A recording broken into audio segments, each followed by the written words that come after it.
A service of KIBMradio.com, the Internet's home for an all-old-time radio.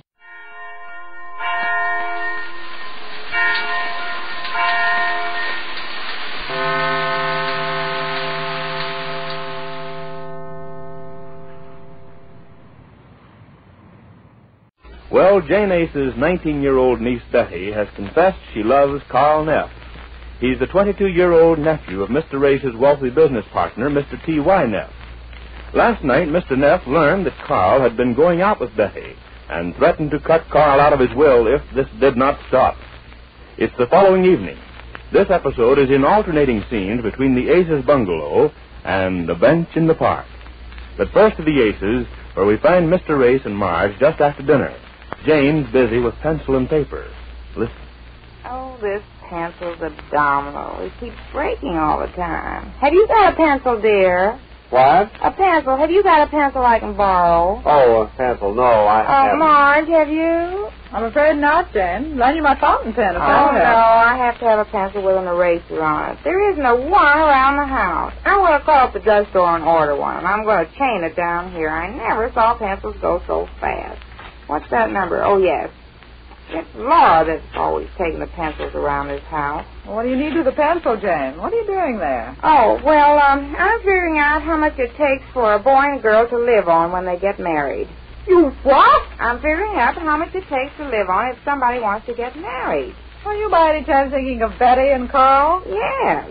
Ace, do you hear that? Ace, put that paper down. What's the matter? Did you hear what she just said? No, I was just reading this editorial here. Hello? Who are you calling, Jane? Hello, is this the Murray Prescription and Drug Supplies Pharmacy?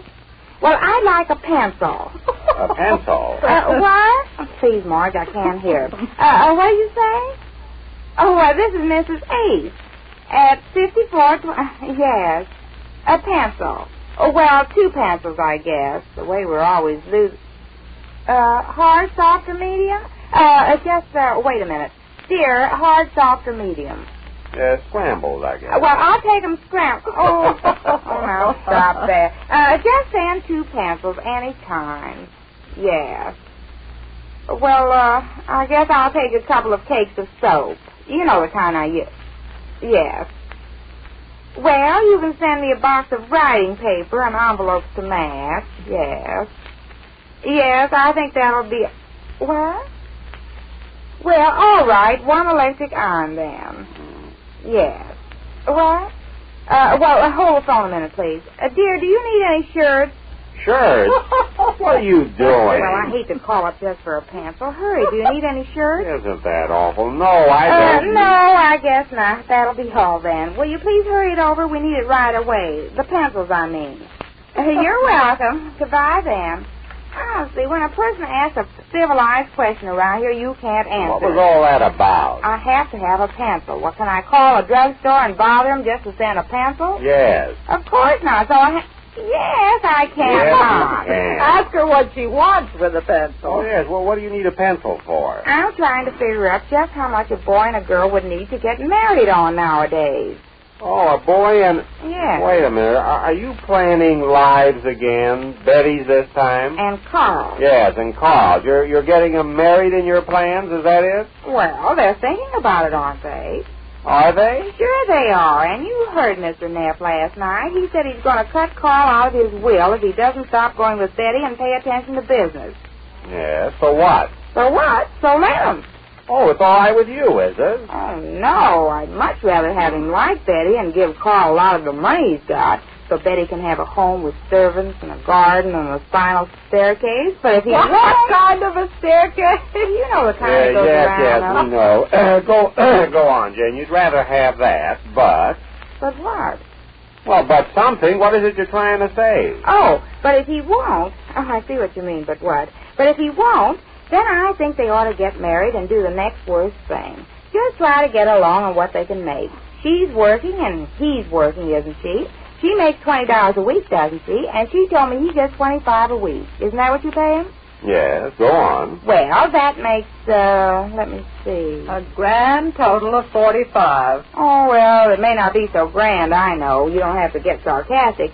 But I always say a wife should take the bitter with the better. Yes. And if Betty finds things bitter at first, they'll enjoy them better when they stop being bitter and get better. Now, yes, but what are you trying to prove? Well, I'm trying to prove that they can get married even if Mr. Neff does cut Carl out of his will. Oh, they can, huh? Sure they can. All right, so they won't have a gorgeous home with servants and a garden eccentric. Yeah. Well, they can be just as happy in an apartment as first, and later on they can move into some other place. After all, home wasn't built in a day, you know. No, it wasn't the yes. Of course not. I know there's a lot of girls that think they have to wait till the boy they want to marry make a lot of money.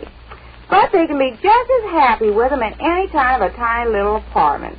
Be it ever so humble, there's no place like home. Be it ever so humble. Yes, you know how they say. Oh, yes. Now, a lot of people have the wrong idea about how much money means to them being happy. But it's not. It's not what? It's not the money that counts. Money doesn't mean anything. Oh, it doesn't, Of course not. How about some people with, say, $1,000? That's a lot of money, isn't it? Well, yes, roughly I'd say that's a lot of money. Well, now, there's no use getting rough. We'll say it's a lot of money. Yeah. Or, well, take that movie I saw once where a little boy whose father was a rich millionaire, and this little boy gets run over by an automobile. And all the money the rich father had couldn't save him. You see what I mean? Oh, yes, but if you didn't have the money, you couldn't have seen the movie. If I didn't have the I money... think he's got you there. Oh, you missed the whole point, dear. Isn't he disgusting, aren't Yes, he? Yes. isn't he? What I'm trying to show you, dear, is that money doesn't mean anything. Oh, it doesn't mean No. anything. Oh, I see what you mean now. Somebody at the door, Jeff. Oh, I guess it's my pencil. I'll go, Marge. Just a minute. You see, dear, you missed the whole point of what I was trying to say. Oh, sure. I see it all now, Jane. It's very clear that way, of course. Oh, well, thanks, boy. How much is it? $2.68. $2.68. Well, just a second, please. Dear, it's $2.68. Well, that's nice. Well, give me the money. The boy's waiting. Money? Well, the home wasn't built in a day, you know, Jane. It's the stuff I ordered from the drugstore. Give me the $2.68. I once saw a movie about a little boy and a rich old father.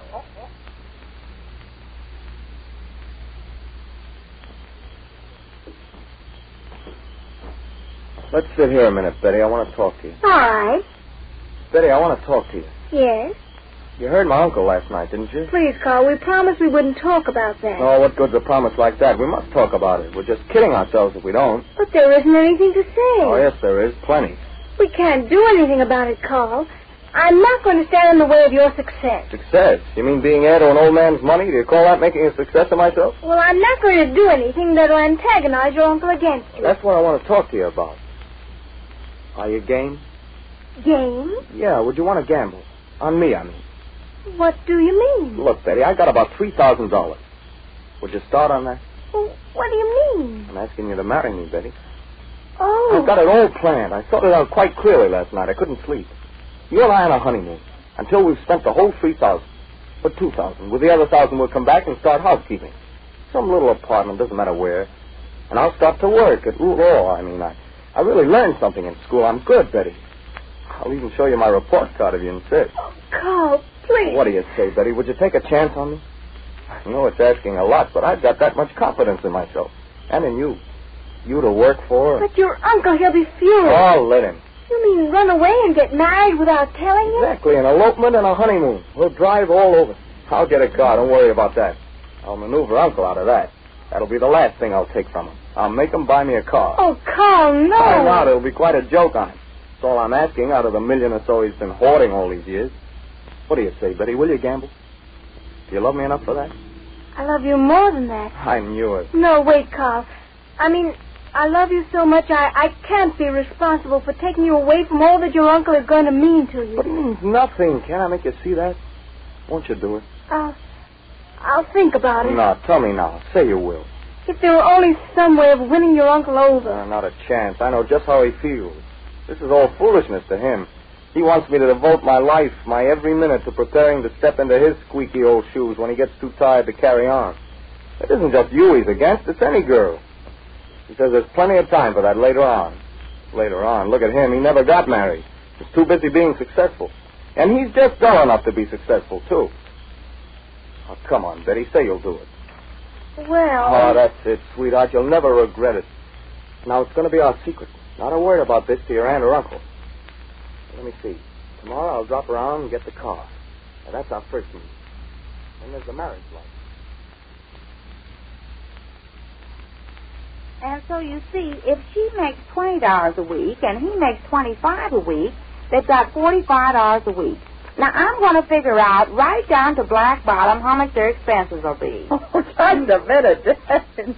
What makes you so sure Carl want to live on $45 a week, even if Betty agrees to it? Oh, sure he will. They love each other, and she loves him. Now, wait just a minute, Jane. Do you mind if I say something here? I mean, I've been listening to you and all this beautiful talk about love and how they're going to live on $45 a week. How would you like to live on nothing a week? Nothing? Because that's what we're going to have if Betty marries Carl. Well, you heard Mr. Neff last night. He doesn't approve of this. He's my partner in the real estate business. His name and his money have made it possible for me to put over some big deals. Now, I can't do anything to antagonize him, can I? I mean, I can't get him mad at me so he'll want to break up our partnership, can I? Well, don't sit there looking stupid. That's not stupid. That's surprise. I never thought of that. He will get mad at us, won't he? Of course he will, Sal. I didn't think of that either. Well, I did. He'll blame me for this. Now, look, Jane, do you want to do me a favor, a big favor? Don't plan any marriages for Betty and Carl. Well, I didn't think about that part, about Mr. Neff and all you just told me. He would get mad, wouldn't he? Would he? Well, he's got a blood count now of over 200. Oh, what's money got to do with it? Oh, not money. It's not the money that I'm thinking about now, because I still say they could live on what they make. And that's a lot of bosh, too. They can't live on $45 a week. Not the life Carl's used to living, pampered by old man Neff. Why, even his everyday living expenses are pretty steep. Well, two can live as steep as one, dear. As steep? No, you can't live as steep as one. Well, Mr. Ace's point is well taken, although a trifle late, if Carl and Betty go through with their secret plan. Tomorrow, Carl tries to persuade his uncle to supply the car, and Jane tries something else, as we learn when next we meet the Easy... The Anchor Hawking Glass Corporation brings you Crime Photographer.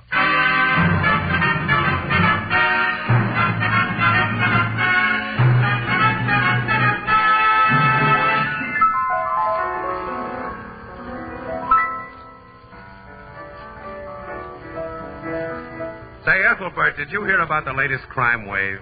What crime wave, Casey? It's a series of crimes that occur regularly every week.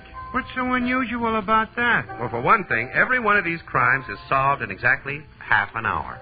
Gosh, do they have any idea who's responsible? Why, sure. It's Crime Photographer, brought to you each week by Anchor Hawking, the most famous name in glass.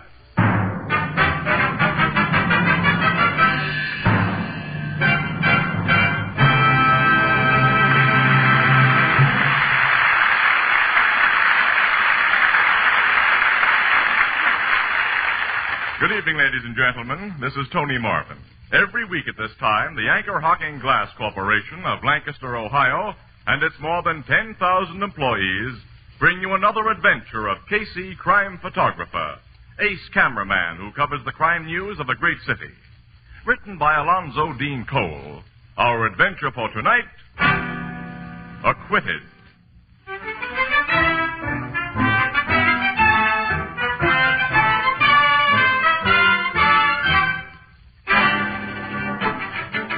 Late afternoon, a sparsely filled courtroom. Opposing attorneys, witnesses, spectators, and the accused stiffen to attention as the jurors file into their box. Then the foreman is summoned to state the verdict.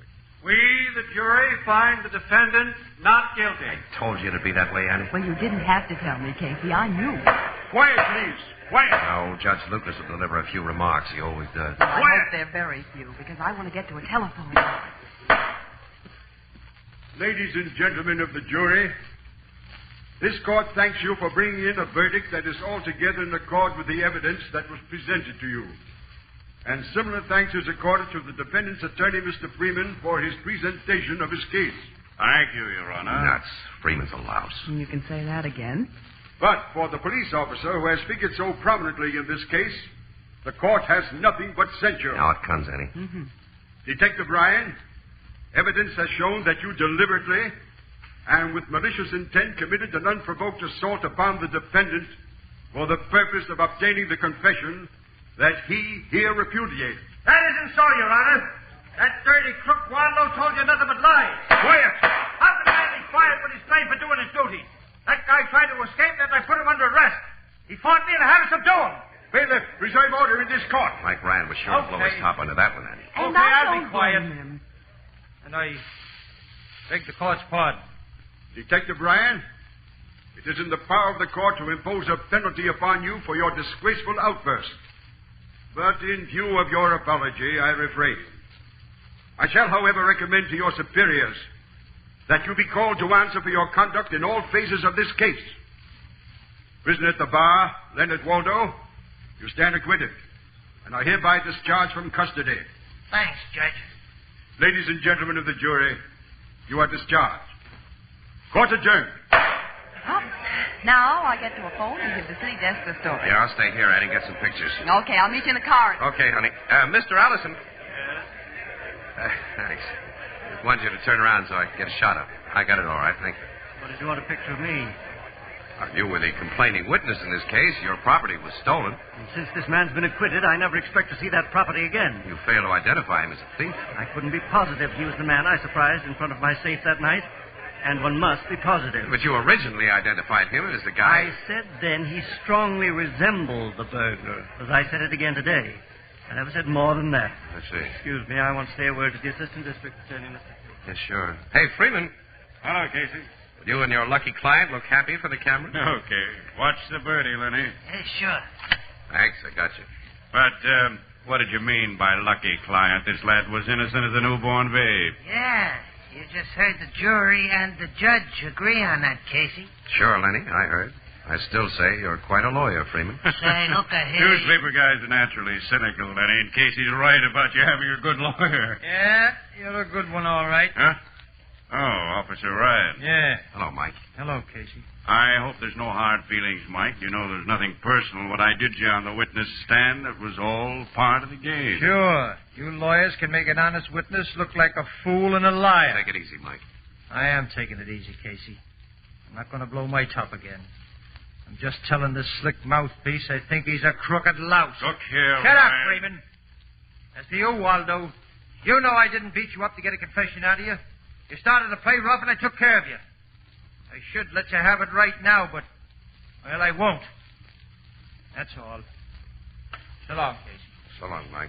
You going to let him get away with that, Freeman? No. Hey, Ryan. Hey, you two guys aren't Keep going to... out of this, Casey. Hey, Flatfoot. What? We're going to tell you a few things, copper. Oh, yeah? Freeman, you're supposed to have some brains. Big Mike Ryan is dynamite when he gets started. Ryan, my client and I were going to let you off easy. But since you've decided to be nasty, we'll see that you face not only departmental charges for manhandling a prisoner, we'll slap a civil suit on you for damages resulting from assault and battery. You're not going to do that, Freeman. That's what you think, you big ape. No dirty thief like you calls me that. Mike. Let go of me, Casey. Help me hold this copy. We've got him. Hold it, Mike. Hold it, will you? These birds were only trying to make you lose your head. Don't play into their hands. Okay, take your hands off me. I promise not to sock them. What's going on here? Huh? Oh, hello, Sergeant. Nothing's going on. Nothing at all. Casey's made a slight understatement, Sergeant. Officer Ryan just tried to attack my client and It was a deliberately provoked attack, Sergeant. I was leaving the room holding my temper, Sergeant, when these two came... Okay, Mike. I'll make no report on it to add to your other troubles. Other troubles? Yeah.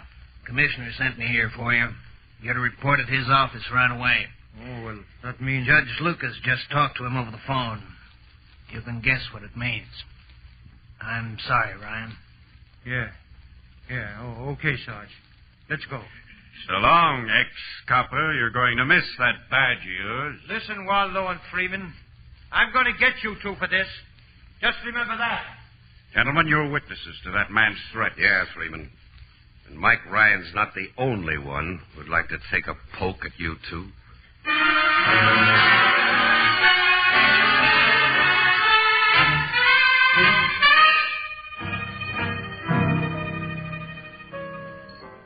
Hey, Walter, serve 2 more bottles of beer to these gentlemen. And bring up some more lemons. Oh, this is the lemon seasoning. Now, to get back to what you and Casey was relating to me, Miss Williams, what did the commissioner do to Big Mike Ryan? Suspended him. Yeah? Yeah, and it's lousy. Mike's a swell cop. He's got a swell record, too. You don't think he beat up that Lenny Waldo in order to get a confession, huh, Casey? Definitely not. In my book, the whole thing happened just like Mike said it did. I forgot the beginning of this case. It happened over 6 months ago, didn't it? Mm-hmm. Shortly after Christmas, Ethelbert. This Robert Alliston, who's a wholesale diamond merchant, went to his office after hours with a friend and walked in on a safecracker.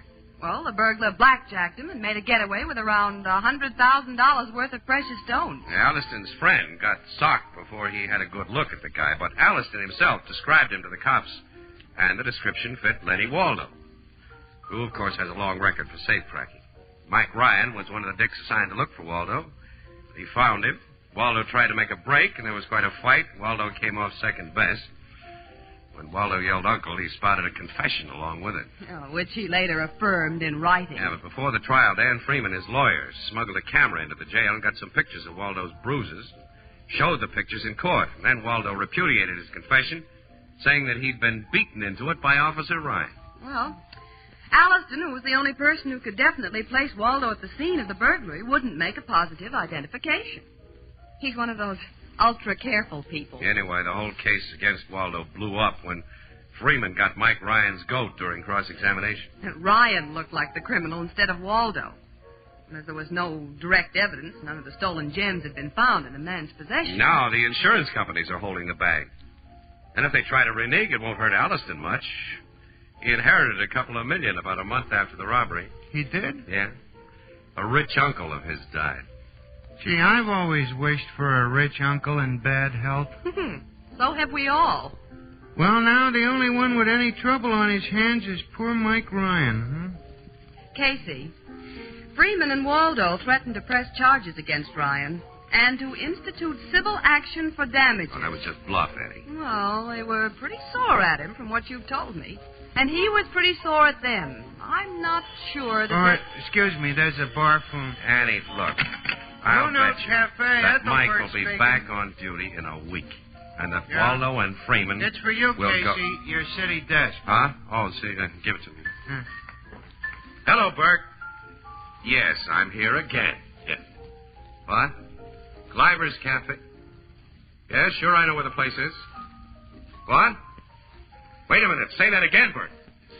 Okay, we'll get right over there. Hey, what is it, Casey? Dan Freeman and Lenny Waldo have just been shot to death, Annie. Shot? And Mike Ryan's accused of the murders.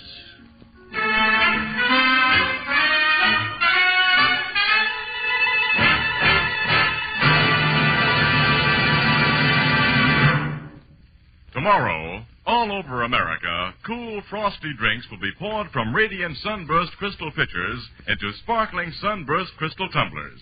The radiance of this brand new kind of anchor-hocking crystal can be compared to a finely cut diamond, its beauty to the rarest hand-cut crystal. Yet Sunburst prices are incredibly low. Now, here are just a few examples. Sunburst crystal glasses for fruit juice are only 5 cents apiece. Table tumblers, 2 for $15.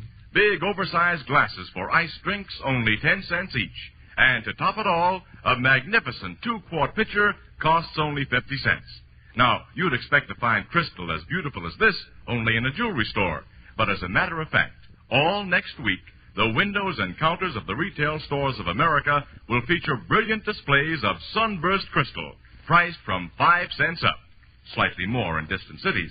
Now, you'll recognize Sunburst immediately by its unique Sunburst design. So look for it, ask for it. Sunburst Crystal, a product of Anchor Hocking. The most famous name in glass.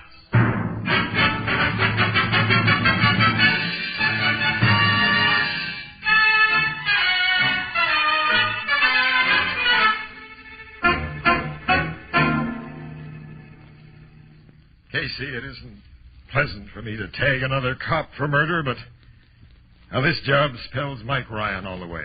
What do we got on him, Logan? Tell us what happened, Captain. Well, Gleiber's Cafe here was a regular hangout for Freeman, Miss Williams. After he won a case, he usually brought his client here for a celebration. Yeah, I know that. So did Ryan know it, Casey. It was a cinch he'd find Freeman and Waldo together here tonight at Freeman's regular table. which is in line with that window there. You mean the two men were shot from that window? Yeah. Opens on a dark alley. Ryan took 2 quick shots apiece at Freeman and Waldo. Scored clean hits and then made his getaway through the alley. Did anyone see Ryan do the shooting? No, but he left convincing proof that he was the killer. Proof? Look at this. Oh, gold fountain pen. With his name engraved on it. Inspector Mulcahy gave it to Ryan a couple of years ago for being a top-notch cop. Where did you find it, Logan? In the alley. A few yards from that window, where it had fallen from Ryan's pocket. Someone may have lifted the thing from Mike and planted it there, you know. I'd like to believe that, Casey, but... Well, Ryan was seen in this neighborhood tonight. He was? Only a few blocks from here, Miss Williams. That guy lives on the other side of town, and he was under suspension, so no duty could have brought him here. Well, it's hard to picture Mike sneaking through a dark alley like a rat and shooting 2 guys in cold blood. He was awful sore, Casey, and he has a rotten temper. Well, it's an open, quick temper. It gets red hot in a few seconds and cools off almost as fast. Look, you or I or nobody knows how fast a temper cools off. Your guys found him yet? No, but they'll be bringing him in pretty soon. I'm going back to headquarters and wait till they do. You mind if I stick along with you? Come on. Thanks. Annie, take these exposed films back to the office for me, will you, honey? Mm-hmm. Yes, Casey. I'll meet you there later. Now I want to hear what Mike Ryan has to say.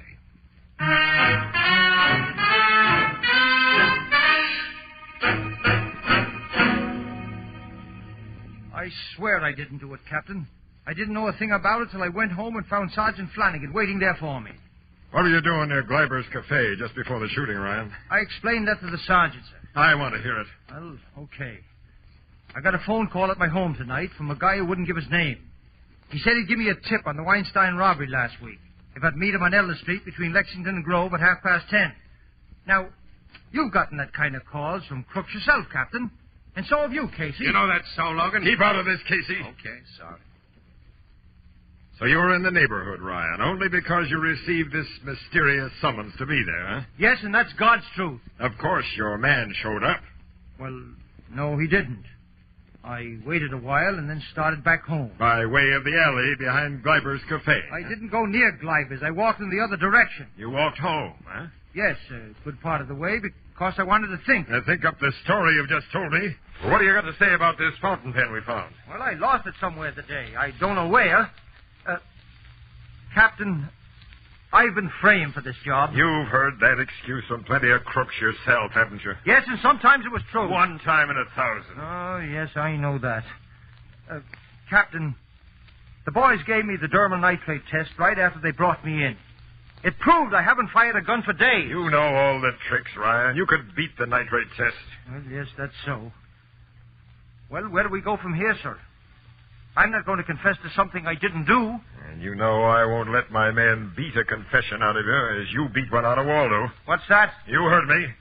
I think Waldo told the truth in court. I think your story about his attempted escape was phony. And you're a cockeyed fool. I think you're a liar, Ryan, and a cold-blooded murderer. No man talks to me like that. Let me go, boys. I'll kill him. I'll kill him. You want to kill again, don't you? Kill, just as you did tonight. When something starts that temper of yours boiling, all you can think of is murder, isn't it? I get it. And I fell for your act, Captain. I know I've got a temper, but I'm not a murderer. Take him away, boys. Let him sit in a cell a while and think. Maybe he'll get wise to himself and tell the truth. Come on, Ryan. All right. Casey. Yeah, Mike? You're not a cop with a cop's way of thinking. Do you believe me? I think I do, Mike. Thanks. Let's go to that cell, boys. You really believe this story, Casey? Yeah. I think you do too, Logan. You were just putting on an act. I want to believe it, because he's another cop, which makes me unreliable. Mike's been a tough cop, and a lot of crooks hate his insides. The quarrel in that courtroom today was pretty public, and news travels fast. Yeah. Mike's threats did provide a swell setup for a frame. A perfect one for anyone who wanted Freeman and Waldo out of the way. Plenty of guys headed in for those 2 rats. Yeah. Yeah. Well, It's nearly midnight, Logan. I gotta get back to the office and check out and take Annie home. Yeah, after an hour of the Blue Note. Sure, that usually finishes up our day for us. Say, the only time you ever get a bright idea is when you're leaning against that bar. Will you stay there for a couple of hours tonight? Mike Ryan needs a break. Logan, if he's on the level as we're trying to believe, he'll get his break. Right guys do. In books written for children. Anyone ever tell you had a grown-up brain? Well, I had sense enough not to become a lousy press photographer. So you became a lousy cop. Get out of here. I want to think. What with? Nuts to you. So long, Mug. So long, Sap. And nuts to you.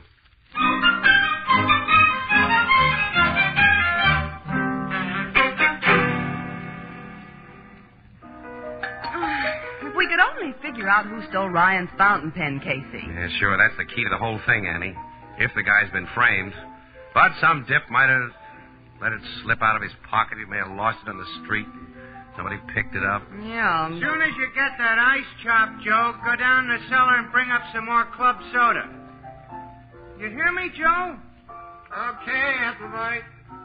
Oh, gee, I'm tired, Casey. I just had to mix up highballs for a party of 8. Party of 8 is a pretty young person to be drinking highballs. Yeah. Huh? Nothing. Oh. Oh, I get it.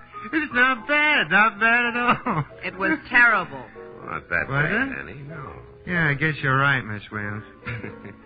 You two still puzzling over that murder? I'm getting nowhere, Ethelbert. Say, ever since you come in, I meant to tell you and forgot. I heard something funny tonight about them guys who was killed. What? I got talking here at the bar with a young fella I know. He's studying to be a lawyer. Bunny Shell, his name is. And he said he sat in on Waldo's trial for a while today, to kind of pick up pointers. So?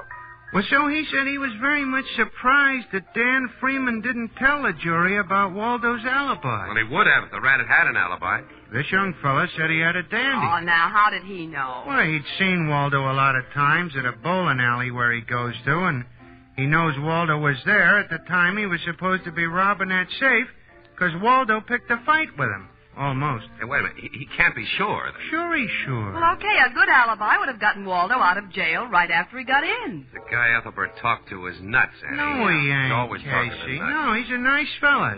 Smart, too. He said he got so curious about why no alibi was mentioned at the trial, he went up to the bowling alley and checked. Guys who worked there told him Dan Freeman had come around there after Waldo was arrested and got him to sign papers about him being there at such and such a time.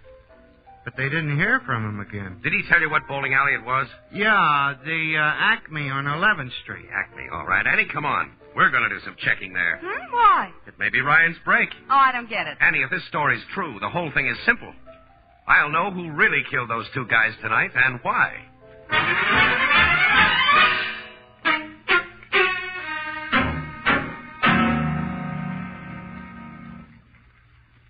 Sit down, Mr. Casey. Thanks, Mr. Alliston. To what am I indebted for this visit at this hour in the morning? Are we alone here? My servants are all in bed, if that's what you mean. Why do you ask? I think you'd prefer to hear what I have to say alone. I have no idea of your meaning. The meaning is, money. Money? Mm-hmm. Yours. A lot of it. Talk straight, Mr. Casey. Okay. I know that you killed Freeman and Waldo tonight and framed Mike Ryan for the job. You're mad. Am I? And you killed them, Alliston, because they were cutting themselves in on most of the dough you inherited from your uncle. Really? Uh-huh. You're beginning to interest me. Go on. Around last Christmas time, you didn't have your uncle's millions. You needed dough. And you figured that a good way to get it was to steal from your own business. So you staged a fake robbery. This is ridiculous. The police were thoroughly satisfied the robbery was no fake. Sure, you and Dan Freeman staged it so well. And your description of the thief was sure to result in Waldo's arrest. Do I interest you? Go on. Well, to make it look good to the insurance companies, someone had to take a rap for a while. So Waldo was brought into the scheme. He made a confession that he'd robbed your safe after protecting himself with an alibi he never had to use. Your identification of him was just positive enough to hold him, but so unpositive that a jury would acquit him. But these characters double-crossed you. Now they could send you to jail for conniving in the theft of your own insured property. And they're putting the screws on tight now, right? You seem to be doing the talking. All right, I'll go on. When it seemed certain that they'd take most of your new insurance in blackmail, your new inheritance, you watched for a chance to double-cross them. Mike Ryan's threats in court gave you that chance. And when you helped me keep him from socking Freeman and Waldo, you slipped his fountain pen out of his pocket. Later, you made the phone call that brought him to the neighborhood of Gleiber's Cafe. You did a smart job, Alliston. Almost smart enough. And how would you attempt to prove this wild theory? You've heard about the dermal nitrate test, haven't you? Dermal nitrate test? Yeah, that establishes whether a man has fired a gun recently. Oh, of course. Freeman and Waldo were shot less than 4 hours ago. The tests applied to the man who shot them would be conclusive. Shall I call the cops and ask them to test you? You said you came here for money. You're a blackmailer. Another one, just like Freeman and Waldo, only wiser. Purely out of curiosity, how much do you want? $100,000. You're most conservative. Which will it be? The money or the cops? Neither. Oh. Why that gun? You're no smarter than Freeman and Waldo, Casey. And I'm going to kill you, too. And then what happens to you? This is my house. I surprise a prowler in my home and shoot him, as anyone has a right to do. And the shot I'll fire at you, Casey, will account for the result of any dermal nitrate test. So... Nice shooting, Logan. You knocked the gun right out of his hand. Oh, gee, you waited so long, Captain. I was afraid that Casey... This guy would only have shot Casey if I hadn't got him first, Miss Virgil. My pal, Annie. You were outside this window all the time, Captain? Uh-huh. There, Alliston. I put the bracelets on you nice and easy. There isn't a bruise on you or a bump. I'm going to take a picture of him, Logan. Yeah, does it? Now no shyster lawyer will convince a jury that Alliston's confession before witnesses was gotten by way of anything but simple kindness.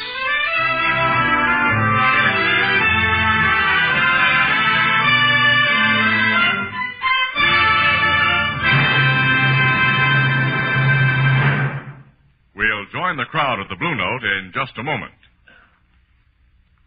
That 4th of July picnic or fishing trip tomorrow will be a lot more fun if it's topped off with a good cold bottle of beer. And be sure it's beer bottled in the convenient new Anchor Glass one-way, no-deposit bottle. Light as a feather, compact as a watch, amazingly sturdy, these new bottles can be carried easily and safely anywhere. Yet, like ordinary bottles, they hold 12 full ounces. And best of all, Anchor Glass one-way bottles require no deposit, no return to the store. They're made to be thrown away once they've served their purpose. Of course, they're easy to open and safe to drink from. And most important of all, they bring you beer and ale protected by glass. Clean, sanitary glass. Glass that will never impart any foreign flavor. Glass that keeps beer and ale brewery bright. For enjoyable picnics, indoors or out, buy your favorite beer or ale in the new, more convenient Anchor Glass one-way bottle. Product of Anchor Hocking. The most famous name in glass.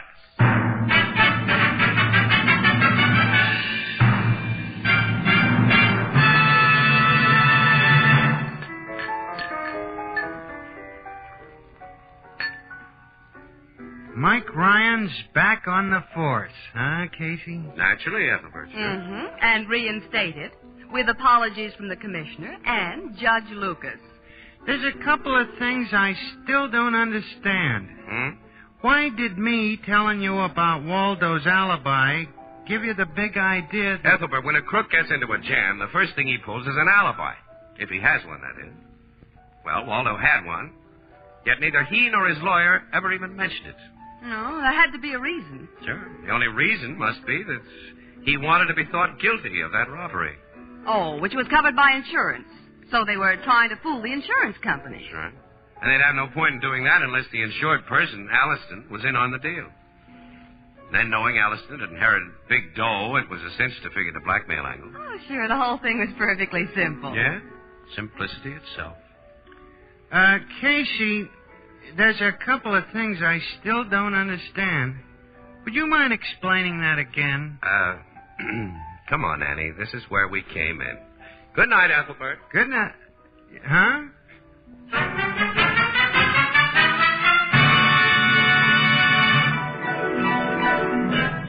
Crime Photographer, starring Stotts Cotsworth as Casey, is brought to you each Thursday by the Anchor Hocking Glass Corporation, makers of Fire King Oven Glass, Anchor Glass Containers, Anchor Caps and Closures. All products of Anchor Hocking, the most famous name in glass.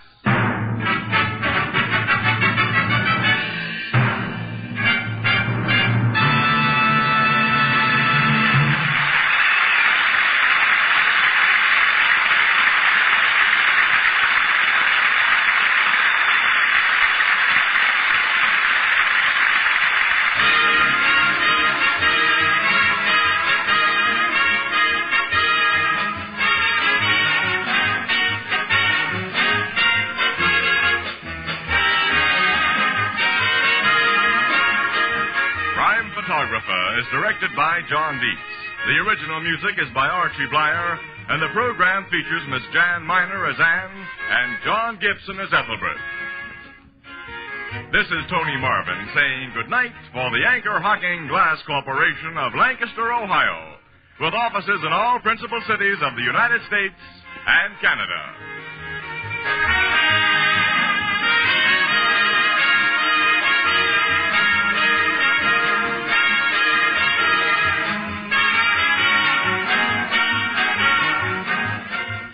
Thursday night on CBS is the biggest show in town. So stay tuned for exciting dramatizations on Reader's Digest Radio Edition, which follows immediately over most of these stations.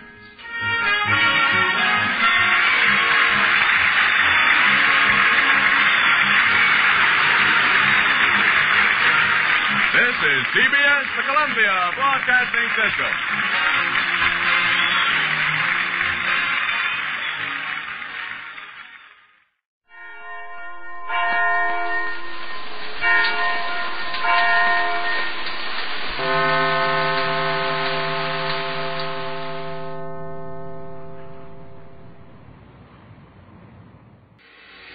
A service of KIBMradio.com, the Internet's home for an all-old-time radio.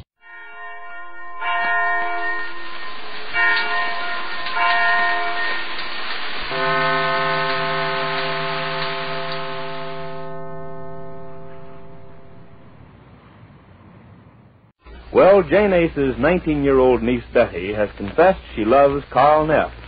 He's the 22-year-old nephew of Mr. Race's wealthy business partner, Mr. T.Y. Neff. Last night, Mr. Neff learned that Carl had been going out with Betty and threatened to cut Carl out of his will if this did not stop. It's the following evening. This episode is in alternating scenes between the Aces' bungalow and the bench in the park. But first to the Aces, where we find Mr. Race and Marge just after dinner. Jane's busy with pencil and paper. Listen. Oh, this pencil's abdominal. It keeps breaking all the time. Have you got a pencil, dear? What? A pencil. Have you got a pencil I can borrow? Oh, a pencil. No, I haven't. Marge, have you? I'm afraid not, Jen. Lend you my fountain pen if no, I have to have a pencil with an eraser on it. There isn't a one around the house. I'm going to call up the drugstore and order one, and I'm going to chain it down here. I never saw pencils go so fast. What's that number? Oh, yes. It's Laura that's always taking the pencils around this house. What do you need with a pencil, Jane? What are you doing there? Oh, well, I'm figuring out how much it takes for a boy and girl to live on when they get married. You what? I'm figuring out how much it takes to live on if somebody wants to get married. Are you by any chance thinking of Betty and Carl? Yes. Ace, do you hear that?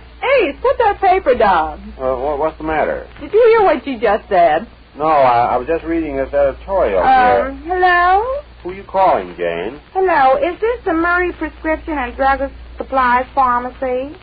Well, I'd like a pencil. A pencil? What? Oh, please, Marge, I can't hear. What do you say? Oh, this is Mrs. Ace at 54... yes, a pencil. Oh, well, two pencils, I guess, the way we're always losing. Hard, soft, or medium? Wait a minute. Dear, hard, soft, or medium? Scrambled, I guess. Well, I'll take them scrambled. Oh, now stop there. Just send 2 pencils any time. Yes. Well, I guess I'll take a couple of cakes of soap. You know the kind I use. Yes. Well, you can send me a box of writing paper and envelopes to match. Yes. Yes, I think that'll be... What? Well, all right. 1 electric iron, then. Yes. What? Well, hold the phone a minute, please. Dear, do you need any shirts? Shirts? What are you doing? Well, I hate to call up just for a pencil. Hurry, do you need any shirts? Isn't that awful? No, I don't. No, I guess not. That'll be all then. Will you please hurry it over? We need it right away. The pencils, I mean. You're welcome. Goodbye, then. Honestly, when a person asks a civilized question around here, you can't answer. What was all that about? I have to have a pencil. What, can I call a drugstore and bother them just to send a pencil? Yes. Of course not. So yes, I can. Yes, you can. Ask her what she wants with a pencil. Oh, yes. Well, what do you need a pencil for? I'm trying to figure out just how much a boy and a girl would need to get married on nowadays. Oh, a boy and... Yes. Wait a minute. Are you planning lives again? Betty's this time? And Carl. Yes, and Carl. You're getting them married in your plans, is that it? Well, they're thinking about it, aren't they? Are they? Sure they are. And you heard Mr. Neff last night. He said he's going to cut Carl out of his will if he doesn't stop going with Betty and pay attention to business. Yes, so what? So what? So let him. Oh, it's all right with you, is it? Oh, no. I'd much rather have him like Betty and give Carl a lot of the money he's got so Betty can have a home with servants and a garden and a spiral staircase. But if he What kind of a staircase? You know the kind that goes around. Yes, we know. Go on, Jane. You'd rather have that, but... But what? Well, but something. What is it you're trying to say? Oh, but if he won't... Oh, I see what you mean, but what? But if he won't, then I think they ought to get married and do the next worst thing. Just try to get along on what they can make.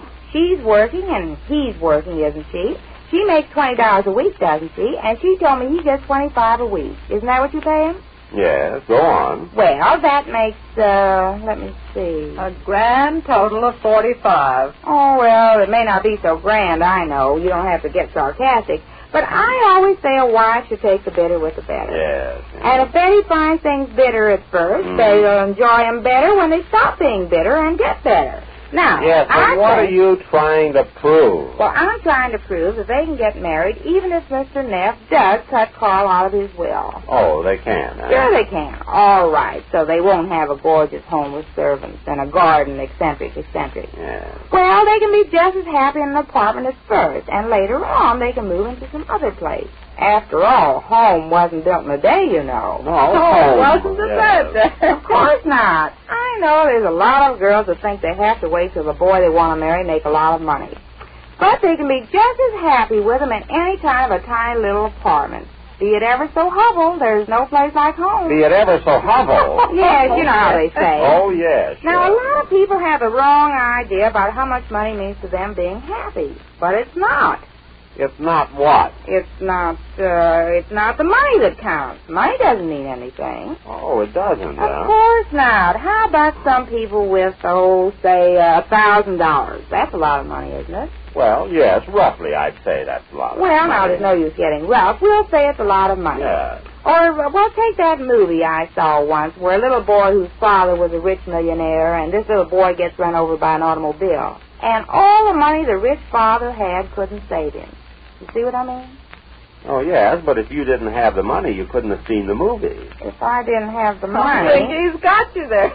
Oh, you missed the whole point, dear. Isn't he disgusting, aren't Yes, he? What I'm trying to show you, dear, is that money doesn't mean anything. Oh, it doesn't mean anything. Oh, I see what you mean now. Somebody at the door, Jess. Oh, I guess it's my pencil. I'll go, Mark. Just a minute. You see, dear, you missed the whole point of what I was trying to show you. Sure. I see it all now, Jane. It's very clear that way, of course. Oh, well, thanks, boy. How much is it? $2.68. $2.68. Well, just a second, please.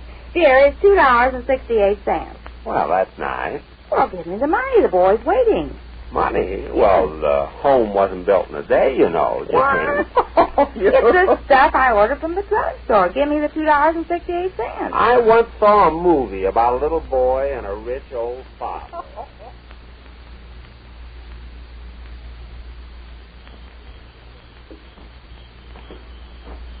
Let's sit here a minute, Betty. I want to talk to you. All right. Betty, I want to talk to you. Yes? You heard my uncle last night, didn't you? Please, Carl, we promised we wouldn't talk about that. Oh, what good's a promise like that? We must talk about it. We're just kidding ourselves if we don't. But there isn't anything to say. Oh, yes, there is. Plenty. We can't do anything about it, Carl. I'm not going to stand in the way of your success. Success? You mean being heir to an old man's money? Do you call that making a success of myself? Well, I'm not going to do anything that'll antagonize your uncle against you. That's what I want to talk to you about. Are you game? Game? Yeah, would you want to gamble? On me, I mean. What do you mean? Look, Betty, I got about $3,000. Would you start on that? Well, what do you mean? I'm asking you to marry me, Betty. Oh. I've got it all planned. I thought it out quite clearly last night. I couldn't sleep. You and I on a honeymoon until we've spent the whole $3,000. But $2,000. With the other $1,000, we'll come back and start housekeeping. Some little apartment, doesn't matter where. And I'll start to work at law. I really learned something in school. I'm good, Betty. I'll even show you my report card if you insist. Oh, Carl, please. What do you say, Betty? Would you take a chance on me? I know it's asking a lot, but I've got that much confidence in myself. And in you. You to work for. But your uncle, he'll be furious. Oh, let him. You mean run away and get married without telling him? Exactly, an elopement and a honeymoon. We'll drive all over. I'll get a car, don't worry about that. I'll maneuver Uncle out of that. That'll be the last thing I'll take from him. I'll make him buy me a car. Oh, Carl, no. Why not? It'll be quite a joke on him. That's all I'm asking out of the $1 million or so he's been hoarding all these years. What do you say, Betty? Will you gamble? Do you love me enough for that? I love you more than that. I knew it. No, wait, Carl. I love you so much I can't be responsible for taking you away from all that your uncle is going to mean to you. But it means nothing. Can I make you see that?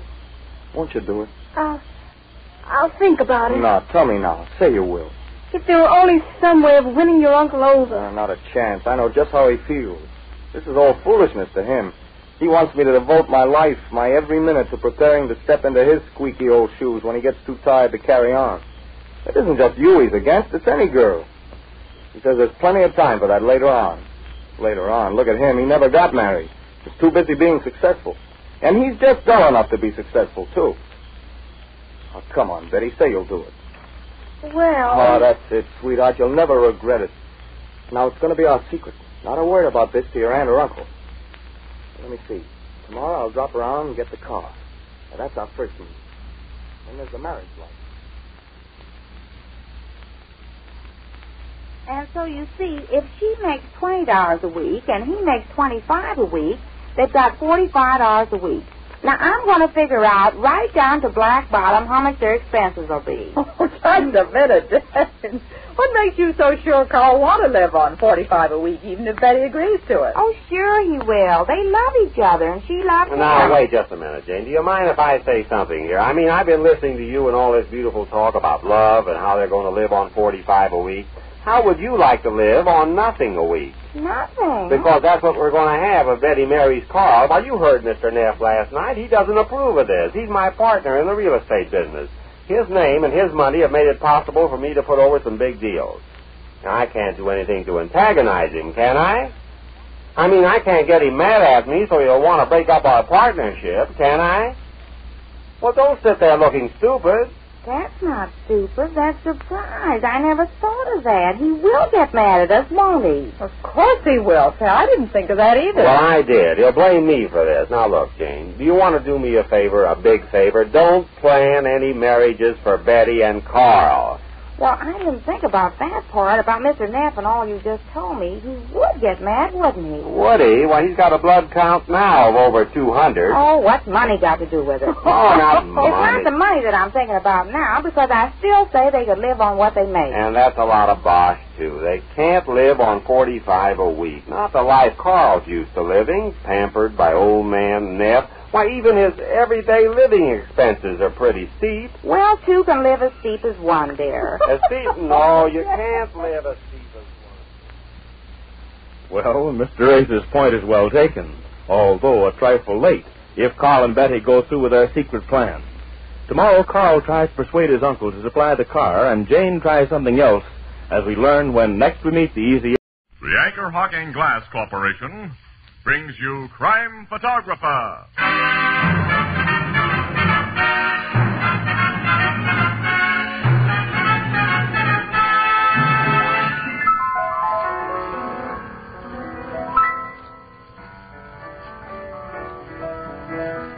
Say, Ethelbert, did you hear about the latest crime wave?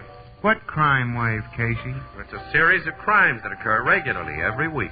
What's so unusual about that? Well, for one thing, every one of these crimes is solved in exactly half an hour. Gosh, do they have any idea who's responsible? Why, sure. It's Crime Photographer, brought to you each week by Anchor Hocking, the most famous name in glass.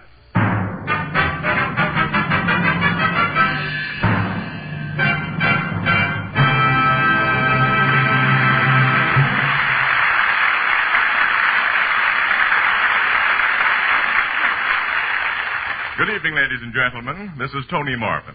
Every week at this time, the Anchor Hocking Glass Corporation of Lancaster, Ohio, and its more than 10,000 employees bring you another adventure of Casey, Crime Photographer, ace cameraman who covers the crime news of a great city.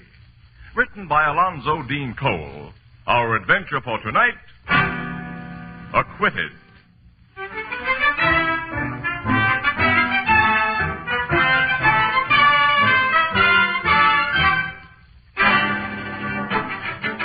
Late afternoon, a sparsely filled courtroom.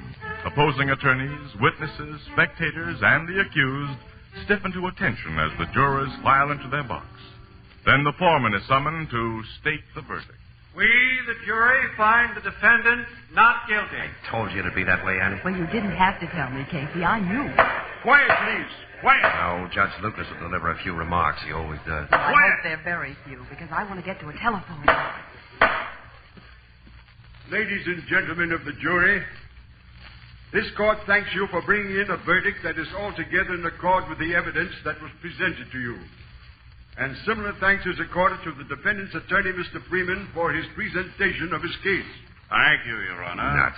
Freeman's a louse. You can say that again. But for the police officer who has figured so prominently in this case, the court has nothing but censure. Now it comes, Annie. Mm-hmm.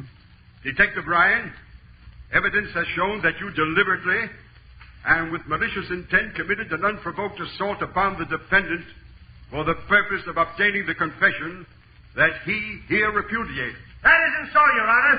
That dirty crook Marlowe told you nothing but lies. Quiet! How can a man be quiet when he's trained for doing his duty? That guy tried to escape, and I put him under arrest. He fought me and I had to subdue him. Bailiff, preserve order in this court. Mike Rand was sure to blow his top under that one, Annie. And Okay, I'll don't be quiet. blame him. And I beg the court's pardon. Detective Ryan, it is in the power of the court to impose a penalty upon you for your disgraceful outburst. But in view of your apology, I refrain. I shall, however, recommend to your superiors that you be called to answer for your conduct in all phases of this case. Prisoner at the bar, Leonard Waldo, you stand acquitted, and are hereby discharged from custody. Thanks, Judge. Ladies and gentlemen of the jury, you are discharged. Court adjourned. Now I get to a phone and give the city desk the story. Yeah, I'll stay here, Annie, and get some pictures. Okay, I'll meet you in the car. Okay, honey. Mr. Allison. Thanks. Just wanted you to turn around so I can get a shot of it. I got it all right, thank you. What did you want a picture of me? You were the complaining witness in this case. Your property was stolen. And since this man's been acquitted, I never expect to see that property again. You failed to identify him as a thief. I couldn't be positive he was the man I surprised in front of my safe that night. And one must be positive. But you originally identified him as the guy. I said then he strongly resembled the burglar, as I said it again today. I never said more than that. I see. Excuse me, I want to say a word to the assistant district attorney, Mr. Yes, sure. Hey, Freeman. Hello, Casey. Will you and your lucky client look happy for the camera? Okay. Watch the birdie, Lenny. Yeah, sure. Thanks, I got you. But, what did you mean by lucky client? This lad was innocent as a newborn babe. Yeah, you just heard the jury and the judge agree on that, Casey. Sure, Lenny, I heard. I still say you're quite a lawyer, Freeman. Say, look ahead. Newspaper guys are naturally cynical, Lenny, in case he's right about you having a good lawyer. Yeah, you're a good one, all right. Huh? Oh, Officer Ryan. Yeah. Hello, Mike. Hello, Casey. I hope there's no hard feelings, Mike. You know there's nothing personal. What I did you on the witness stand, it was all part of the game. Sure. You lawyers can make an honest witness look like a fool and a liar. Take it easy, Mike. I am taking it easy, Casey. I'm not going to blow my top again. I'm just telling this slick mouthpiece I think he's a crooked louse. Look here, Shut up, Ryan. Freeman. As to you, Waldo, you know I didn't beat you up to get a confession out of you. You started to play rough, and I took care of you. I should let you have it right now, but, well, I won't. That's all. So long, Casey. So long, Mike. You going to let him get away with that, Freeman? No. Hey, Ryan. Hey, you two guys aren't Keep gonna... out of this, Casey. Hey, Flatfoot. What? We're going to tell you a few things, copper. Oh, yeah? Freeman, you're supposed to have some brains. Big Mike Ryan is dynamite when he gets started. Ryan, my client and I were going to let you off easy. But since you've decided to be nasty, we'll see that you face not only departmental charges for manhandling a prisoner, we'll slap a civil suit on you for damages resulting from assault and battery. You're not going to do that, Freeman. That's what you think, you big ape. No dirty thief like you calls me that. Mike. Let go of me, Casey. I'll Help me hold this copy. We've got him. Hold it, Mike. Hold it, will you? These birds were only trying to make you lose your head. Don't play into their hands. Okay, take your hands off me. I promise not to sock them. What's going on here? Huh? Oh, hello, Sergeant. Nothing's going on. Nothing at all. Casey's made a slight understatement, Sergeant. Officer Ryan just tried to attack my client and It was a deliberately provoked attack, Sergeant. I was leaving the room holding my temper, Sergeant, when these two came... Okay, Mike. I'll make no report on it to add to your other troubles. Other troubles? Yeah. Commissioner sent me here for you. You got to report at his office right away. Oh, well, that means... Judge Lucas just talked to him over the phone. You can guess what it means. I'm sorry, Ryan. Yeah. Oh, okay, Sarge. Let's go. So long, ex-copper. You're going to miss that badge of yours. Listen, Waldo and Freeman. I'm going to get you two for this. Just remember that. Gentlemen, you're witnesses to that man's threat. Yeah, Freeman. And Mike Ryan's not the only one who'd like to take a poke at you two.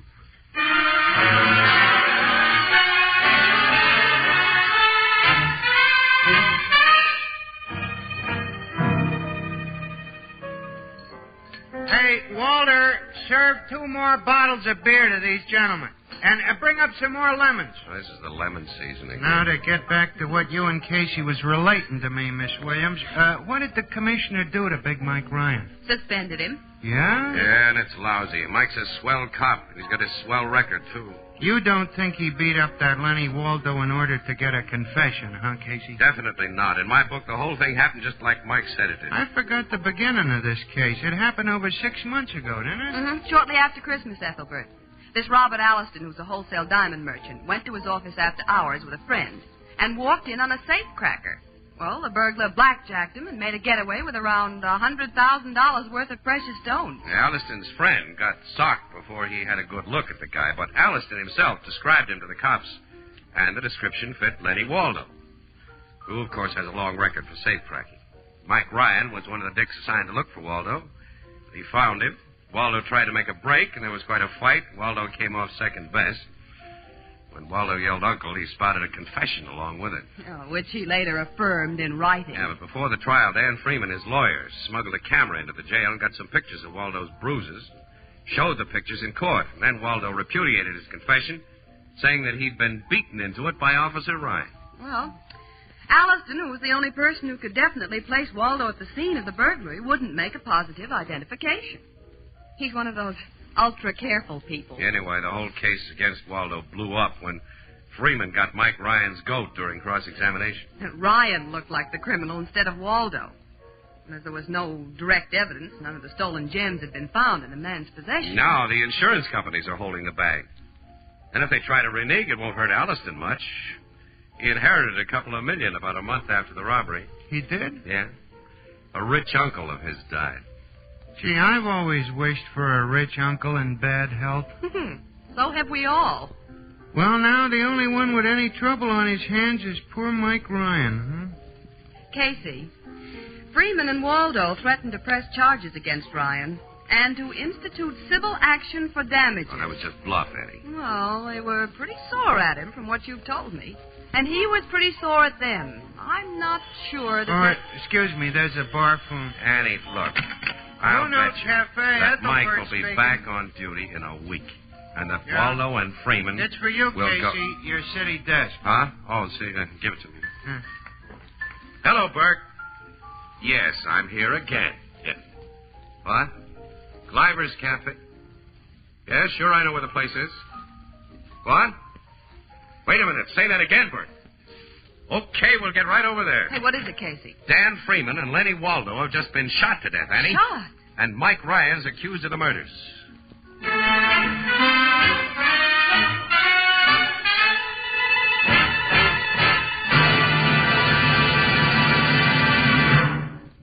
Tomorrow, all over America, cool, frosty drinks will be poured from radiant Sunburst crystal pitchers into sparkling Sunburst crystal tumblers. The radiance of this brand new kind of anchor-hocking crystal can be compared to a finely cut diamond, its beauty to the rarest hand-cut crystal. Yet Sunburst prices are incredibly low. Now, here are just a few examples. Sunburst crystal glasses for fruit juice are only 5 cents apiece. Table tumblers, 2 for 15. Big, oversized glasses for iced drinks, only 10 cents each. And to top it all, a magnificent 2-quart pitcher costs only 50 cents. Now, you'd expect to find crystal as beautiful as this only in a jewelry store. But as a matter of fact, all next week, the windows and counters of the retail stores of America will feature brilliant displays of Sunburst crystal, priced from 5 cents up, slightly more in distant cities. Now, you'll recognize Sunburst immediately by its unique Sunburst design. So look for it, ask for it. Sunburst Crystal, a product of Anchor Hocking.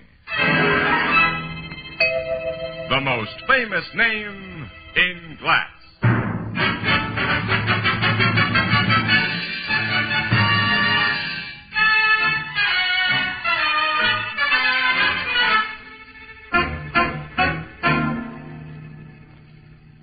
Casey, it isn't pleasant for me to tag another cop for murder, but now this job spells Mike Ryan all the way. What do we got on him, Logan? Tell us what happened, Captain. Well, Gleiber's Cafe here was a regular hangout for Freeman, Miss Williams. After he won a case, he usually brought his client here for a celebration. Yeah, I know that. So did Ryan know it, Casey. It was a cinch he'd find Freeman and Waldo together here tonight at Freeman's regular table, which is in line with that window there. You mean the 2 men were shot from that window? Yeah. Opens in a dark alley.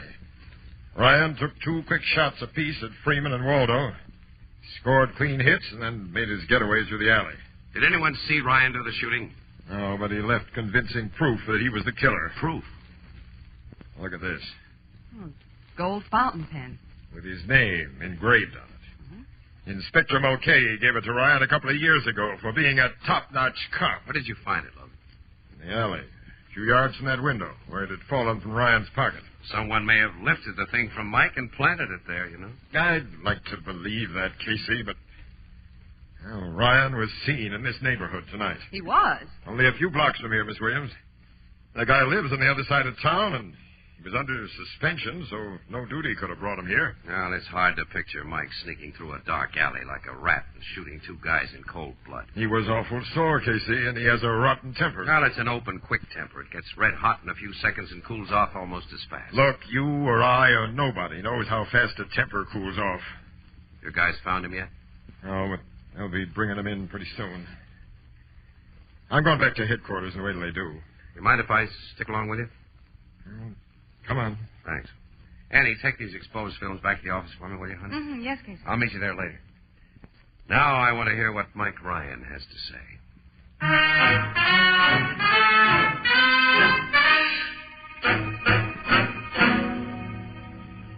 I swear I didn't do it, Captain. I didn't know a thing about it till I went home and found Sergeant Flanagan waiting there for me. What were you doing near Gleiber's Cafe just before the shooting, Ryan? I explained that to the sergeant, sir. I want to hear it. Well, okay. I got a phone call at my home tonight from a guy who wouldn't give his name. He said he'd give me a tip on the Weinstein robbery last week, if I'd meet him on Elder Street between Lexington and Grove at 10:30. Now, you've gotten that kind of calls from crooks yourself, Captain. And so have you, Casey. You know that's so, Logan. Keep out of this, Casey. Okay, sorry. So you were in the neighborhood, Ryan, only because you received this mysterious summons to be there, huh? Yes, and that's God's truth. Of course, your man showed up. Well, no, he didn't. I waited a while and then started back home. By way of the alley behind Gleiber's Cafe. I didn't go near Gleiber's. I walked in the other direction. You walked home, huh? Yes, a good part of the way, because I wanted to think. Think up the story you've just told me. What do you got to say about this fountain pen we found? Well, I lost it somewhere today. I don't know where. Captain, I've been framed for this job. You've heard that excuse from plenty of crooks yourself, haven't you? Yes, and sometimes it was true. One time in 1,000. Oh, yes, I know that. Captain, the boys gave me the dermal nitrate test right after they brought me in. It proved I haven't fired a gun for days. You know all the tricks, Ryan. You could beat the nitrate test. Well, yes, that's so. Well, where do we go from here, sir? I'm not going to confess to something I didn't do. And you know I won't let my men beat a confession out of you as you beat one out of Waldo. What's that? You heard me. I think Waldo told the truth in court. I think your story about his attempted escape was phony. And you're a cockeyed fool. I think you're a liar, Ryan, and a cold-blooded murderer. No man talks to me like that. Let me go, boys. I'll kill him. I'll kill him. You want to kill again, don't you? Kill, just as you did tonight. When something starts that temper of yours boiling, all you can think of is murder, isn't it? I get it. And I fell for your act, Captain. I know I've got a temper, but I'm not a murderer. Take him away, boys. Let him sit in a cell a while and think. Maybe he'll get wise to himself and tell the truth. Come on, Ryan. All right. Casey. Yeah, Mike? You're not a cop with a cop's way of thinking. Do you believe me? I think I do, Mike. Thanks. Let's go to that cell, boys. You really believe this story, Casey? Yeah. I think you do too, Logan. You were just putting on an act. I want to believe it, because he's another cop, which makes me unreliable. Mike's been a tough cop, and a lot of crooks hate his insides. The quarrel in that courtroom today was pretty public, and news travels fast. Yeah. Mike's threats did provide a swell setup for a frame. A perfect one for anyone who wanted Freeman and Waldo out of the way. Plenty of guys headed in for those two rats. Yeah? Yeah. Well, it's nearly midnight, Logan. I gotta get back to the office and check out and take Annie home. Yeah, after an hour of the Blue Note. Sure, that usually finishes up our day for us. Say, the only time you ever get a bright idea is when you're leaning against that bar. Will you stay there for a couple of hours tonight? Mike Ryan needs a break. Logan, if he's on the level as we're trying to believe, he'll get his break. Right guys do. In books written for children. Anyone ever tell you you had a grown-up brain? Well, I had sense enough not to become a lousy press photographer. So you became a lousy cop. Get out of here. I want to think. What with? Nuts to you. So long, Mug. So long, Sap.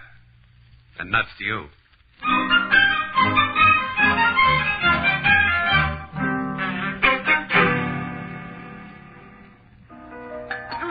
If we could only figure out who stole Ryan's fountain pen, Casey. Yeah, sure. That's the key to the whole thing, Annie. If the guy's been framed. But some dip might have let it slip out of his pocket. He may have lost it on the street.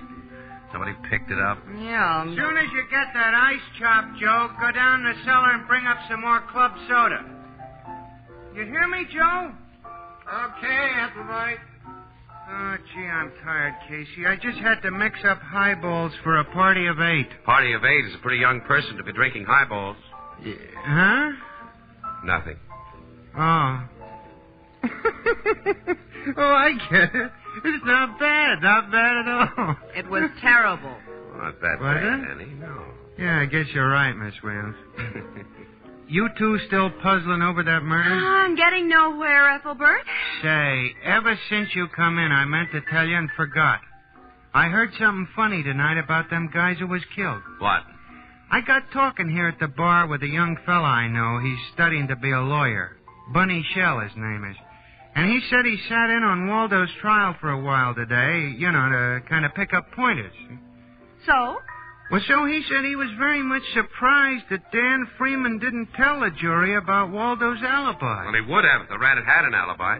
This young fella said he had a dandy. Oh, now, how did he know? Well, he'd seen Waldo a lot of times at a bowling alley where he goes to, and he knows Waldo was there at the time he was supposed to be robbing that safe, because Waldo picked a fight with him.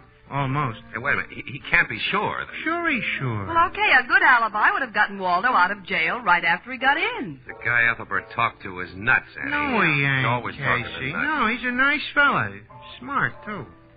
He said he got so curious about why no alibi was mentioned at the trial, he went up to the bowling alley and checked.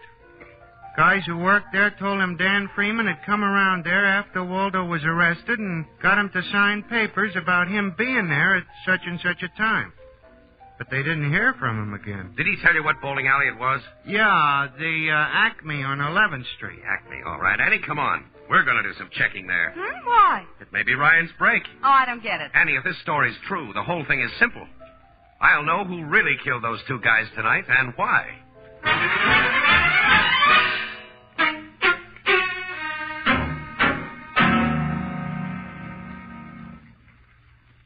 Sit down, Mr. Casey. Thanks, Mr. Alliston. To what am I indebted for this visit at this hour in the morning? Are we alone here? My servants are all in bed, if that's what you mean. Why do you ask? I think you'd prefer to hear what I have to say alone. I have no idea of your meaning. The meaning is money. Money? Mm-hmm. Yours. A lot of it. Talk straight, Mr. Casey. Okay. I know that you killed Freeman and Waldo tonight and framed Mike Ryan for the job. You're mad. Am I? And you killed them, Alliston, because they were cutting themselves in on most of the dough you inherited from your uncle. Really? Uh-huh. You're beginning to interest me. Go on. Around last Christmas time, you didn't have your uncle's millions. You needed dough.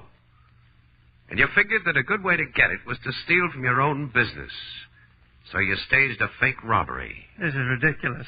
The police were thoroughly satisfied the robbery was no fake. Sure, you and Dan Freeman staged it so well. And your description of the thief was sure to result in Waldo's arrest. Do I interest you? Go on.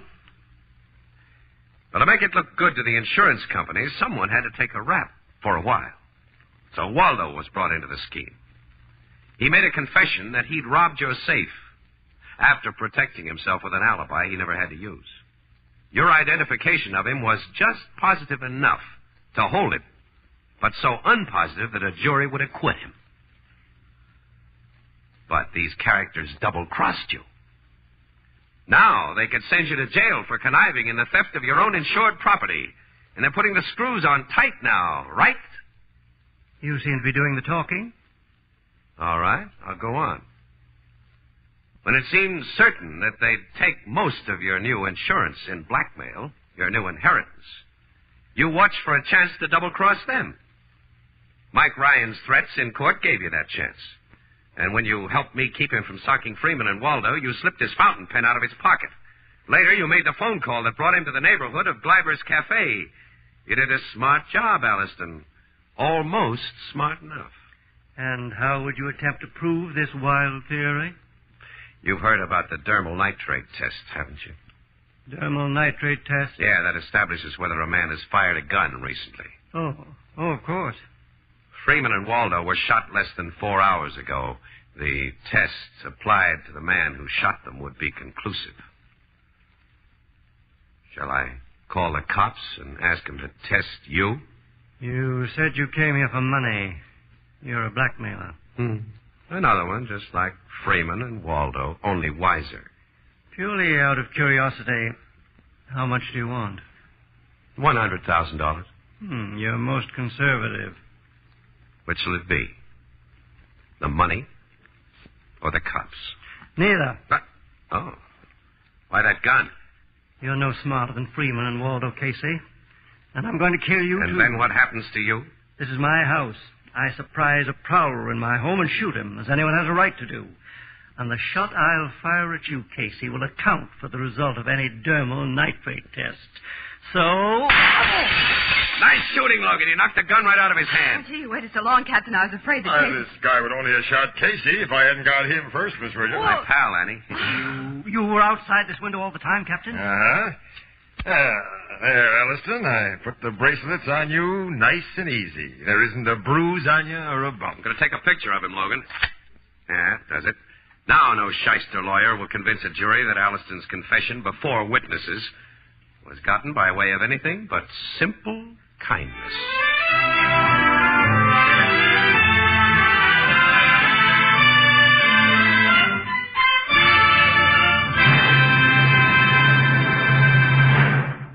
We'll join the crowd at the Blue Note in just a moment.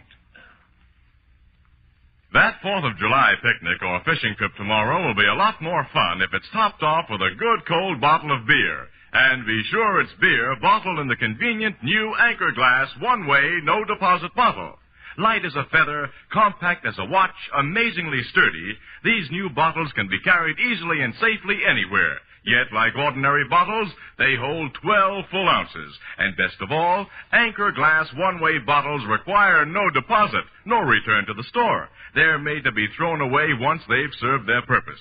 Of course, they're easy to open and safe to drink from. And most important of all, they bring you beer and ale protected by glass. Clean, sanitary glass. Glass that will never impart any foreign flavor. Glass that keeps beer and ale brewery bright. For enjoyable picnics, indoors or out, buy your favorite beer or ale in the new, more convenient Anchor Glass one-way bottle. Product of Anchor Hocking.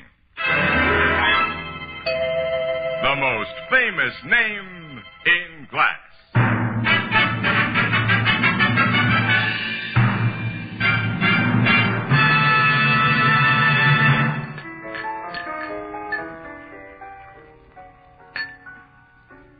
Mike Ryan's back on the force, huh, Casey? Naturally, Ethelbert. Mm-hmm. And reinstated, with apologies from the commissioner and Judge Lucas. There's a couple of things I still don't understand. Why did me telling you about Waldo's alibi give you the big idea that... Ethelbert, when a crook gets into a jam, the first thing he pulls is an alibi. If he has one, that is. Well, Waldo had one, yet neither he nor his lawyer ever even mentioned it. No, there had to be a reason. Sure. The only reason must be that he wanted to be thought guilty of that robbery. Oh, which was covered by insurance. So they were trying to fool the insurance company. That's right. And they'd have no point in doing that unless the insured person, Alliston, was in on the deal. Then, knowing Alliston had inherited big dough, it was a cinch to figure the blackmail angle. Oh, sure, the whole thing was perfectly simple. Yeah? Simplicity itself. Casey, there's a couple of things I still don't understand.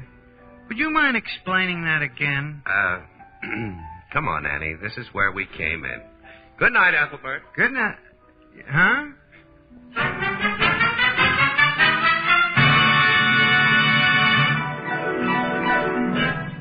Crime Photographer, starring Stotts Cotsworth as Casey, is brought to you each Thursday by the Anchor Hocking Glass Corporation, makers of Fire King Oven Glass, Anchor Glass Containers, Anchor Caps and Closures. All products of Anchor Hocking, the most famous name in glass.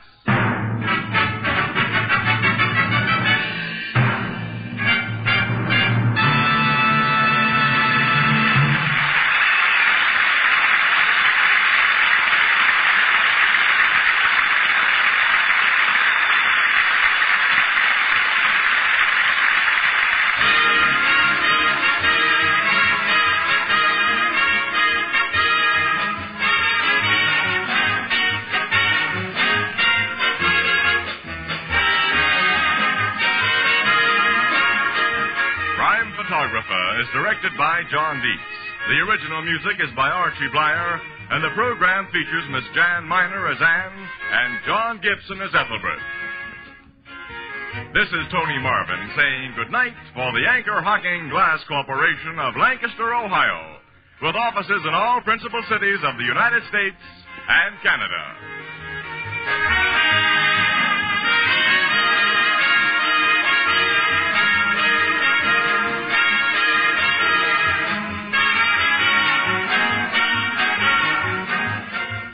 Thursday night tonight on CBS is the biggest show in town. So stay tuned for exciting dramatizations on Reader's Digest Radio Edition, which follows immediately over most of these stations.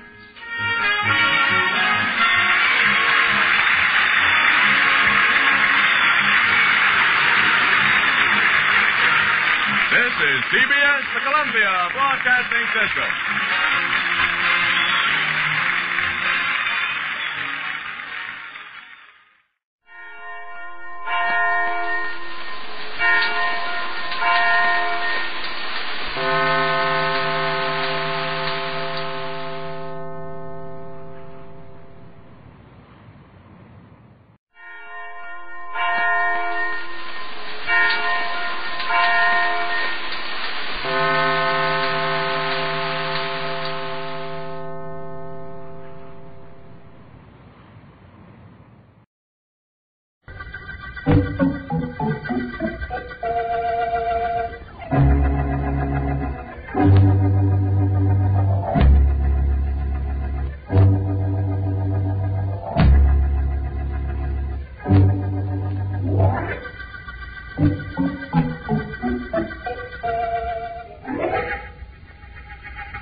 Be 420, lady. Here you are, driver. Please keep the change. Thanks, lady.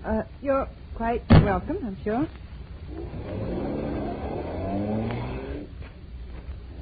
Grace!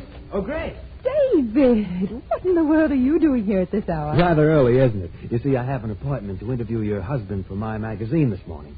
Where did you come from? Oh, I've been away for a few days. My train just got in a little while ago, and I took a cab from the station. Really, darling? The fare from the station is about $2. Didn't the driver say $4.20? Did he, David? He must have come the long way.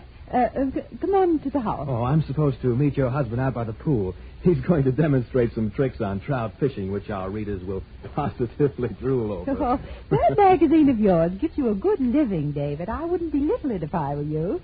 Come on, I'll walk to the pool with you. Well, if it gave me a good enough living, you'd be married to me. Instead of Morton? Instead of J. Morton, exactly. You think it's his money I married? It certainly wasn't because you were in love with those specimens of deep-sea fishing which are mounted in his den. Or with the fact that he was perhaps the leading authority on the use of wet Coachman flies for trout fishing. You're quite sure I would have married you if you'd had Jonathan's money? Reasonably. You know, Grace, I don't think I'll ever change about you. I think I've loved you from the first moment I saw you. Thank you. Well, here's the pool. You know, it's a sort of symbol of this whole place, all white and large. David! I see it, Grace. There's a body floating in the middle of the pool. Come on. It's Jonathan. Look what's lying on the edge of the pool. A fishing rod. A trout fishing rod. And the hook is attached to Jonathan. David, do something. I can't very well, Grace. There's nothing anybody can do for him now.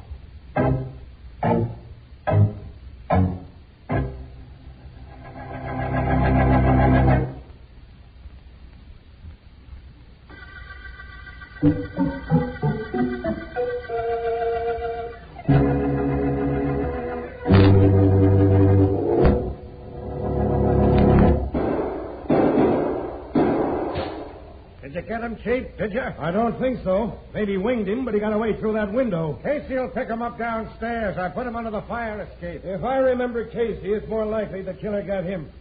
Well, Morrison, we almost had our hands on him. Almost caught the phantom killer. Now, let's go downstairs and either grab our killer or revive Casey. Pretty corny, isn't it, Dan? I don't know, Ellen. Plays like this are relaxing. That they are. They practically put me to sleep. Vance, look, that usher seems to be looking for somebody, and you left word at the box office where you'd be sitting. Boy, are you looking for Philo Vance? Yes, sir. There's an important phone call in the office. It's District Attorney Markham. Markham? Ellen, will you excuse me a moment, please? A moment? I might as well say goodnight right now. If it's Markham, it's a murder. And if it's a murder, I know I won't see you until morning.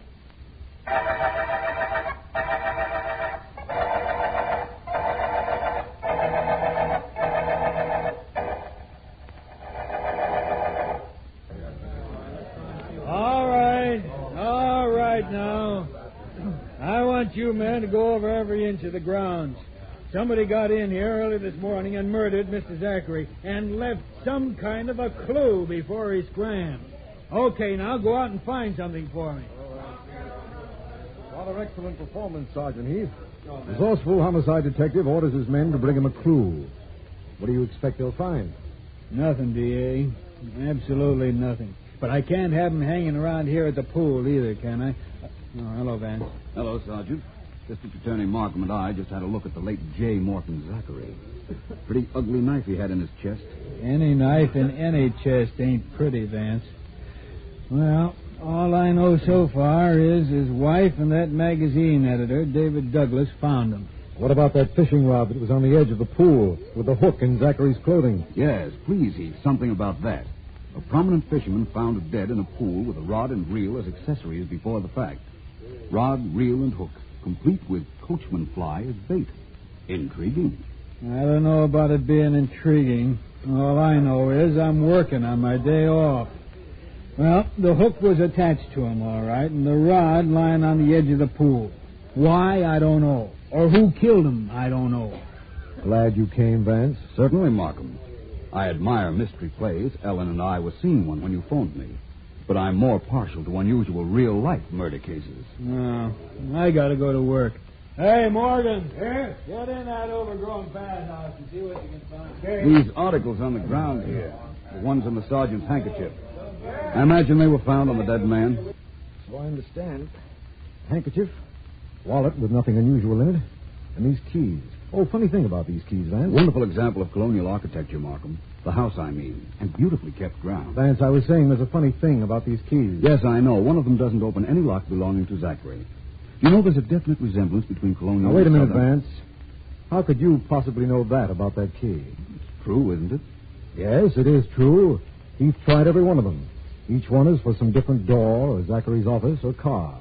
But that shiny one in the middle, that's the one that opens nothing. Only how did you know? Because it's the shiny one, Markham. Either it's a new key to an old lock, or it fits some door that was just constructed, neither of which is very likely. Or it doesn't belong to any of Zachary's locks. Where's Mrs. Zachary, Markham? In the house. Sergeant Heath asked her to hold herself available for questioning. He wasn't thinking of my questioning, I don't suppose, but I'm grateful just the same. If you don't mind, Markham, I think I'll join the lady.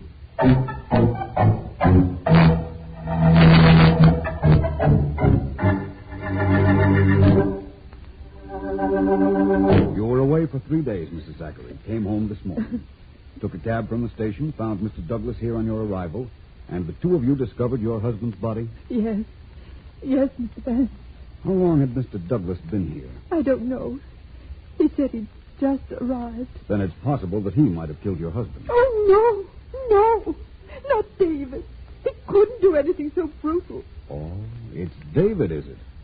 Know him pretty well, Mrs. Zachary? Yes. Yes, I know him quite well. I was engaged to him once. Well, that's quite interesting. What time did you arrive here this morning? About 9 o'clock. 9:15, maybe. What time did your train get in? At 8:50. It's about a 20-minute cab run from the station. That would bring you here at about 9:15, as you said. Mrs. Zachary, you inherit all your husband's estate? Yes, I suppose so. It will be considerable, judging from this house. Was he retired? No.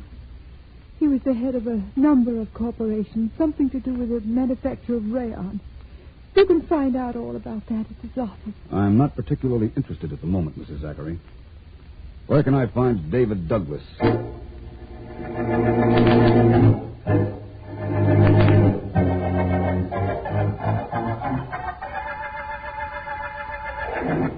If you've come to arrest me, Vance, arrest me. Only don't just sit there staring at me. I'm not a police officer, Mr. Douglas. All I want to know is, did you kill Zachary? No, I didn't kill him. I told you I had just driven up to his house a moment before Mrs. Zachary arrived. I was there, standing there, when she got out of the cab. I paid the driver. How much did you pay the driver? She gave him a bill, a $5 bill. Told him to keep the change. That's quite a sizable tip. I rode out to the house from the station. The meter only read $2. What's the difference how big a tip it was? Besides, the fare wasn't $2. It was $4 something. I heard that. Get through with me, Mr. Vance. Please get through with me. You're awfully nervous, Mr. Douglas. I won't be too long now. Coincidentally, I know that you were once engaged to Mrs. Zachary. Yes, I was. Vance, listen, I know the police let me go, but that they're watching me, waiting for me to make a false move and daring me to make one. I can't stand this anymore. I can't, I tell you. I'm going to... If you kill yourself, Douglas, it's practically confession that you murdered Zachary. Do you want that? Oh, no, I don't want that. I don't know what I do want, but it's not that. Here. Take the gun, Vance. Take it and go away. Please go away. Please leave me alone.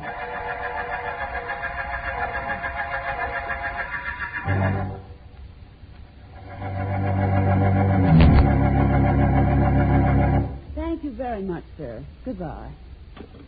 Well, Ellen? Well, Vance, you were right in your hunch. The railroad information just told me that there is no 8:50 train that Mrs. Zachary could have taken. There was a 7:50, though. So she arrived at her house an hour before she said she did. And she gave the cab driver $5 for a $2 run. Well, let's see now. She could have arrived at her home about 8, killed her husband, had the cab driver wait, then drive her around a while, and back to the house in time to meet Douglas. Oh, got yourself a prospect, Vance? 3 prospects. Mrs. Zachary, David Douglas, and a certain Hastings. What, may I ask, are Hastings? They're people. Oh. This particular one is George Hastings, assistant to the late Mr. Zachary. Have you seen him yet? No, I tried to, but he sent out word that he was too busy. I think I have an idea how to talk to him, though. It seems important to find out just what Zachary's rayon business means. Well, when you get that certain look on your face, you mean business yourself. A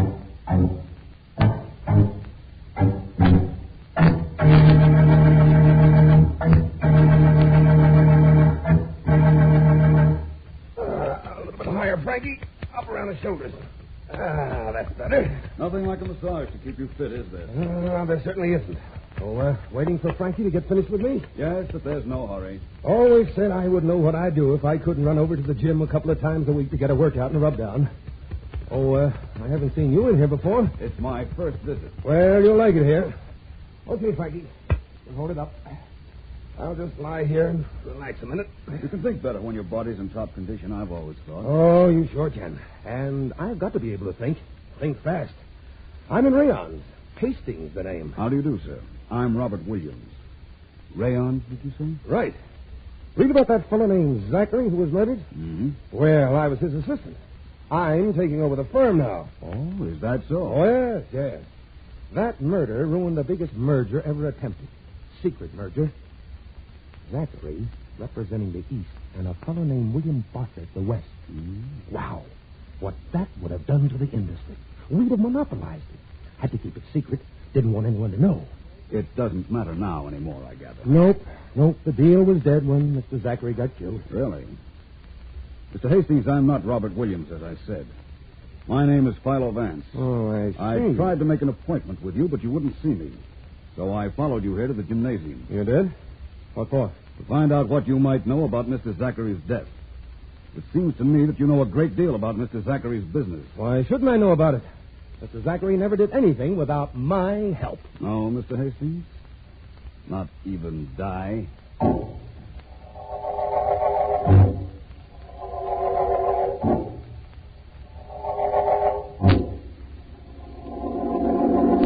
I'm glad you came with me to pick up this David Douglas, D.A. I like having you along on cases when Vance isn't along with you.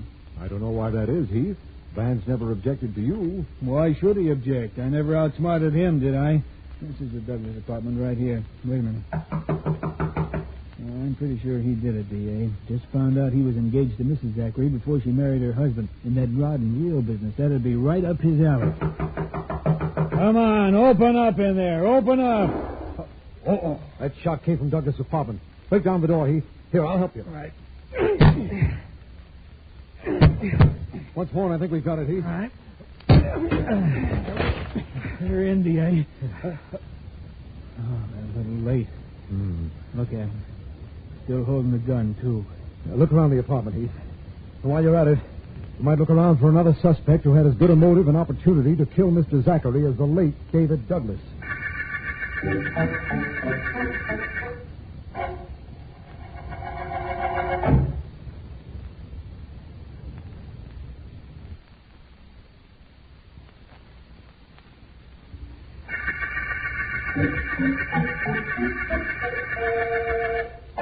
This is District Attorney Markham. The Coachman murder case opened when millionaire sportsman J. Morton Zachary was found dead in his swimming pool, a fishing knife in his heart, and a rod and reel and hook complete with Coachman fly attached to him. Philo Vance has been to see both Zachary's widow and Mr. Hastings, who has taken over the murdered man's business interests, and who told Vance of an impending merger between Zachary and one William Bartlett, whom Zachary had never met. One of our men, Sergeant Heath, has just reported that Mrs. Zachary, who has not been detained by the police, has just had a visitor. This information has led us to... Miss Zachary, I'm sure sorry I never got to know your husband. From what you say, he sure was a grand man. He was. He was, Mr. Bartlett, the finest. It was nice of you to come down, especially since you never met either of us. You had to come, ma'am. Was going to be your husband's partner. I beg your pardon. Oh, shucks, ma'am. Nobody knew about it except him and me. We was going to have our first meeting up at my place, a meeting set up for today, and get real organized. Sure was a shame.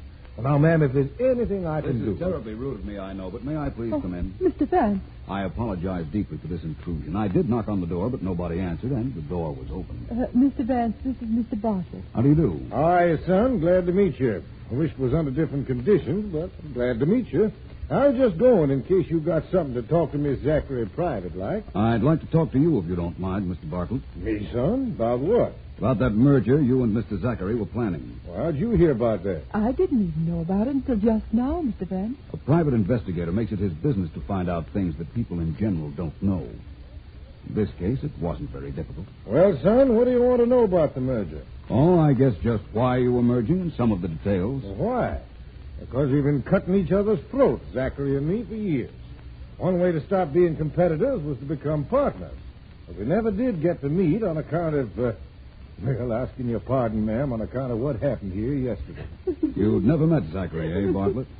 I wanted to be sure of that. Nope, never. Well, now I'll be going. Now, please call on me, Miss Zachary, if there's anything I can do for you. Thank you very much. Bye, Mr. Vance. Nice to have made your acquaintance. Thank you, Mr. Bartlett. It was nice meeting you. Now, Mrs. Zachary, I think it's time you and I had a little understanding. According to what I've found out, you arrived here yesterday morning a little after 8 o'clock, not 9:15, as you said. You found that out? Yes. I also found the cab driver who took you out here from the station. He said he drove you here twice. Once about 8, and he waited for you, drove you around a while, and then back, at which time you met Dave Douglas here. Well? I want to know why the double cab trip. Why you told me your train arrived at 8:50. Very well. I told you that because I didn't want to be suspected. I did get here earlier. I went into the house. I looked out, and I saw Jonathan's body in the pool. And all I thought about was to get away so fast and as soon as possible. The cab was waiting, so I got in. I rode to town, and then I came back out here again.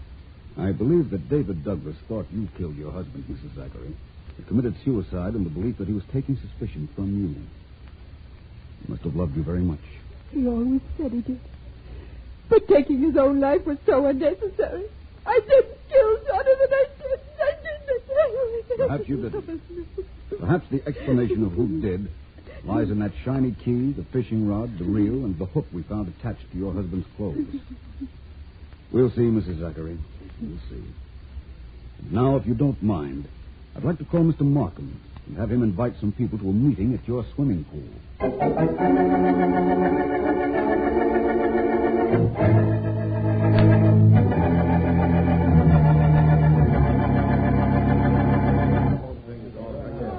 Please, everyone, may I have your attention? Want me to keep him quiet, Vance? No, Sergeant Heath, thank you just the same. Now, we are in what I imagine was a combination bathing cabin and trophy room. Is that what it was used for, Mrs. Zachary? Yes, Mr. Vance, that's right.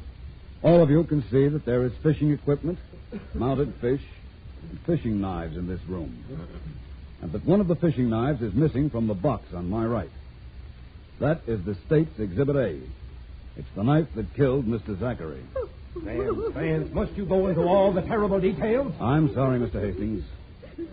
Now, you'll notice that there's a door leading from this cabin to the pool.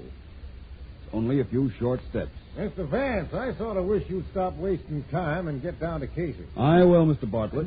All in good time. Now, it is my theory that Mr. Zachary and his murderer met out here early on the morning of the murder. There was a quarrel. And in the heat of anger, the murderer seized a knife from this box and stabbed Mr. Zachary. Stop it, Mr. Vance, stop it. Vance, stop. Mrs. Zachary is fainting. Somebody run into the kitchen and get a glass of water for Miss Zachary. The kitchen's right in there. Thanks very much, Mr. Bartlett, but it won't be necessary. Thank you, just I apologize again to you, Mrs. Zachary. I'm sorry, but I must continue. The murderer stabbed Zachary. He staggered back, as I'm doing now, and through this door. Please follow me, all of you. Yes, we will. That's fine.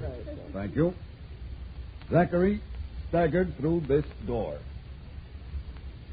Seated a moment at the edge of the pool, like this, and then fell in.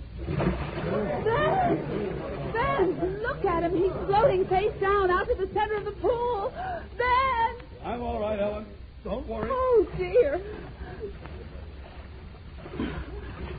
Give me a hand, will you, Markham? Right here, old boy. Oh. What in the world did you do that for, Van? Because I already know who killed Jonathan Zachary. And now I know the reason for that fishing rod and reel. You can go now, everybody. Thank you for coming here. And the murderer, well, I want to thank him for giving himself away.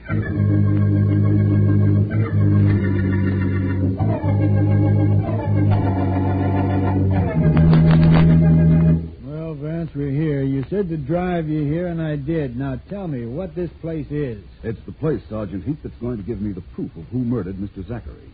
It's a hunting lodge. Look, you said after you fell in the pool that you knew who did it. I still know, but I need proof.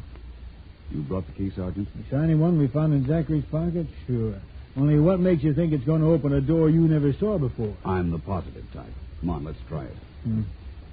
Come on, Heath, if you want to watch. I'm coming, Vance. Okay, there's the front door. Go ahead. One key, one little lock, one little turk. Having trouble, Vance? It doesn't seem to fit. Can't understand this. Wait a minute. This lock is brand new. So? So maybe it's been changed since the murder. Heath, drive me to the nearest town so I can find the nearest locksmith. I refuse to admit a little luck can make me so very wrong.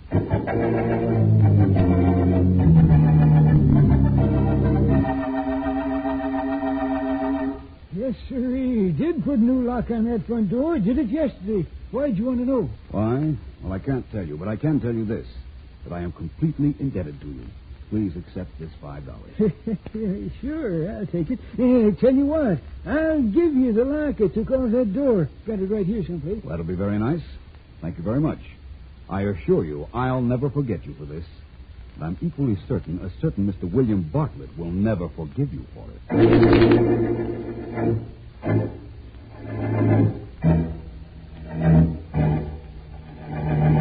Now, look, Bartlett, it's 4 hours since we've held you here at headquarters. We've told you how we know you killed Zachary. Now, you tell us why you did it.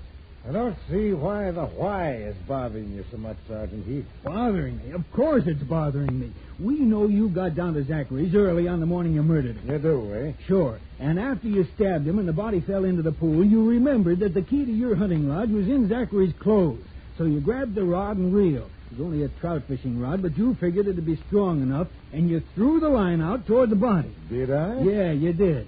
The hook caught on Zachary's clothes. You started to reel in the line when you heard Mrs. Zachary arrive, so you dropped everything and ran. Why would I go through all that procedure, Sergeant Heath, just to get back a key? Why shouldn't Mr. Zachary have a key to my hunting lodge? Because, according to your own story, you were never supposed to even have known him. That's why. And that key tied you up to the corpse, but good. That little description I gave you just now, that's the way it happened, wasn't it? Who saw me? I can't tell you that. Why did you kill him, Bartlett? He tried to trick me with a frame contract. I wasn't to be a partner, just an employee. We fought about it, and that's how it happened. He had the key to my hunting lodge because we had to have a secret place to meet before anybody in the industry thought we even knew each other. I had to get the key back, just like you said. Chief, tell me, who was it saw me? Mrs. Zachary? Tell you the truth, Bartlett, nobody saw you. Nobody? But they must have. You knew the whole story. If nobody saw me, how'd you know? I didn't know. Philo Vance knew. But how he knew? Well, you can search me.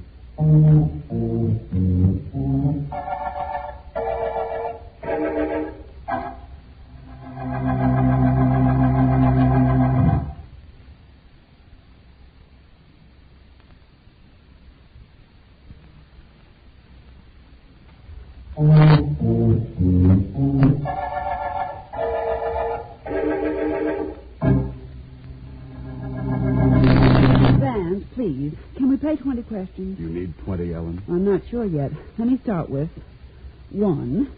How did you know it was Bartlett? Well, Bartlett said he'd never met Zachary. Yet he knew where the kitchen of the Zachary house was. Remember his telling Heath where to get a glass of water when Mrs. Zachary almost fainted? Yes, but did that prove that he murdered her husband? No, but it made it obvious that he and the murdered man had been meeting here. And if they had been meeting here, it might be that they'd met at Bartlett's lodge. It might still further be that the shiny key Zachary had was the key to the front door of the lodge. It was, even though Bartlett tried to throw me off with a new lock. And that's all the proof you needed? Well, I helped a little. I stayed away when you went to Bartlett's lodge, didn't I? Yes, you did. You know, someday, Ellen, our little enterprise here will be reading Vance and Deering, private investigators. I can see it just as plain. I can see something even plainer than that. I can see that we're at the end of the Coachman murder case.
Calling all detectives.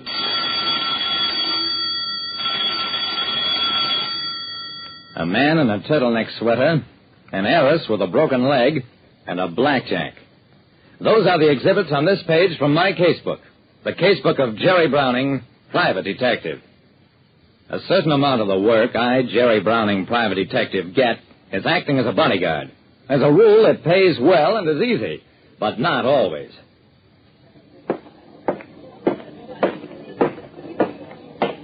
The man in the turtleneck sweater leaned over the table. I say the little lady give me the eye, and I say I'm going to dance with her, see? I glanced at Daphne Springer, who was sitting alongside of me at the tiny table. Her hands were primly folded in her lap, and her eyes were demurely lowered. That meant she had given this mug the eye. Look, pal, the little lady can't dance with you. She's got a broken leg. Oh, a wise guy. For 2 cents, I make it a firm rule of life never to wait and find out what a man would do for 2 cents. I do it first. I knocked the mug into the laps of the people at the next table. He let out a bellow of rage and came charging back at me. Across the room, 3 other turtleneck lads leaned up to join me. Under the circumstances, I took out my blackjack and at a definite point in these free-for-alls, somebody always puts out the light. I laid about with a blackjack up to that point, then reached out, picked up Daphne, slung her over my shoulder, and started cutting a path to the door.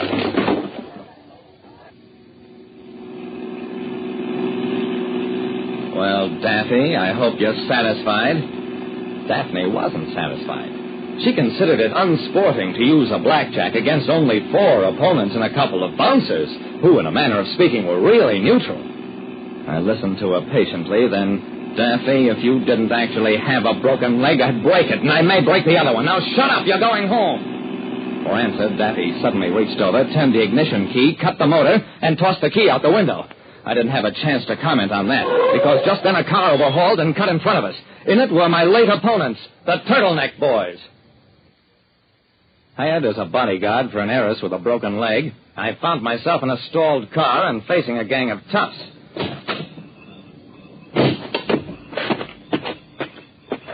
I took out my revolver, walked up to the other car, shoved the revolver muzzle against the nose of the mug who'd started all the trouble at the Pink Poodle Roadhouse.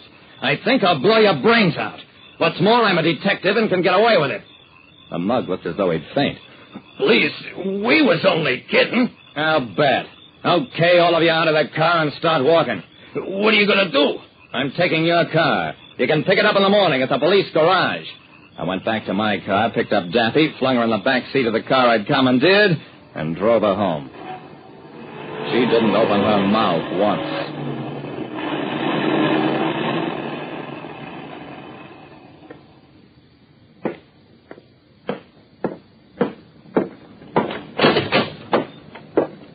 Here's your fun-loving daughter, Mr. Springer. What she needs is not a detective, but the National Guard.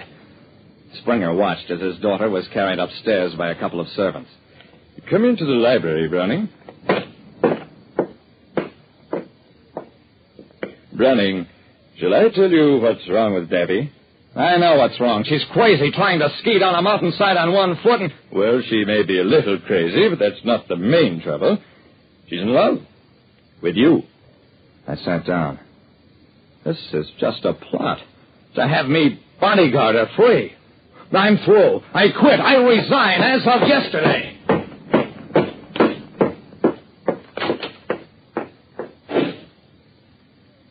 The next morning, I took the commandeered car over to the police garage, explained how I'd come into possession of it. The sergeant kept nodding, writing down my answers until... Hey, is something wrong? The sergeant put down his pen. The guy who owns that car, Nick Whalen, was shot to death last night. You better stick around a while, Browning. Okay, but Daphne Springer will tell you that I took a ride home. The sergeant put in a call to the Springer home and talked for a while in a low voice. Then... Browning, you're under arrest.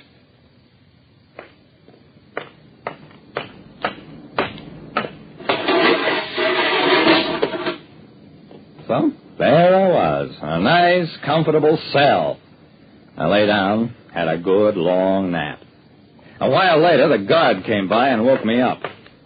Hey, Browning, there's a classy blonde babe outside in a wheelchair wants to see you. I raised my head. Tell her for me to go break her neck. I don't want to see her. The guard prodded me. Come on, you gotta get up. She cleared you.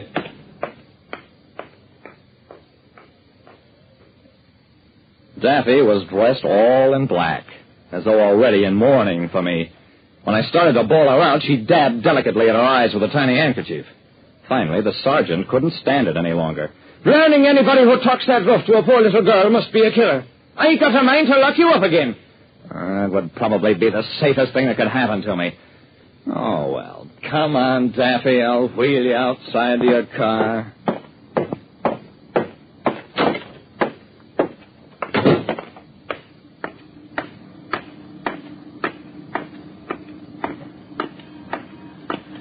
Springer was waiting for us in the car. I heard about what Daphne told that policeman. Made her come down here and retract.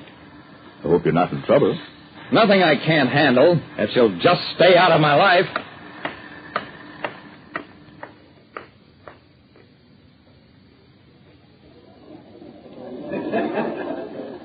That evening, I took a cab out to the roadhouse where all the trouble had started.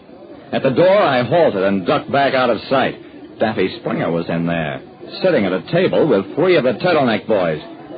As I watched, she got up, walked to the dance floor with one of the men, and danced. Broken leg, huh? I retreated to the parking lot, hung around, and waited. After a while, Daphne and a dancing partner strolled out, walked over to one of the cars, and got in.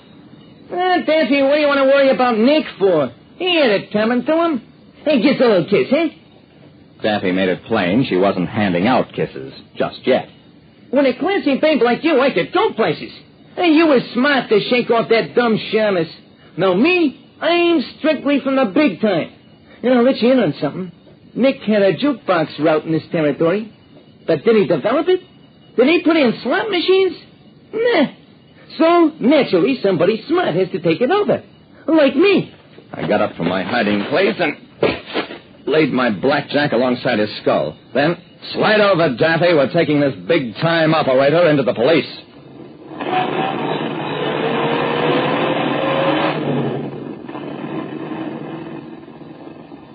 Well, that cleared up the matter at the cost of Daffy's broken leg racket. She admitted it had healed 2 weeks ago. She just liked having me lug her around. She claimed she knew I'd follow her to the roadhouse and just got mad when I pointed out the risk she'd taken. The upshot was she fired me as her bodyguard, which means that when I take her out these days, it costs me money. Like I said, bodyguard work is fine, provided you got nothing tougher than a killer to worry about.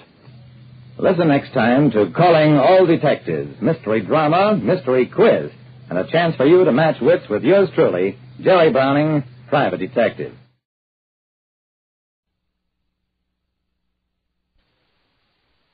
And get it straight. Crime is a sucker's road, and those who travel it wind up in the gut of the prison of the grave. This started with laughter on a bright morning in a battle over a chicken, and got better as it went along. It could have lasted a lifetime, but it didn't. It stopped on a gray morning with a little wishbone broken. From the pen of Raymond Chandler, outstanding author of crime fiction, comes his most famous character in The Adventures of Philip Marlowe.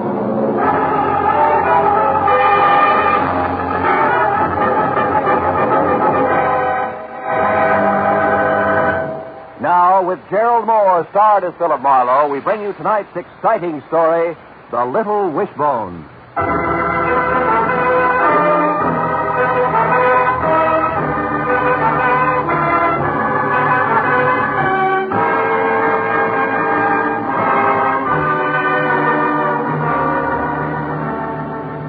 Sometimes the sun doesn't shine at 9 o'clock in the morning.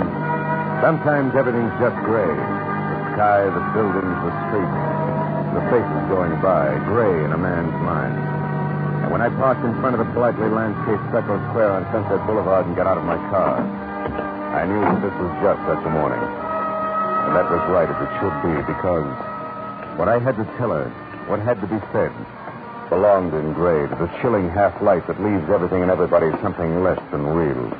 To a half-light that's maybe a moment before birth, and maybe a moment after death. Yes, sir? I'd like to see Miss Jones.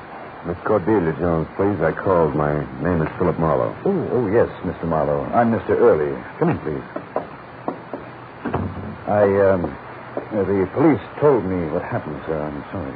Yeah, thanks. May I see you now, please? Yes, of course. It's the last door down on the right-hand side. This way, Mr. Marlowe.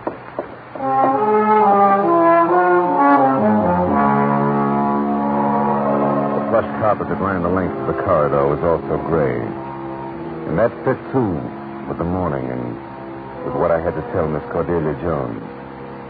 But, well, it didn't fit with another morning. 3 weeks ago. A morning that was bright inside and out. And it didn't fit with Jonesy. Oh, not Jonesy. The stranger in the butcher shop, the customer with the enchanting green-gray eyes. The girl who wanted the same stewing chicken I did. And in no uncertain terms. Oh, no, you don't. Oh, yes, I do. Oh, no, you don't possess a knife, It's 9 cents for the law. And that young lady is just what I'm holding. Namely, one wing, one neck, both legs. Give me that. No, I got here first. Oh, no, you didn't, Mr. Marlowe. There. But neither did you, Miss Jones. It was a tie, a photograph finish.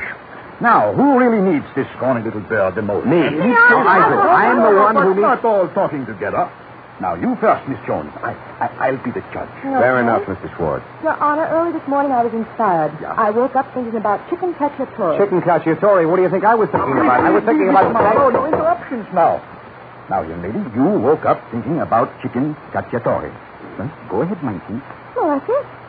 For chicken cacciatore, you need chicken, and since I cook for one, I need a small chicken. End of testimony. Aha. And you, Mr. Marlowe? The same, Judge. Honest to goodness. For inspiration, do I also cook for one? No, ma'am. Not even spoken for. You? Well, good. Then that does it. How does what? Solves the problem. Tonight, you have dinner together. Oh, no, we couldn't. We don't even know each other. Why, this Mr... What's your name again? Marlowe, Phil Marlowe. What's yours? Jones, for Bodyguard. But don't dare use the first part. I answered to Jones. Oh, there. There, now you know each other. Well? Suits me. Jonesy? Oh, no, 6100 North Carolina. 8 o'clock. Don't be late, and send the bird out, please, Mr. Forth. Aye. Goodbye. Goodbye. Mr. Marlowe. Yes, Mr. Schwartz. You can put the chicken down now. You're the only ones in the shop.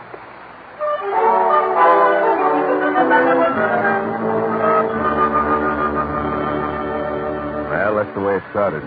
And it had gone along at about the same clip from the chicken cacciatore, which was the best I'd ever eaten. But only because I could look at the lovely chef while I ate it. Past a wonderfully gabby evening that I didn't want to see end.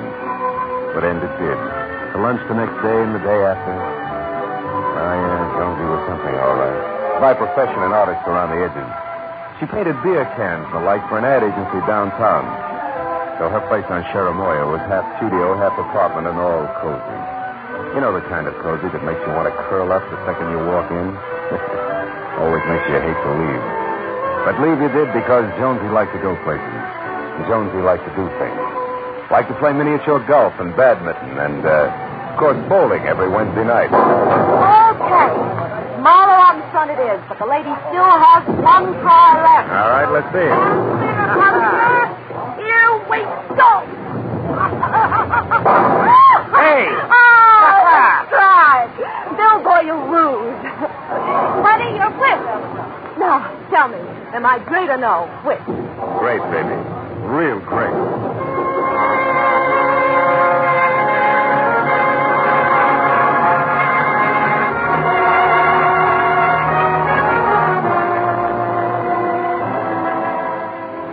And now, ladies and gentlemen, before we start through the observatory proper, and tonight's exciting trip to the moon...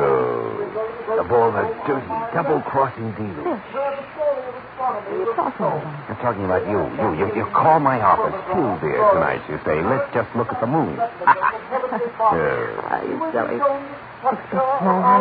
You bet I expected Mulholland Drive. Yeah, parked car and all. Oh, come on, Jonesy. We can still get out of here.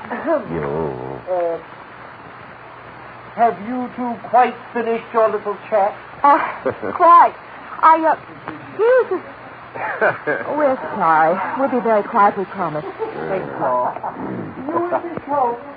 on, Phil. You better stay with the others. Okay, we'll stay with... Something breaking you up, Junior? Yeah. Young love, my friend. Always does. Now, excuse me, but I don't think I can listen to a charming guide anymore. Good night, sir. Are you going to bring the rest of us Phil, that man going for the door. Yeah? Who is it? What did he say? But he was leaving, but young love always broke him up. Why? Because I guess I thought he was somebody else. Well, come on. This guy's great. He wouldn't listen for a word. Or the moon over Mulholland Drive. Phil, be tactful, boy. Lady appreciates it. Most people try. Come on.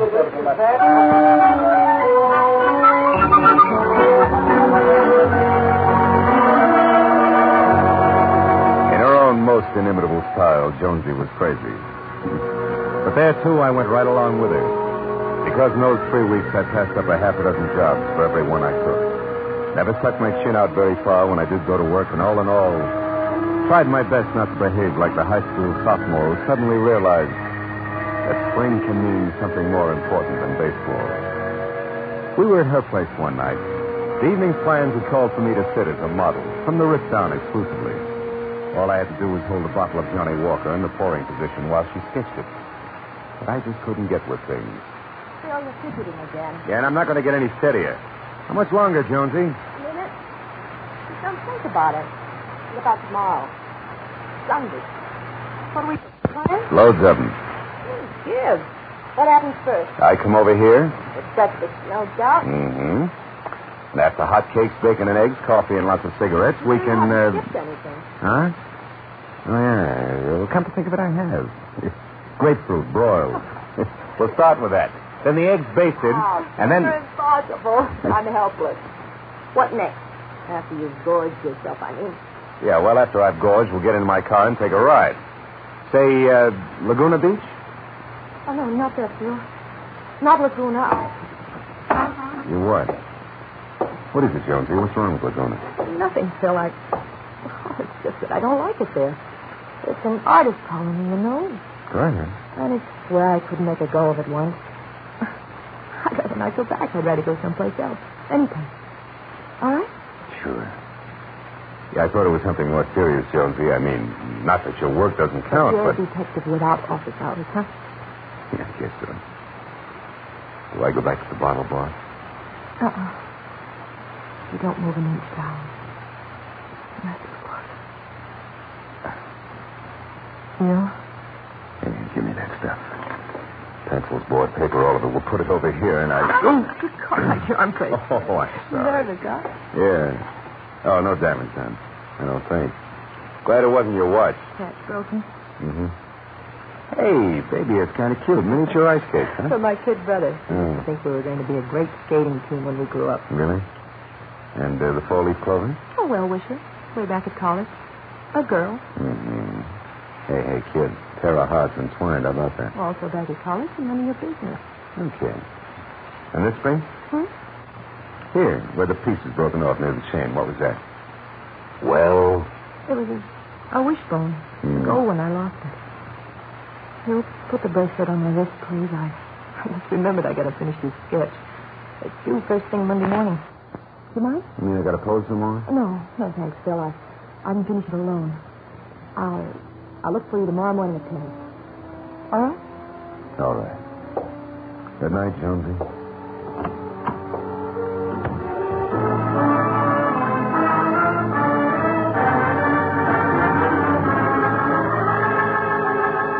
All the way home, I floundered someplace between pouting poor Marlowe, the girl he goes for, keeps secrets from him, and plain male pride. Goodbye, Jonesy. You live your life and I'll live mine. But by the next morning, I'd sold myself on a switch. Some things just weren't my business.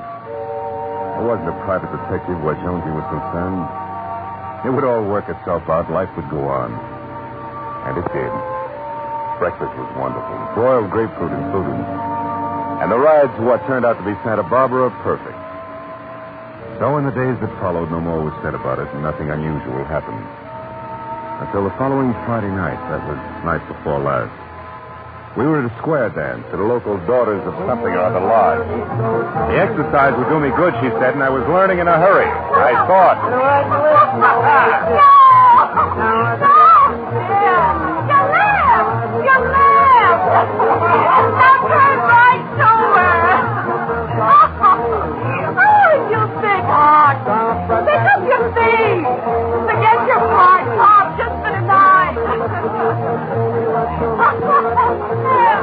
Laughter died in her throat when we swung into a grand right and left, which abruptly brought her up against a tall, fat man with a circle of sweating face that offered cold black buttons for eyes.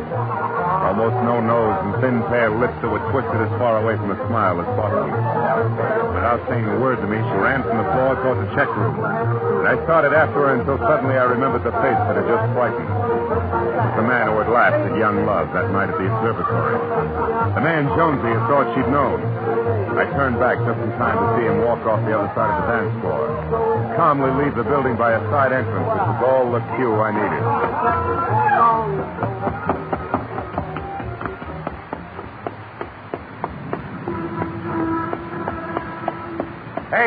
Hey, you, hold it. I want to talk to you. You want to talk to me? Yeah, who are you, friend? And let's not bother with the routine we played at the observatory.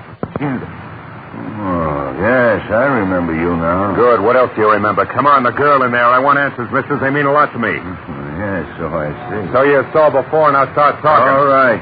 That's just what I planned to do. You can tell her that for me. And also remind her that I was on the corner of 3rd and Oak, too, on Armistice Day. 3rd and Oak, in Laguna Beach. Laguna Beach? Yes. And if you don't mind, give her this, will you? Gold wishbone. A charm. Uh-huh. A charm that can't miss for me because both ends are in my hands, see? So when I pull it apart, as I make my wish, I can't move. There. Now the pieces, Mr. Big Talk. Return them to the lady and tell her that I'll be heard from again. Good night. Good night. Yeah. You'll hear from me again, too.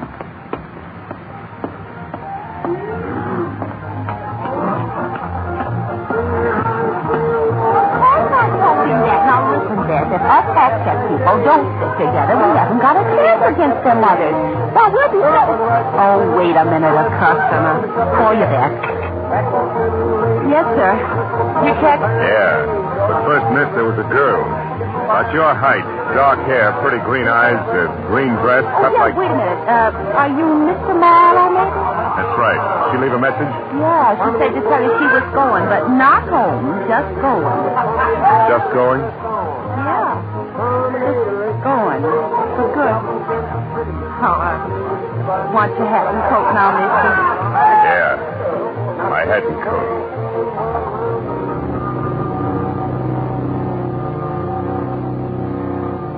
Josie was gone. With no other word than that. And she wasn't coming back. I spent what was left of the night looking for her, checking from one place to another, but it was no good. And the next morning early, when I tried once more at her studio apartment, all I found out was that she'd never returned. I decided there was one place left to look. A street corner in Laguna where over a month ago something had happened that wouldn't lie still. I got in my car and headed south, and all the way down for once the Pacific surf looked cold and hostile. And the dreary desolation that hits all beach resorts out of season had settled on Laguna like a thick hangover. I finally found the intersection of 3rd and Oak. With 2 sleepy drugstores, a dying bar, and a pottery stand closed for the winter. Nothing else. The only sign of life was a black-sweated old man on a bench, whittling listlessly at a piece of gnarled gray driftwood that matched his hands to perfection. It looked as though he'd been there for 20 years. So I decided to give him a try. What that you say, young fellow? I said things are pretty dull around here, huh, Pop? I don't know. Generally, somewhere something happening. People come, people go. Like you. They all got things on their mind. Uh-huh. They ought to come and go more often, Pop. You picked a dead corner, huh? Dead? Well, I don't know about that now. Seems like this corner gets a good share of life. Oh? I'll bet you nothing's happened on this corner in the last 6 months worth talking about. You're wrong, son. It's run the gamut. For instance, last August, a baby was born over in front of the drugstore there in a taxi. Mrs. Wright, Gail Wright it was. Old Cy Lemley, the druggist, delivered. Fine job, too, an 8-pound boy. And, on the other end of life? Yep, that too. A fellow named Peters. He was a kind of belated war casualty, you might say. How do you mean? Well, he went through the First World War without a scratch, and then he got himself killed by a hit-and-run driver right over there in front of the tavern, and it happened just a month ago on Armistice Day. Hit and run. A man dead. Yeah, about 2 o'clock in the morning, they say. To this day, they haven't caught up with the driver. Say, what's the matter, son? You're white as a sheet. I felt like I'd been hit hard below the belt. I don't remember what I told the old man. All I could think of was Jonesy on Armistice Day. A hit-and-run death and a slimy maggot breaking a wishbone charm between fat fingers. But my next step was mechanical. I started checking rooming houses that catered strictly to artists, and the third one paid off. More than I expected. Cordelia. Yes, I remember Cordelia. Come in. Thanks. And she did have a room here, Mrs. Winkle. Yes, she did. Now, what was it about Cordelia, Mr. Marlowe? Well, I'm a friend of hers, Mrs. Winkle, a good friend. I'm trying to locate her. I see. Well, Cordelia left quite suddenly in the middle of the night, Mr. Marlowe. Left a half-finished canvas behind, too. Beautiful thing. Yes, sometimes artists have to spread their wings and fly. Even in the middle of the night? Yes. I used to myself when I was younger, heaven knows. Tell me, Mr. Marlowe, is anything wrong about Cordelia? Why do you ask that, Mrs. Winkle? Because the morning after she left, it was Armistice Day, I think. A man came here asking about her. A fat man. Did you know him? No. And from what I read in his face, I don't think I'd like to. Look, Mrs. Winkle, I got to find out all I can about that guy right away. He means trouble for Jonesy, Cordelia. You see, Well, what I mean is... Don't bother explaining. I think I understand. As it turned out, this fellow used the telephone while he was here. His name is... let me think now. Orland, something weak and sniveling like Begley. That's it. Orland Begley. He made a reservation at the Beekman Plaza Hotel in Hollywood. Begley, Beekman Plaza, huh? Mm-hmm. Okay, now look, did you tell him anything about Jonesy leaving like she did? Oh, goodness, no. I said she planned on leaving. I even told him what we had for breakfast. He just smiled. It was dirty. Then he went away. That's all I know. Mm-hmm. Thanks, Mrs. Winkle. Thanks a lot. Good luck, Mr. Marlowe.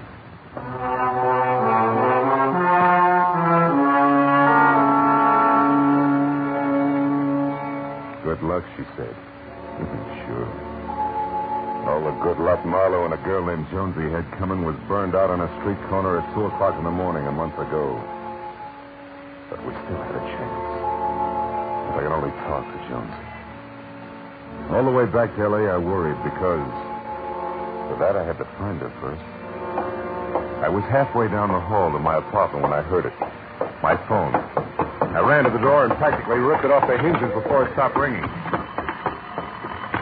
Hello? Hello, darling.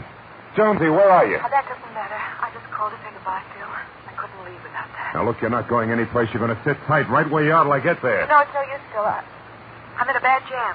I should have told you all about it long ago, but, well, it's too late now. It's not too late, baby. I just got back from Laguna. Honey, I know all about it. Look, you're in love with a good private eye, you remember? Don't run, baby. That's not the answer. There isn't any answer, Phil. There never was for us. Jonesy, please, will you shut up and listen to me for a minute? I can't, Phil. I've thought it all over. My mind's made up. So I'm going to have to get out of this mess my own way. Honey, we got to talk. Come on, where are you? Please, Phil. Gee whiz, can't you see I'm having an awful tough time with this pitch as it is? Jonesy, baby, look. Don't make it tougher on me. I'm sorry for it, Phil, but thanks for the buggy ride, mister. It was swell while it lasted. Baby, you can't run. Don't try it. I know that, but Goodbye, Phil. Okay, Jonesy. We'll make it the hard way.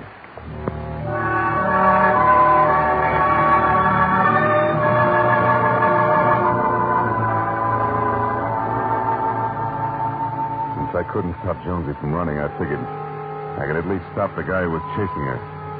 So I called the Beekman Plaza and found out that Orland Begley was still registered. I got in my car and started for the hotel, but then I got another idea. There was a good chance that a sleazy, blackmailing crumb like Beggy carried a record of his own. Anyway, it was worth a try and would pay off better now than a beating. So I went to police headquarters instead, where Detective Lieutenant Matthews was his old sympathetic self, as usual. So, you got some citizen all staked out, and now you want to find out if he's a crook, huh, Marlowe? What is this, something new in crime detection? Now, look, Matthews, I'll come down some quiet Tuesday and we'll make all the jokes all afternoon. But right now... Wait a minute. If you're going to dip into police files, I would like to know a little bit more about it, huh? No joke. All right, the guy goes by the name of Orland Begley. Fat, dark, 6'1", about 40. Could be anything from a badger to a bum check artist. Right now he's shooting an angle that includes me. So I find him in the files. I want an exclusive on him for 10 minutes, then he's all yours. Yeah? And what's the hooker? Why are you included? Because of a brunette named Jones. Oh. Jones, huh? Yes, Jones. I'd like to make it Marlowe someday. Don't fool, Matthews. This time I'm serious. Okay, Phil. Okay, help yourself. You'll find about 3,000 fat guys in there. 2,000 of them with dark hair. Go ahead and start. I'll send in one of the clerks to give you a hand. Matthews' guess was close. But with the clerk's help and hard work, we narrowed the field down to a few hundred cars and started through. The streetlights had been on outside for an hour before we finally found it. 40 pounds lighter and sporting a mustache, but there was no doubt about it. James Orland, alias Jim Orlo, alias Orland Bigelow, was now Orland Begley, with charges that ran from petty thievery in Louisiana to one that even got Matthews on the ball. Begley was wanted for murder in Rhode Island. What are we waiting for, Marlowe? Let's go get him. When we piled into the squad car and headed up Sunset Boulevard, I began to feel good again. For the first time since Jonesy had run away at the square dance. When we turned up Whitley, Matthews cut the siren, and 2 blocks above the boulevard, we stopped. Around the corner from the Beekman Plaza. It was a 2-story frame hotel held together by countless coats of cheap paint only. And inside, a line of empty sweet air bottles said it took something more than ordinary ventilation to keep the musty smell from getting thick enough to chew. The jittery night clerk managed to tell us that Begley had room 212 and left his mouth hanging open while Matthews sent him outside. Marlowe, you mentioned 10 minutes alone with him. You still want it? Yeah. It's important to me, Matthews. Okay. Somebody's got to go up and get him. Might as well be you. Look, the boys will cover his window from outside and both ends of the hall from the landings. If it gets tight, just whistle and duck. Go ahead.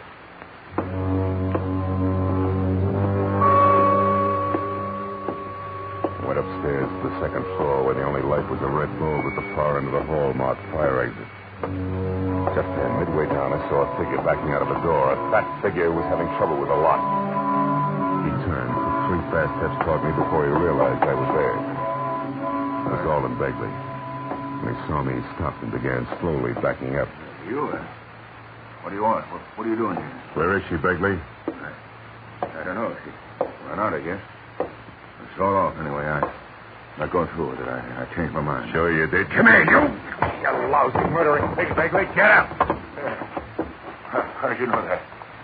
How'd you find out? Police filed bulletin from Rhode Island. You mean you... Yeah. Yeah, that's right. I'm hard. I had to have dough. That's the only reason I tried to shake the kid down. Yeah, but listen, you got me now, so let's make a deal. I'll keep my yap shut. Not one word about that hit and run. You let me out of here. Bad chance, you slimy... Oh, okay, sucker. I've killed him more than once, but you won't stop me. Okay, you guys, slow this. Slow this, Bill. Bill. Oh. Nice going, Marlowe. You got him. Flat on his face where he belongs. Hey, where you going? Find Jonesy, Matthews. I got to talk to her. Hey, Lieutenant. Yeah? There's a brunette here in this guy's room. Better come in. Well, you hear that, Marlowe? Brunette. Well, let's go. It looks like you can do your talking right here and now. Come on, boy.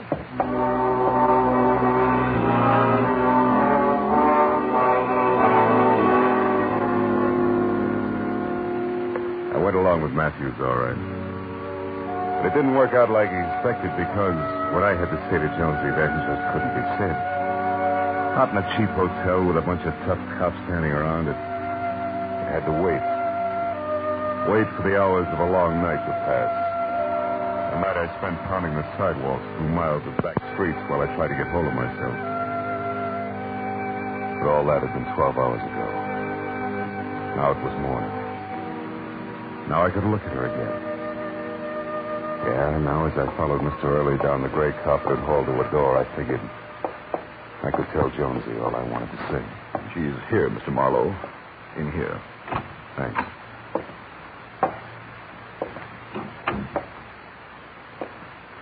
Well, Jonesy, I guess you didn't understand that when 2 people are in love, they share everything. You didn't give me a chance, Jonesy. You see, I found out Begley was a killer after you'd already gone to his hotel to get him. You crazy kid. You should have trusted me, Jonesy. Played it straight. Because no matter how you add it up, we had something worth waiting for. Well, as you said, thanks for the buggy ride, baby. It was great. Oh, here's your little charm. Wishbone. Sorry it's broken.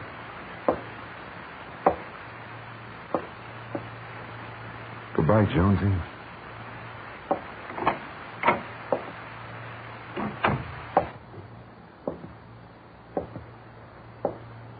Is there anything else I can do to help, Mr. Marlowe? No. Nothing. Thanks. Good day, sir.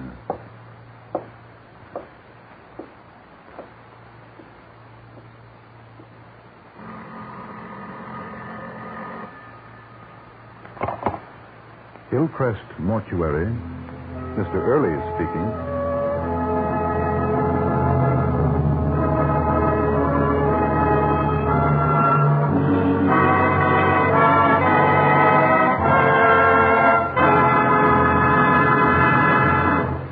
The Adventures of Philip Marlowe, bringing you Raymond Chandler's most famous character, star Gerald Moore, and are produced and directed by Norman MacDonald.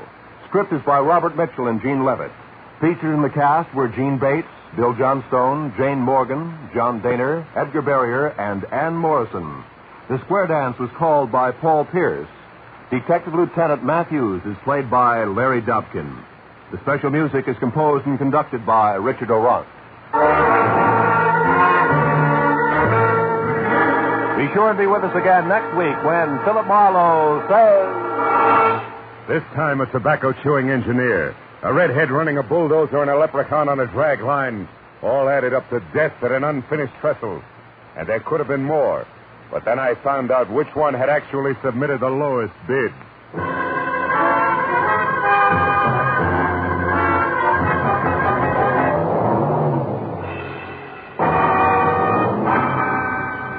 The Adventures of Philip Marlowe, starring Gerald Moore, comes to you every Saturday evening at this same time, transcribed. For the...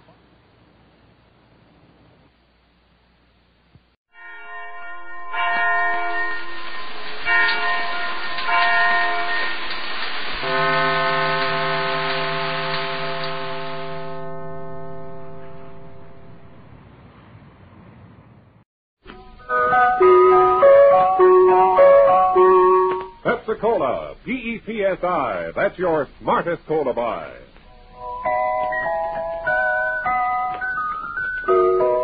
Pepsi-Cola presents Counterspy.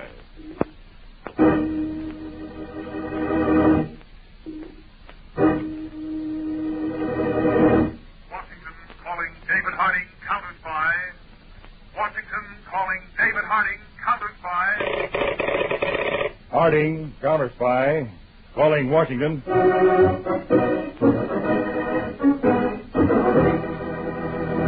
United States Counterspy. Especially appointed to investigate and combat the enemies of our country, both at home and abroad. Tonight, the case of a vicious visitor. Another Counterspy report to the American people. Brought to you each Tuesday and Thursday by Pepsi-Cola. Pepsi-Cola, hit the spot, 2 full glasses, that's a lot. That's right, you heard what they said. 2 full glasses of sparkling Pepsi from one big 12-ounce bottle. You're getting an extra glassful. And what a delicious glassful. The most refreshing, delightful cola that ever tickled your taste. You can't top Pepsi's tangy flavor. And that big, big bottle saves you money, goes twice as far. Pepsi's America's big, big favorite. And America's biggest cola value. So why take less when Pepsi's best? Whenever you reach for refreshment, remember, why take less when Pepsi's best? And now, to Counterspy.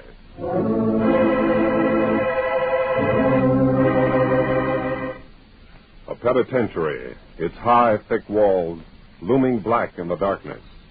Inside, a sudden flood of searchlights illuminates every corner. Gates clang shut. And a siren wails frighteningly into the night.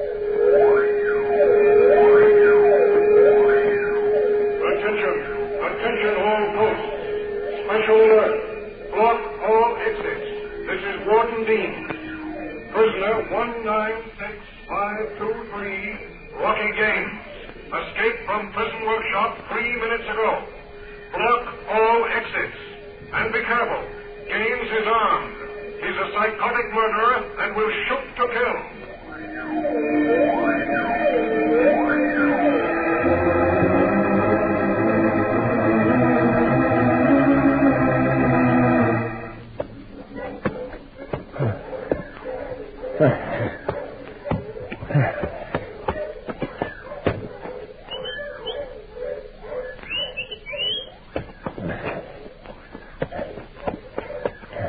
Rocky? Yeah, Al, I made it.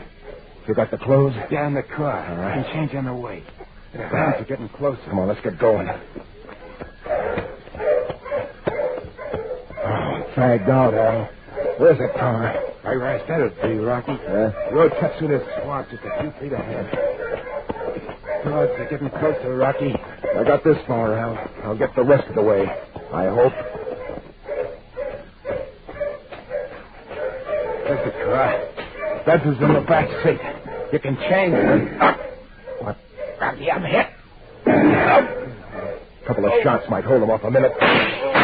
Al, come on, get in the back, quick. Can't move. All right, come on, I'll help you in. Up. Come on.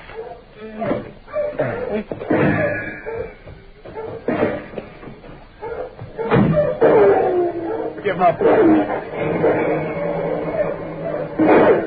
Rocky, you ain't got a chance. Give up. No chance, sir. I got this far. You watch me get the rest of the way.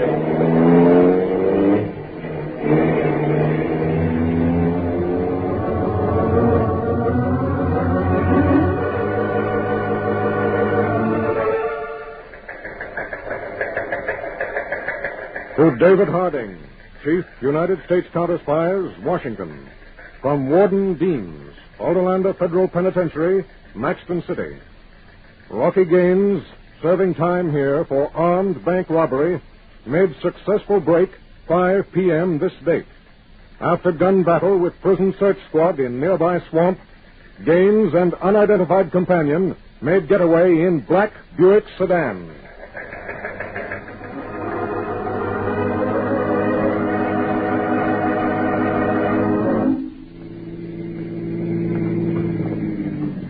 Rocky, where you driving it? We gotta ditch this car, Al. These woods are as good a spot as any. Rocky, them bump.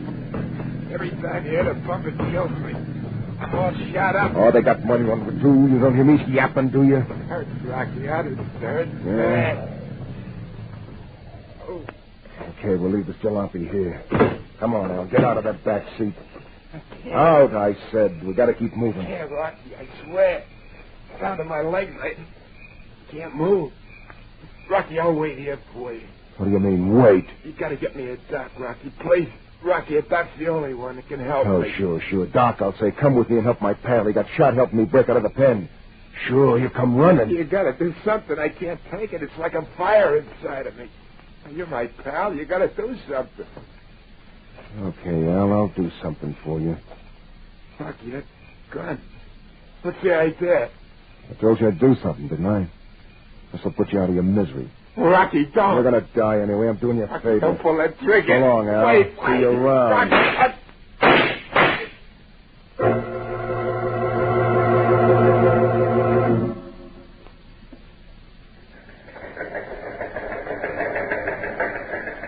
David Harding, Washington, from Conway, now at Albany Field Office. Black Buick sedan used by Rocky Gaines in prison break, found in woods 16 miles north of here. Bullet-riddled body of unidentified man found in back seat. For identification and forwarding fingerprints, bullets removed from body and blood samples.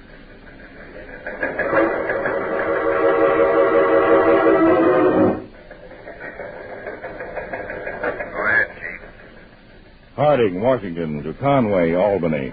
Identification reports that fingerprints of the dead man are those of Alvin Troy, alias Al Trojan, formerly a sidekick of Rocky Gaines. We're working on blood samples you forwarded in the laboratory.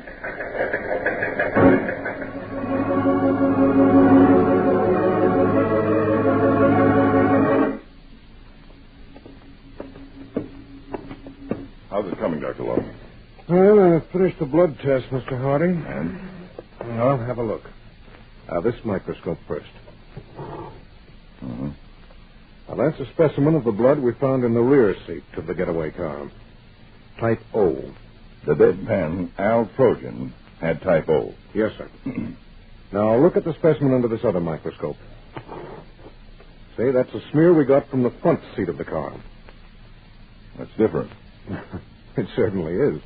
Type B blood. Which means that the man driving the getaway car was Rocky Gaines. And he must have been wounded by the prison guards, too. Undoubtedly.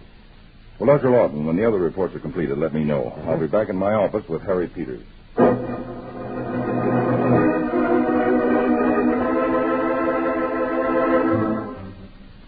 And the lab test, Peters, proved that the blood stains on the front and rear seats of the car were of different types. Now, what did ballistics dig up about the bullets in Trojan's body? Something even more interesting, Dave. Of the 5 slugs probed out of Al Trojan's body, only 2 were .30 caliber. The other 3 were .45s. What? Yes, sir. And the prison guards used .30 caliber rifles. And we know that Rocky Gaines was armed with a revolver, undoubtedly a .45. Nice boy, Rocky Gaines. This means he murdered his own partner. Rocky must have figured that Al Trojan wounded was a dead weight on his hands. And dead men tell no tales, especially to the police. Well, from all we know about Gaines, this doesn't surprise me, Peter. According to the prison reports, Gaines is a psychotic, trigger-finger type, a purely emotionless killer without normal human contact. Special coming in on the radio, Dave. Harding, go ahead. Conway, Mr. Harding. I'm in Tannersville. I got a lead on Rocky Gaines. Let's have it. Less than an hour ago, a motorist picked up a hitchhiker on a back road 20 miles from here. And then at gunpoint, the driver was forced out of his car and left high and dry. The driver identifies the hitchhiker as Rocky Gaines? Positively. What direction did he drive off? North. All right, Conway. From now on, we'll use Tannersville as the focal point of our operation. Set up an emergency base for us there. Right, Chief. Why Tannersville, Dave? Look at this map, Peters.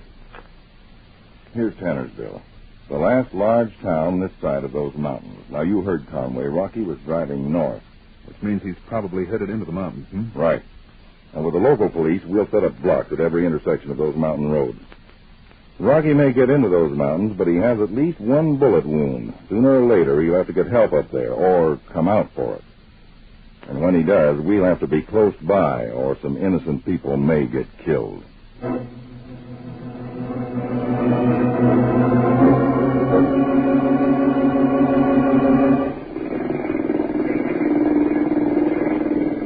Norma, this boat engine sounds kind of peculiar to me. Oh, Cliff, there isn't a thing wrong with the boat, and you know it. Well, it still sounds funny. I can't put my finger Now, on the... darling, you're just looking for another excuse to take the motor apart again. Now, isn't that it? Trouble with you, Mrs. Benton, is you know too darn much about me. Well, now, imagine a husband admitting that. Hey, you're running inside into the jetty. Oh, I am. I'm sorry. All right, I'll bring it in easy. There. That's it. Okay, kill the motor. Huh?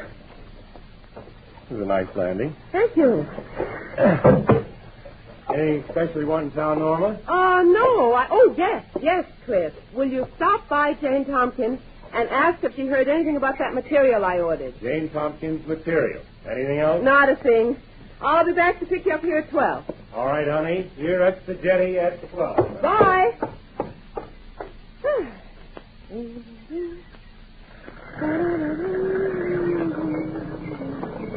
Nice boat you got there, lady.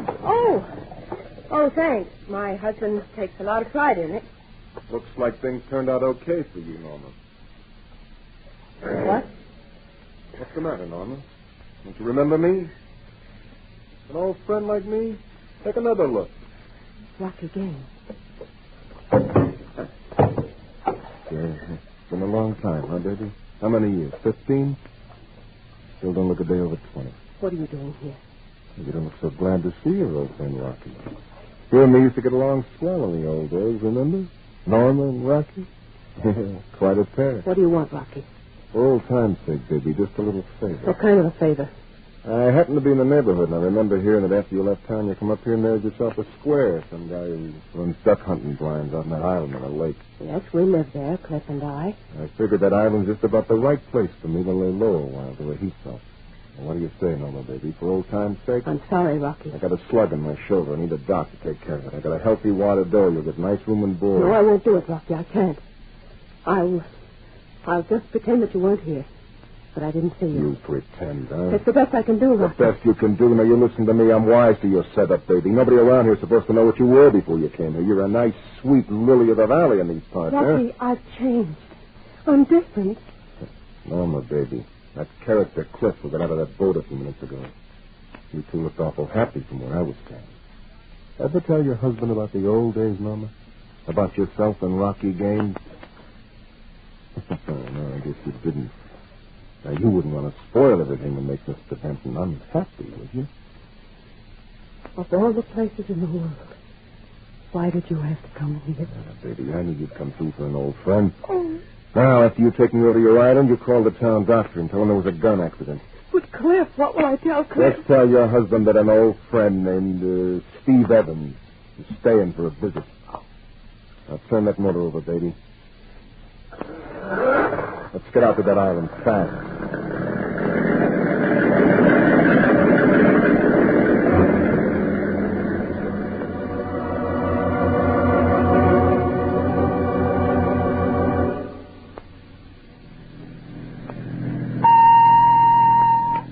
Harding, go ahead.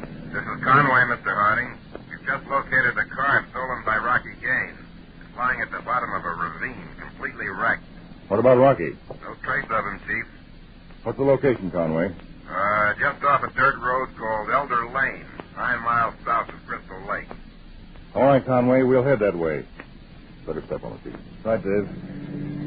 We'll have to turn onto Route 16A for Crystal Lake. Crystal Lake. It means Rocky's still moving north. Yes. Without a car, he's going to be slowed down. Dave, now we can start closing in on Rocky Gaines from all sides. Yes, and let's hope we get him before any innocent bystanders excite his murder-mad mind.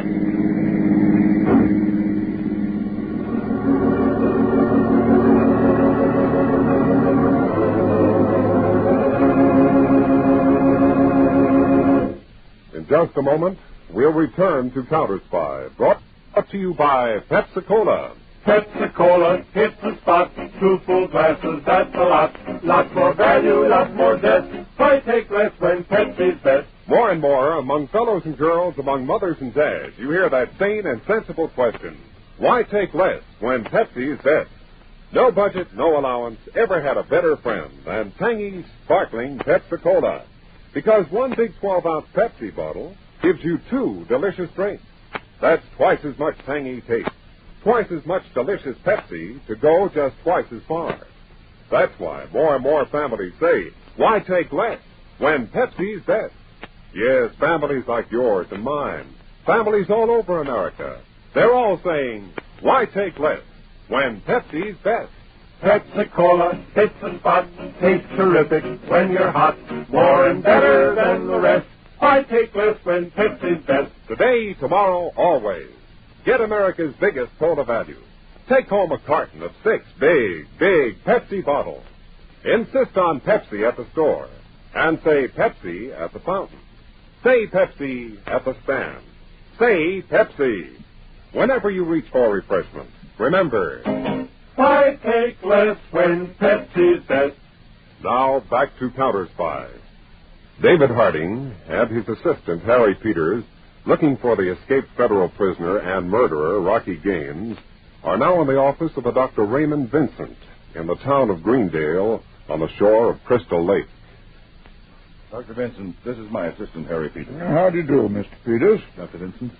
Well, now, if you will tell us the story, Doctor. Well, of course, Mr. Harding, it can't have any bearing on your case, but that man of yours who stopped by here was so dead set in my telling you. Well, please go ahead, Dr. Vincent. Well, it was like this. Now, yesterday morning, the phone rings. It's Norma Benton, place over on Mallard Island. Mallard Island? That's a big island a few miles out in the lake. It's called Mallard on account it's a dandy spot for duck hunters. Matter of fact, it's the best darn spot in the state. Cliff Benton and his wife Norma are the only ones who live on Mallard. Cliff keeps the duck blinds in repair. County pays for it, you know. It brings business here. Well, Doctor, what about Mrs. Benton's telephone call? Well, it seems Norma Benton's got a friend that came to visit. Friend's name is, No, it wasn't it. I have it here on a card. Evans, that's what it is. Steve Evans. Steve Evans. And then, Doctor? Well, it seems Norma was showing this Steve Evans fella some of Cliff's guns. And one of the darn things goes off, and this friend is shot right smack in the shoulder. You have quite a few accidents like that up here. You know, you got to be careful with firearms. Doctor, do you have the bullet you extracted? Well, we usually do, you know, but this friend of Norma Benton's, what in tarnation was his name? I got it here on a card. Evans. Steve Evans. That's it, Evans, yeah. You got a good memory, son. Well, this Steve Evans tells me he'd like to keep the bullet for a souvenir of his visit to Crystal Lake. Some folks are kind of funny that way, you know. I once knew a fellow... Well, Doctor, we won't take up any more of your time. Thank you very much. Well, you're entirely welcome. I suppose I wasn't of much help to you, though. You never can tell, Doctor. Goodbye. Goodbye, gentlemen.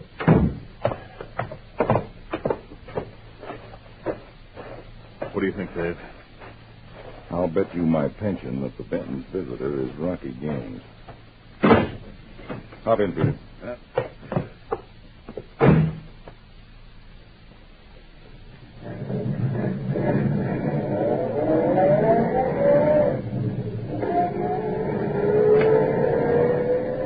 Harding to Conway in Master Control car. Conway to Harding, standing by. Believe we've located Rocky Gaines on Mallard Island in Crystal Lake. Have all mobile squads in area report to me at Lake Shore town of Greendale. That is all. The wind-up, Dave? Well, not just yet, Peters. I'm interested in Norma and Cliff Benton. Well, why should they protect and harbor a criminal? Suppose they don't know who he really is? Well, in that case, those two are in terrible danger. Rocky Gaines is a pathological killer. If we make any hasty move, he might murder them. That's true. On the other hand, the doctor told us that Steve Evans was an old friend of Mrs. Norma Benton. Peters, before we close in on Mallard Island, I want a complete checkup on Norma Benton. Then we'll know how to handle this capture.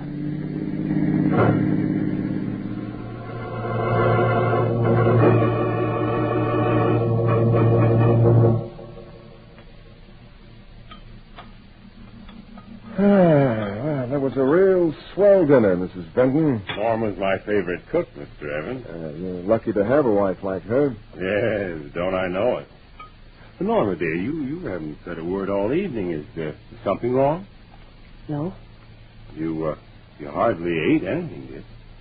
I wasn't very hungry, Cliff. Something on your mind, maybe, Mrs. Benton? No, there is nothing on my mind.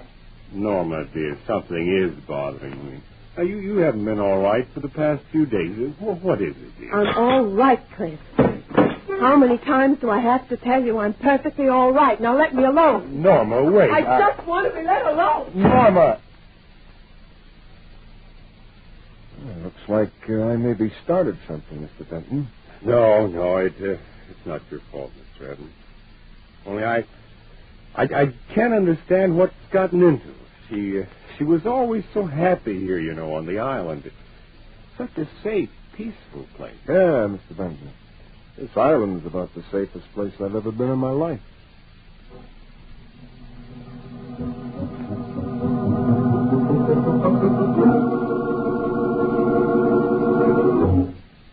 All right, Scott. Thanks very much. Peters, you get all that on the extension? All of it, Dave. Mrs. Norma Benton, formerly Norma Marcy, entertainer at the Black Grotto in Bayside from 1931 to 1934. An old flame of Rocky Gaines. That undoubtedly means Mrs. Benton is giving help to Rocky. Yes, Peters. She's hiding him. Now we know how to handle this.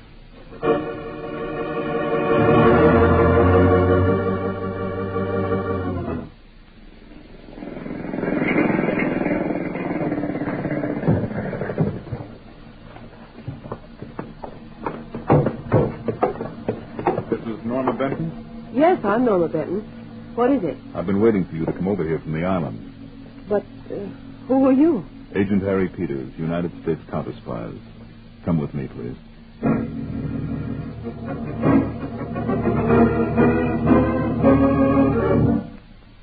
And that's the story, Mr. Harding. Rocky Gaines forced himself on you. I had to take him in. You had to. Why? Because I didn't want Cliff, that's my husband, to find out what I was once. I didn't want to hurt him. I see. Can you understand what I mean, Mr. Harding?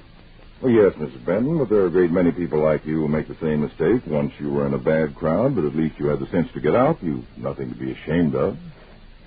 Some people don't see it that way. The right people do, Mrs. Benton, and from everything I know about your husband, he's certainly one of the right people. I was crazy to help Rocky, I know. If I had come to you in the beginning, Cliff wouldn't be in such danger now. Danger? What do you mean, Mrs. Benton? Rocky warned me not to let Cliff leave the island until after he's gone. He keeps his eye on Cliff all the time. Follows him, never lets Cliff out of his sight. And Rocky always has that gun with him. He told me that if anything goes wrong, if I make just one slip, he'll kill Cliff.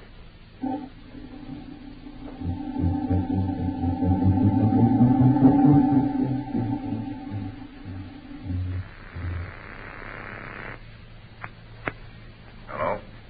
Well, Mr. Harding, this is Cliff Benton. Mr. Benton, yes? Norma's not in the house now, but she told me about your talk with her. Rocky Gaines finally went to sleep. I just checked to make sure. All right. Peters and I'll start for your island right away. All right. The mooring's on the south shore. I know. We should be there in less than 20 minutes. I'll be waiting for you, Mr. Harding.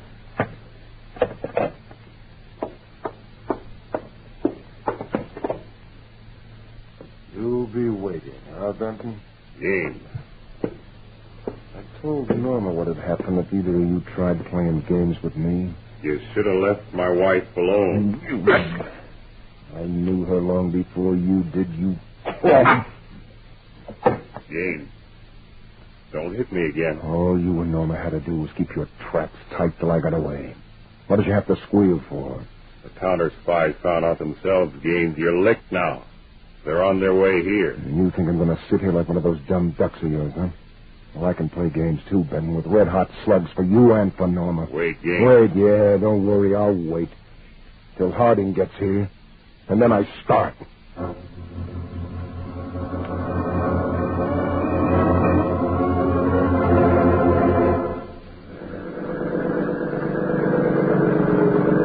Mallet Island just ahead, Dave. Make for the jetty on the south side, Peters. Right. Peters, light. Through the trees. That light. Light? Right in the center of the island. Over there. I see it. That's the attic light in the Benton house. Norma Benton's danger signal to us. Something must have gone haywire. Maybe Rocky tumbled to the plan. Let's get to shore.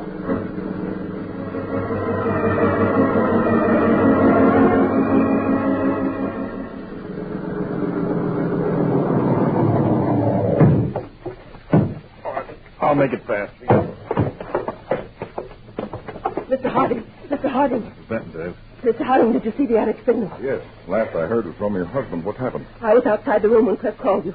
Rocky caught him at it, so I switched on the signal light in the attic and ran down here. You'll go right up to the house. Yes, but Mr. Harding, Rocky plans to kill us all. Cliff, me, and you. He's waiting for you to arrive. But if he finds out that I'm gone, he won't wait. He has Cliff in the living room. Peter, yes, Dave. We'll have to improvise fast now. You circle around the house. I'll have to take a chance of going up the front way with Mrs. Benton. There's a back door to the living room, isn't there, Mrs. Benton? Yes. Okay, Peter. You come in through the back. I'll try to stall Rocky Gaines while I jockey him into position. Now, your cue to come in will be this sentence. Don't be a fool, Rocky. You got it? Don't be a fool, Rocky. All set on it, Dave. I bet. A shot, Dave. Cliff! Let me kill Cliff! Mrs. Benton, wait. Don't go back there alone. Wait!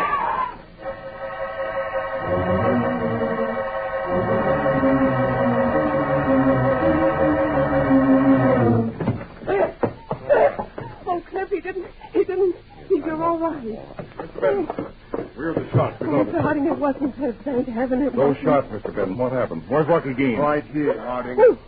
Behind you. Get your hands up, Harding. You and Benton both. That's it. Now keep them that way. By the way, Harding, where are all your boys? I saw you come up the path alone. I came over alone, Gaines, to talk sense to you. Yeah? What kind of sense? Give yourself up, Rocky. You haven't got a chance of getting away from this place alive. Look who's telling me about getting out alive. There are counterspies stationed all along the shore. Don't be a fool, Rocky. Fool, huh? I got other tougher spots than this. After I set this house on fire, your Boy Scouts will all come over here on the double. That's when I make my break with the boat. I told you before you haven't got a chance in the world. Don't be a fool, Rocky. Shut up. You're holding up this party, and at this party, Harding, you're the guest of honor. And like they say, a guest of honor should get the first helping. There's a Coachman for you, Dave. You're telling me, Peters. What happened to you? I said the signal sentence twice. Dave, believe it or not, those woods out back are thicker than we figured. Took me a while to get through. It's a good thing they weren't any thicker. All right, Mrs. Benton? A little shaky, but yes, all right. It's custody. We're both very grateful to you, Mr. Harding, for saving our lives. And our life together. Well, it cost Rocky Gaines his life. And that closes the case of your vicious visitor.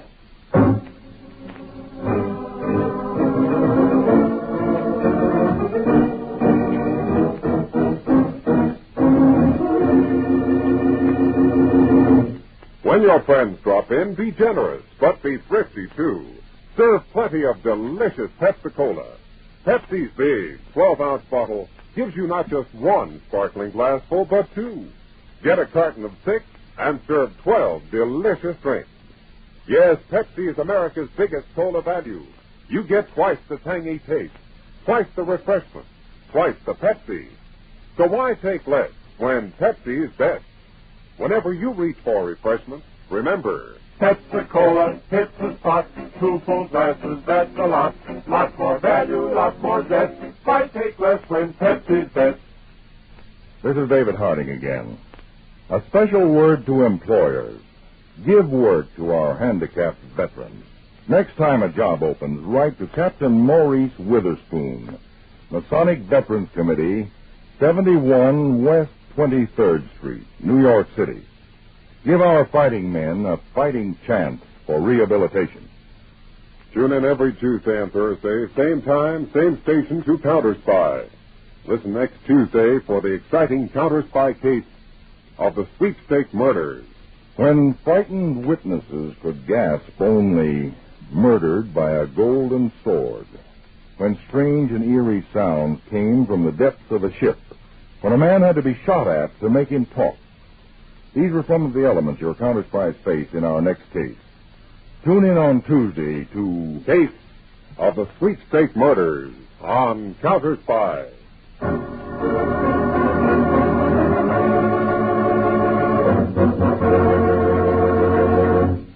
Tonight's Counterspy program originated in New York, was directed by William M. Sweet, dramatized by Edward J. Adamson, and featured Don McLaughlin and Mandel Kramer, with music by Jesse Crawford.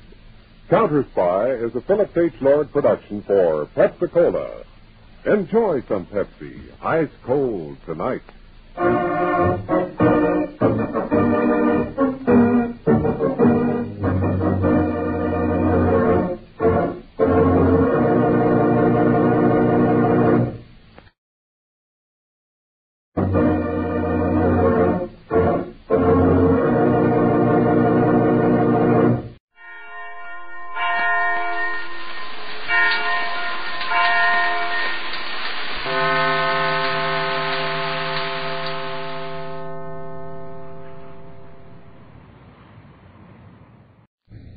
The Linux Show, starring Nick Carter, Master Detective.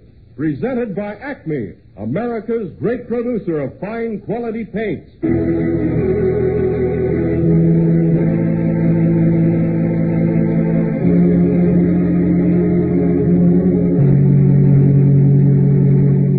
This is the story of a man known the world over as one of the most daring and resourceful characters in the history of detective fiction. A man whose name has become a symbol of the triumph of right and justice over the sinister forces of crime and lawlessness. A man recognized as one of the great masters of deduction. Nick Carter, Master Detective.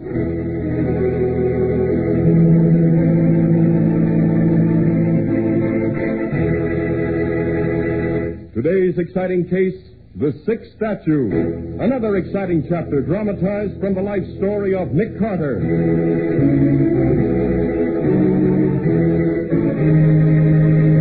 In just a moment, we'll hear how Nick Carter investigated a strange plague called Brown's disease that murdered 2 people and almost killed a third.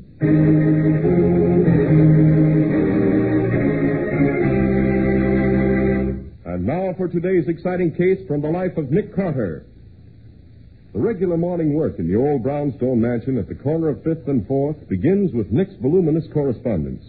Scores of letters arrive every day. Official, semi-official, friendly, threatening. And every once in a while, a strange note arrives, like the one Patsy is reading to Nick now. Dear Mr. Nick Carter, you are a famous detective and would not know me as I am only a housemaid. Oh, this writing is terrible. But I have heard you will always help people if they are in trouble, so I am taking the liberty to ask you, would you help me? Mr. Carter, there is bad trouble in the house where I work. Mr. Horace Allen's house on Park Avenue. There is plague in the house. A bad sickness, and I think we will all die. The statues got sick first, and I know we will get it next. Please come and tell me what I should do. Enclosed, please find money order to pay for your trouble. Yours truly, Maisie Leeds. For the love of Pete. Oh, I really think this is touching, Nick. Look, here's the money order, $5 whole. Generous fee, considering Miss Leeds probably earns only $20 a week. Wish you hadn't sent it. Let's see that letter, Betsy. Here. Horace Allen. What? That's the famous ex-meat packer, isn't it? 1270 Park. Very rich. Yes. Letter mailed last night. Written in a great deal of hurry. Notice the ink blots? Miss Leeds seems rather frightened. Well, what's all this about plague? Now, here's the key line. Statues got sick first, and I know we will get it next. Statues got sick? But what's that mean? I think we better drive to 1270 Park and find out. Right now? Oh, can't it wait a few minutes, Nick? We've got so much work to do here, and, well, Miss Maisie Leeds' trouble is probably a very vivid imagination. You've forgotten I've been paid a retainer, Patsy. I'm now devoted to the interest of my client. Let's go see Maisie, even if we have to go in through the servants' entrance.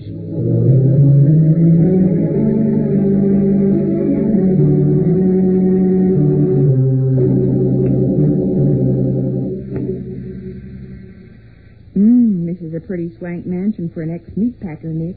Yes. Heard Mr. Allen's turned to art in his retirement. He collects. Oh, I wish you'd go back to meat packing for the duration. You can't eat statues and packers.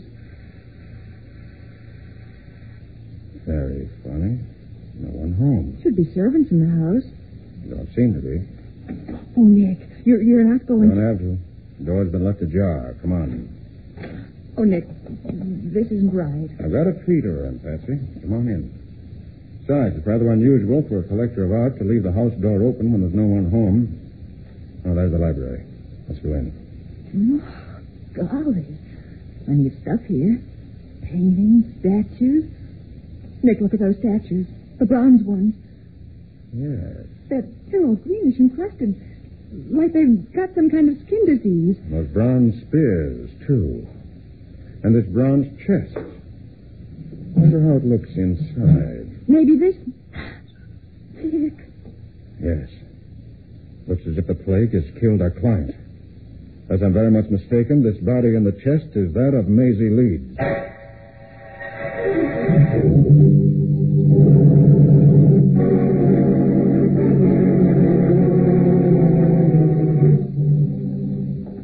I've been through most of the house, Nick. There isn't a soul around. What's happened anyway? Don't know yet. Learn anything from the body? Maisie Leeds, all right. Dead about 10 hours. She must have been strangled and placed in this chest just after she mailed that letter to me. Oh. Patsy, there's an odd thing about this murder. Looks as if the killer had silver polish in his hands. Silver polish? Yes, there's a kind of white powder on Maisie's neck around the strangulation prints. Smells like silver polish. And, Nicky, you'd better notify the police. No. Why not? Listen, Patsy. Maisie Leeds paid me $5 to take on her case. I didn't get her soon enough to save her life, but I am going to get a killer. This is a point of honor. Something Sergeant Matheson wouldn't understand. What do you think I Nick. here? Don't move, either of you. I'd suggest you put that gun away. You might hurt someone. Answer my question. What are you doing in here? Who are you? I'm Nick Carter. This is my secretary, Patsy Bowen. Nick Carter? Yes?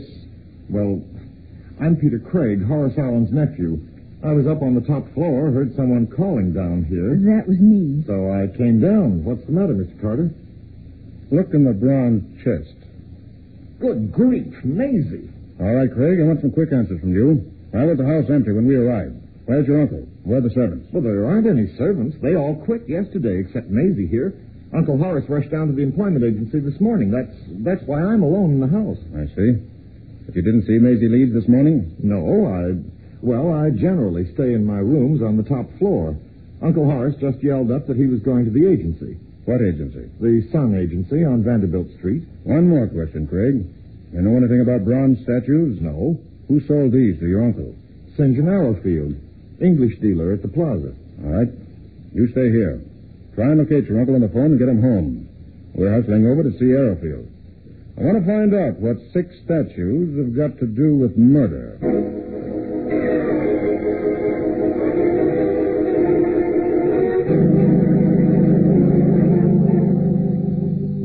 Believe me, Mr. Carter, that man Allen is an idiot, a fool, an artistic criminal. I should never have sold rare pieces to an ex-meat packer. Go on. Antique bronzes are as delicate as tropical fruits. Unless they're cared for with delicacy and understanding, they sicken. You mean statues can really become sick? Yes, and die. Bronze disease is a corrosion that eats away the metal, rots it until it crumbles. No one knows how it starts. No one knows how to stop it. Once it attacks a collection, the infected pieces must be removed or the entire collection will die. Golly. And bronze disease has attacked Allen's collection? You saw it, didn't you? The green, crumbling crust on the surface of the bronze. And unless he removes the infected pieces, his collection is doomed. But why did you call him an artistic criminal? He has $500,000 worth of items there. All the money in the world can't replace one of those pieces once it's lost. Don't you understand? There's nothing more valuable than a work of art. Oh, yes, there is, Mr. Arrowfield. A human life.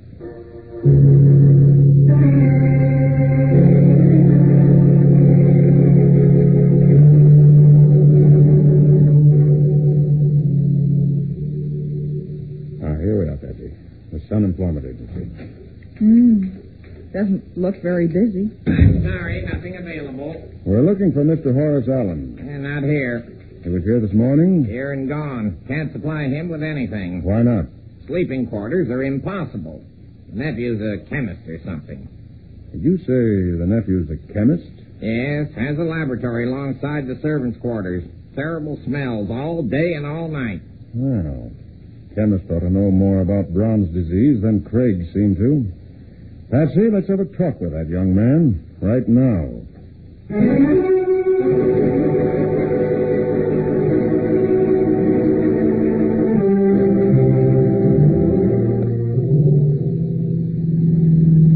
Here we are.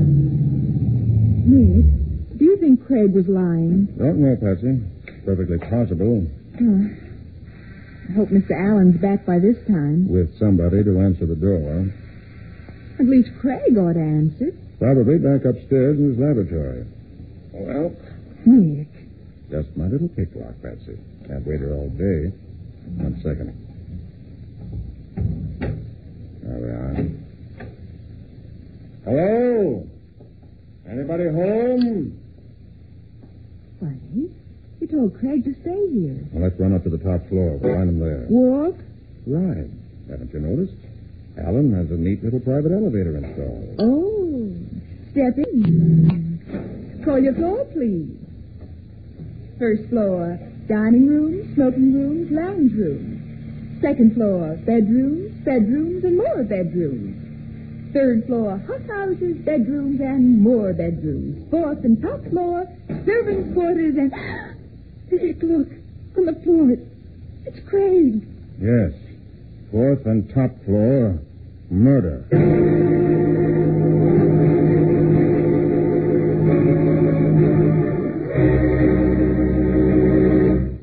First, a murdered housemaid, then a murdered chemist. How will Nick explain them and solve the mystery of the 6 statues? We'll see in just a moment. And now back to our story. Investigating a strange complaint about 6 statues, Nick and Patsy entered the empty home of Horace Allen to discover Allen's housemaid, Maisie Leeds, murdered. Nick finds that Allen's artworks are suffering from a rare disease known as bronze disease, and also that Allen's nephew, Peter Craig, is an amateur chemist with a laboratory on the top floor of the house. When Nick and Patsy return to the house to question Craig, they find him murdered, too. Now they're in the murdered man's laboratory examining his body. Well, Nick? Stabbed through the chest with a bronze spear, Patsy. Evidently one of the spears from Allen's collection. Golly. It was a powerful thrust. I see the tip protruding from Craig's back. You can also see it's tainted with the same bronze disease that hit some of the statues. Hello. What is it? Craig didn't die at once. What do you mean? Look, here on the floor. Oh. Craig must have tried to write something in blood as he was dying. Yes. It says N-H-L. N-H-L, what's that? Couldn't tell you yet. Nick, I got it. Initials. The initials. Him murdered. The killer. Maybe. It couldn't be Allen or Arrowfield or the Sun Agency. Maybe it was one of the old surgeons. Hey, what's going on in this house? Where is everybody? What goes here? Nick, I think I hear. You don't think you do hear. Our old friend, Sergeant Matheson. Hey, anybody home? Craig, Allen. Hey, Mr. Allen, Oh, glory be unseen things. Oh, we're real, Sergeant. Good afternoon, Matty. Nick Carter and company, I might have known. What are you two? Hey, who's that on the floor? Peter Craig. Murdered. Craig, too? He's the guy that called me. First the girl downstairs, now him upstairs. What is this, a massacre? I'll give you the facts, Matty. No. Explanations first, if you please, Mr. Carter. Here we go. Now, look, I warned you 1,000 times when you get mixed up in murder cases to notify homicide. There's a law in this city. Don't you ever do anything but break the law? Yes, I solved murders. You ought to know. Yeah, I know, but Nick, please. We've got laws to enforce. Make it as easy as you can for us to enforce them. Matty, I'm going to help you enforce one law today. The law against first-degree murder. Come on down to Allen's laboratory.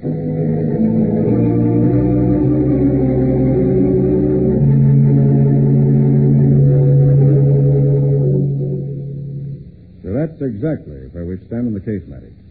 The murders are tied up some way. Is this a matter? I have an idea how, but I'm not sure yet. Well, look, what about the insurance angle? Maybe Allen's trying to ruin his own statues to collect the dough. Oh, no, Matty. He could get more by selling them. Well, maybe Craig ruined the statues and Allen killed him for revenge. Maybe, but I doubt it. Besides, that leaves out Maisie Lee. Oh, forget her. She's just an accident in this case. She's not an accident in this case, and she's not to be forgotten.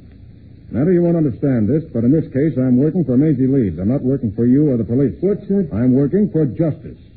Justice for Maisie Leeds. I think you're crazy. Huh?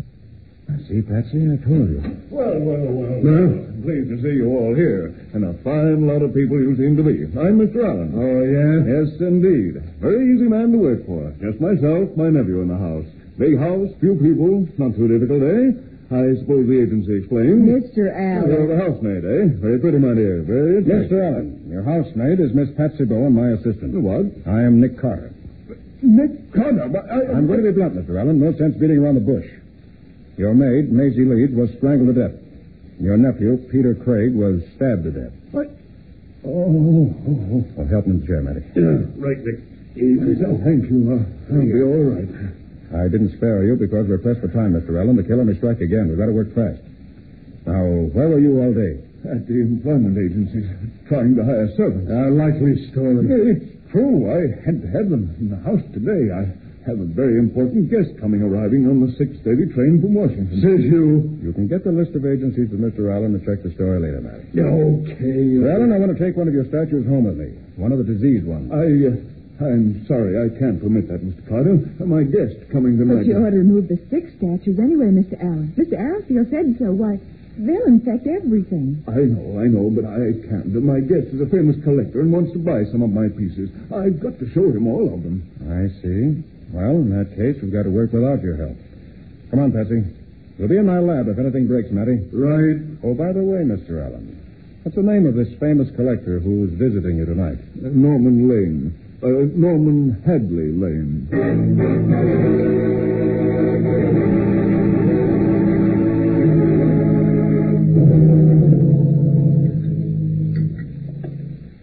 Patsy, turn off the Bunsen burner, will you? Of course.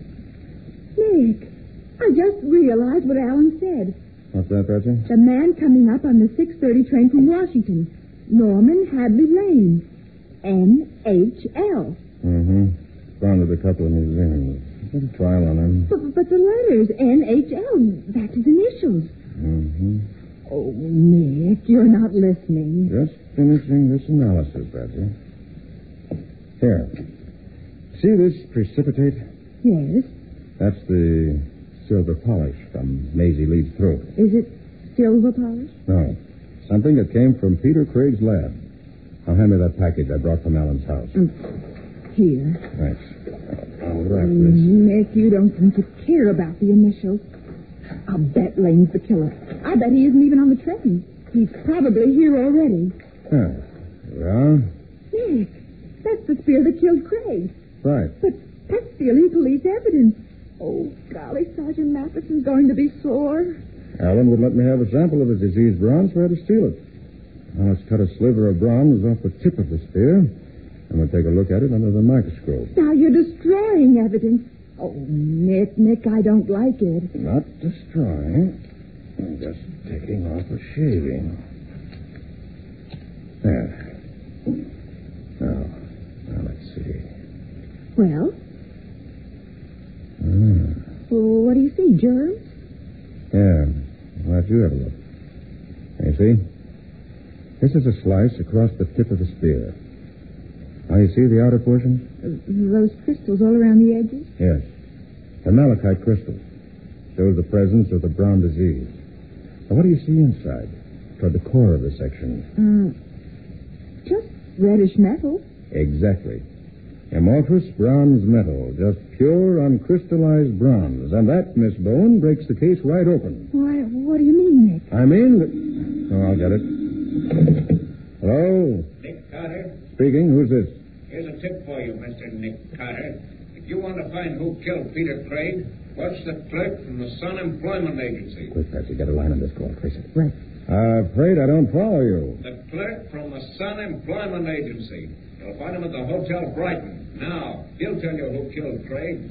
Just let me get that down, will you? Hotel Brighton. Whereabouts is that? I've talked long enough. You know what to do. Goodbye. Oh, it's no use, Patsy. I couldn't hold him long enough. You get any kind of a trace? No. Sorry. Well, doesn't matter. Get Matty on the phone. Tell him we're picking him up and taking him for a ride. To the Hotel Brighton? Just tell him the killer will be at the other end of the ride.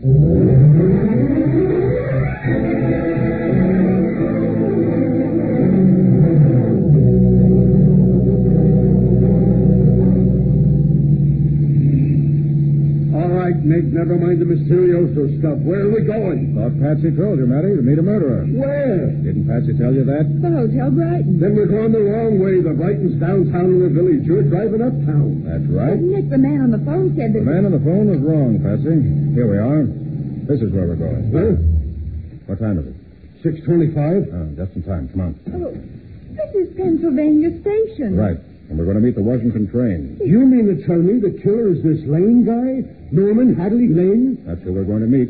We'll have to move quickly. We haven't much time. Oh, but Nick... We'll talk later, Patsy. I'm afraid to cut it rather fine. We've got to get to the lower level and be on the platform when the train pulls in. This way. If this is a wild goose chase, Nick... When I lead you wrong, you can say that, Matty. Not until then. Down this ramp. Right.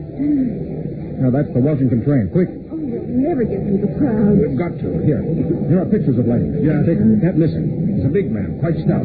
Heavy grayish beard. Looks like Edward VII. Look sharp now. We mustn't miss him. Now, listen, Nick. This is no time for arguments, Matty. We've got to locate Lane as soon as he gets off that train. Now, stand by. Right. I'll take the center. You watch right. Matty, you take the left. Okay. Fat man, Edward VII, beard. What a crowd. I think... Oh, we only know which car we Hold it. There he is. Car in front of us. Quick, Matty. Forward. Right. It's a Lane. It's a Norman Lane. Norman Hadley Lane. Get down. Get down. Nick, what are you doing? He's tackling me. Matty, you got him? Yes, I got him, Nick. All right, hold on to him. All right. Let's take him to the station master's office. can call the wagon from there.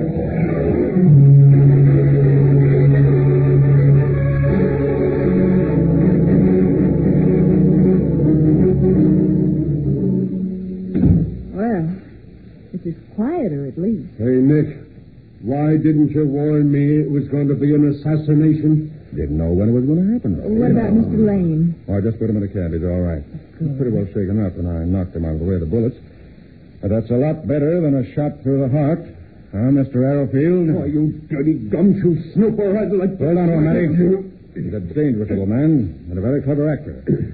Phony Englishman, phony dealer in art objects, including phony bronzes. Phony bronzes? Certainly, Patsy. That was the whole motivation.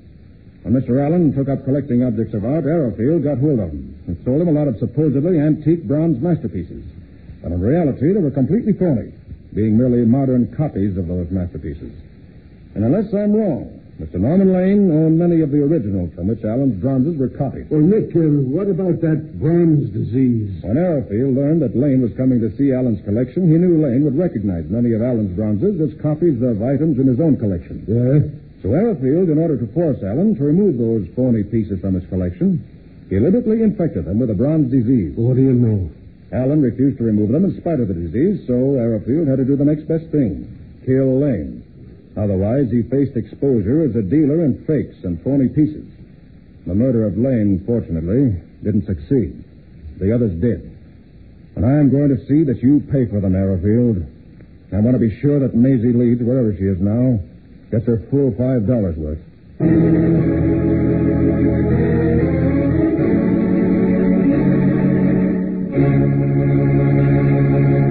In just a moment, Nick will be back to give you the final details of today's story and tell you how he knew Arrowfield was the poisoner of the sixth statue. And now let's hear from Nick Carter himself. Nick, I don't see why Arrowfield killed Maisie Leeds. Because when Maisie returned from mailing her letter to me, she saw Arrowfield in the collection room deliberately infecting the false antique bronze statues with the bronze disease. She was killed to silence her. But how could Arrowfield poison the statues? Well, Patsy, as Allen's guide and mentor in the new business of collecting, Arrowfield had easy access to the house. He was able to steal in and infect those statues with chemicals he took from Craig's laboratory. To be precise, with ammonium chloride. That's the corrosive agent that causes bronze disease. Oh, and was that the powder you found on Maisie's neck? Right. Some of it was on Arrowfield's hands when he strangled her. Evidently, Craig remembered seeing Arrowfield in his lab taking the chemical, so Arrowfield killed him. But those initials Craig wrote. Oh, they weren't initials, Patsy. Craig tried to write the chemical symbol for ammonium chloride, NH4Cl. Mm-hmm. He wrote the N and the H and got as far as the first elbow stroke of 4 and then died. We thought he'd written NHL, which, purely by coincidence, happened to be Lane's initials. Oh, I see. Well, Nick, you said Arrowfield's bronzes were 4. How could you tell that? Well, Pat, you remember this afternoon in my lab? You looked through the microscope at a piece of that spear that killed Craig? Yes. Well, really ancient bronzes become heavily crystallized through the years. But the piece we examined was crystallized only around the outer surface, showing that it was cast quite recently. So that's it. Well, was Arrowfield trying to sidetrack you with that phone call so he could get at Lane when you arrived in town? Yes. Oh, lucky you weren't fooled. Well, you know, it's a funny thing, Patsy. I've met thousands of crooks in my time, each one more clever than the next. And believe it or not, the only ones they fooled in the end were themselves. Well, Nick, what story are we going to tell next week? Remember the time we drove south to investigate the mystery of a legendary giant called Erdman the Earthshaker, whose footsteps apparently frightened a man to death? Oh, yes. The clues to the case were green rice grains on the dead man's hand and a drop of blood on a bird feather. Right. What are you going to call the story? The Case of the Bleeding Bobolink.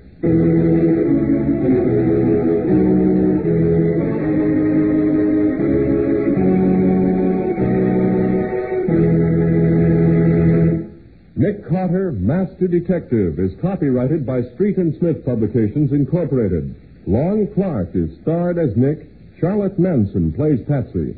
Script is by Alfred Bester, and any resemblance in these programs to actual persons, living or dead, is purely coincidental.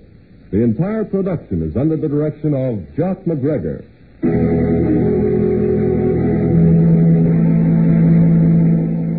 Nick Carter, Master Detective, is presented at this time and over these same stations each week by the three great Linex home brighteners. Linex self-polishing wax, Linex cream polish, and Linex clear gloss. Created by Acme, America's great producer of Acme fine quality paints. This is Ken Powell speaking for the thousands of Linex dealers all over America and saying so long until next week.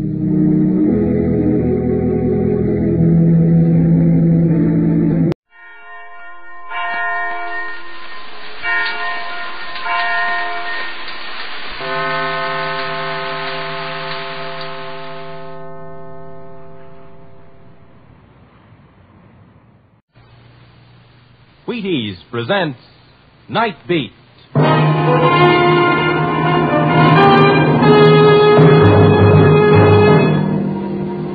On stage tonight from Hollywood, Night Beat, another in the Wheaties' big parade of exciting half-hour presentations. Night Beat.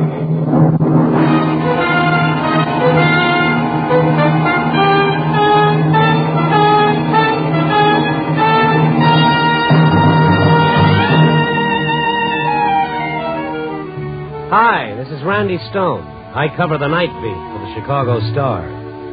Stories begin in many different ways. And sometimes when you start digging for the facts behind the story, you end up by finding that you've dug yourself a grave. Night Beat, starring Frank Lovejoy as Randy Stone.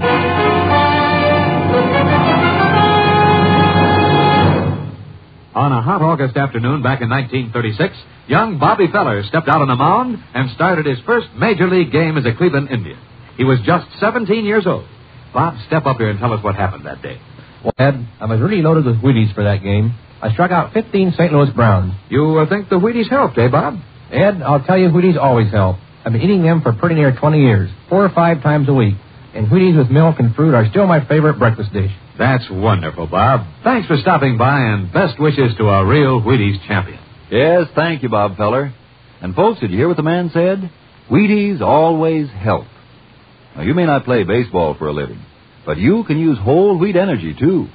You try it. Breakfast of champions. Have some and see yourself how Wheaties at 7 can help at 11.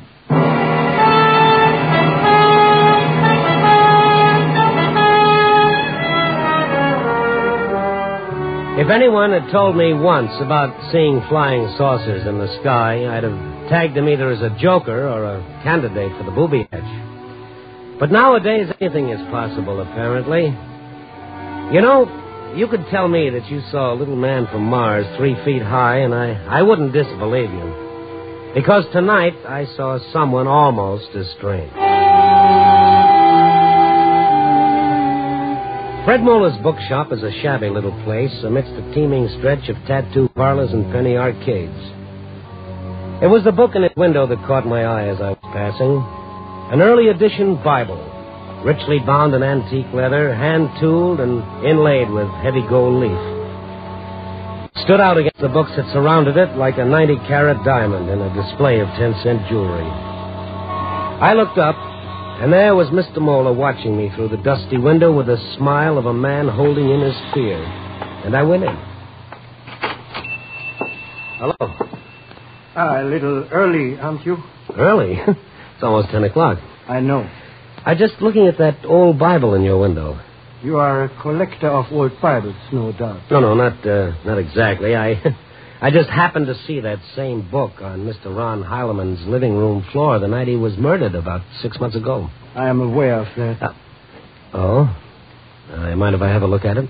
You brought the money with you? No tricks? No tricks. Look, all I want to do is see the book. One moment.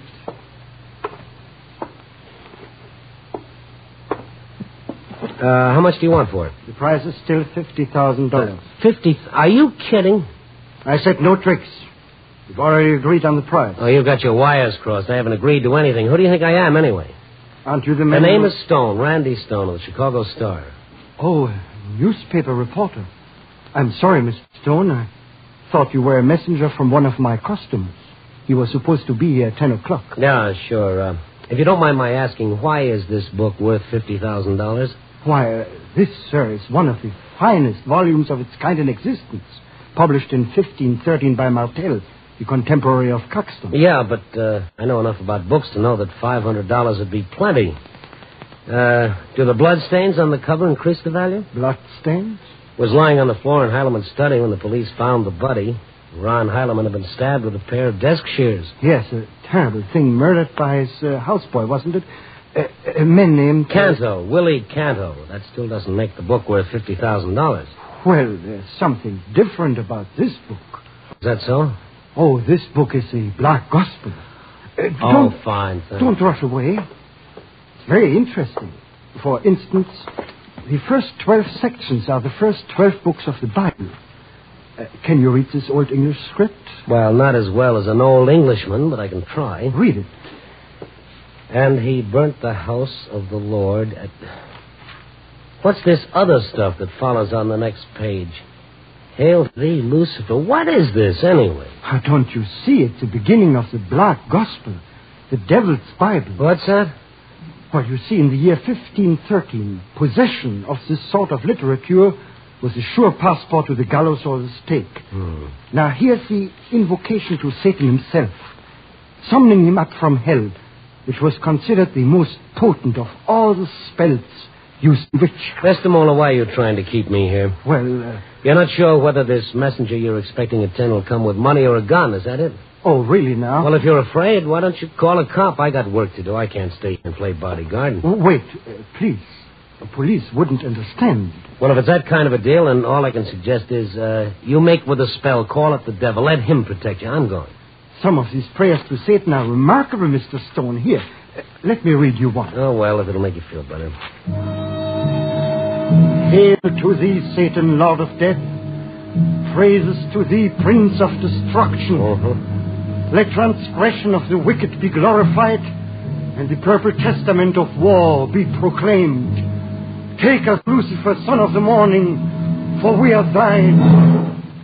Good evening. Mola's eyes popped at the apparition that had appeared behind us. He'd come in soundlessly through the open door, a bearded man in a black turtleneck sweater, dark trousers, and black sneakers. What do you want? The book? I came to get the book. What? What book? The one you have there. The Devil's Bible. Who sent you? Don't answer that. Mr. Stone, if you don't mind, sir. This happened to be my business. Virgil said it would be here. Who? Virgil, my guide. Who are you? Mr. Stone, I'm going to close in a few minutes if you don't mind. Good night. Oh, so this is your messenger. Now it's time to get rid of me. Is that it, Mr. Mola? What's your name, pal? Dante. Dante. Did you bring the money? Money? What money? Well, this doesn't look like your $50,000 to me, Mr. Mola. I need no money. Get out of here. Now, wait a minute. Dante, what's your last name? I am Dante Alighieri. The 14th century Italian poet who wrote the Divine Comedy. He's a madman. Yeah, but he writes like a dream. It was Virgil who took me to purgatory. My Beatrice led me to paradise. We walked with the angel. First it's a newspaper reporter, now it's a lunatic. Princes of hell, Zamiel, Asmodeus, and Apollyon, they are powerless before me. Their testament is mine. Now give it to me. Get out of here. I tell you it's mine. Mine. Take your hands off it. Easy, Danny. Let go. That's better. Now, get out. The fawn in the turtleneck sweater left reluctantly, looking back over his shoulder as he eased out the door and slipped off into the night. And as I watched him go, I had a funny feeling that somewhere, sometime, I'd seen that strange, thin face with the high cheekbones and the pointed ears before. I headed for the garage to pick up my car. I wondered where he'd gone and where he'd come from. And then suddenly, there across the street, leaning against a lamppost, staring back at the light still shining in the bookshop window a block away, I spotted him. I stepped off the sidewalk and hurried toward him. He turned abruptly, and I called, "Hey, Danny, wait!" But he fled into the darkness.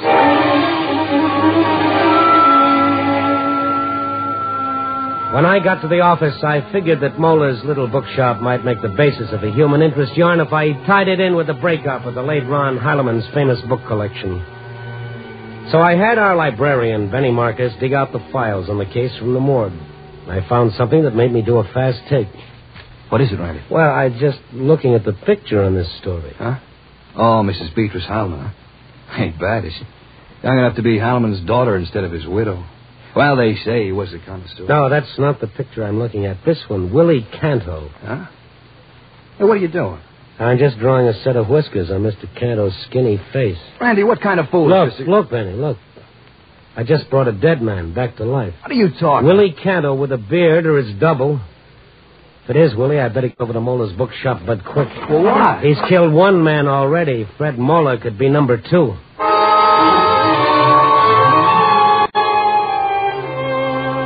I'd have called the police if I hadn't been afraid of raising a false alarm, which proves that silence is sometimes a poor substitute for brains. It was raining as I pulled up in front of Moeller's bookshop. I saw that his lights were still on. The Black Gospel had not been replaced in the window. When I went in, it was neither on the counter nor anywhere that I could see. The place was deserted. I walked to the door of the back room and knocked. Mr. Moeller? Mr. Moeller? Where's that light switch? Ah. Well, it's his office. He must have... Mr. Moeller. The old man lay sprawled on the floor. I knelt beside him. His body was still warm, but he was quite dead. A small black bullet hole in the center of his forehead explained why.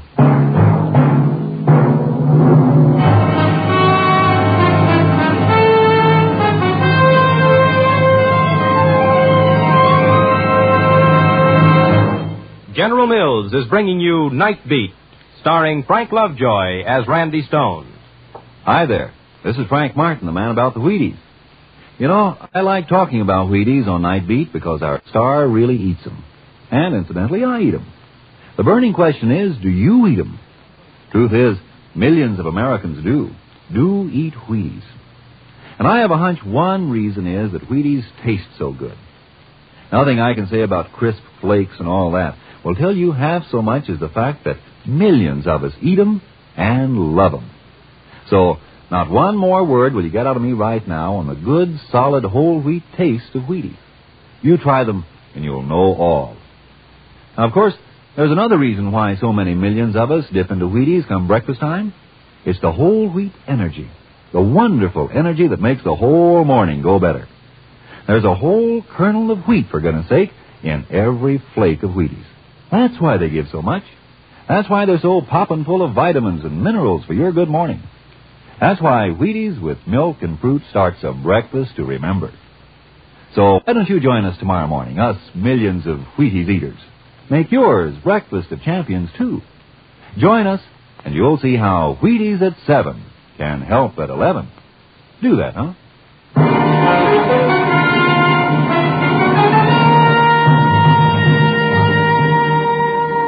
And now, back to Night Beat and Randy Stone. When Willie Canto showed up at old man Moeller's bookshop, I didn't recognize him at first. After all, he was supposed to have drowned himself after he killed his boss, Ron Heilemann. I hurried back to the bookshop and found that Mr. Moeller was dead, a bullet through his head, and the book he'd been trying to sell for $50,000 gone. I reached for the phone. The phone is dead. You must have cut the wire. Yes, I did. Oh. Willie Canto. My name is Dante Alighieri. Oh, yes, I remember that. You've been standing behind the door all this time pointing that gun at me? Yes. Now, look, Dante. Don't come any closer. I must kill you. Why? You usually kill your friends? You're no friend. But I am. Oh, then why did you plot to harm my Beatrice? Beatrice? Oh, yes, Dante and Beatrice. I forgot. You've made spells against my Beatrice. But you are finished. You must die. The book can't save you now. Wait a minute. Let's talk some more, Dante, old boy. So you've got the book, huh? No. Virgil has taken it. Virgil? Oh, sure, Virgil, of course, your guide through hell and purgatory. Where is he now, on the Chinatown at night run? That's enough of talk. It makes my head hurt. You must die. You don't want to kill me, Daddy, chum. If you killed me, you'd be a murderer. No. You'd never see paradise with Beatrice. You'd go to hell. No. Give me the gun, Cato. No. We stood facing each other about 12 feet apart while he struggled with himself. I couldn't afford to wait. A little pressure on that trigger and I'd be featured in the obituary column. I tensed for a spring and then... Willie Canto's gun hand fell to his side and his dark eyes were suddenly filled with tears. I stepped forward and took the automatic from his long fingers. I should kill you, but I cannot. I cannot. Oh, don't feel too bad about it. I don't. Now, let's get on out of here and go for a little drive. The fresh air will do us both good.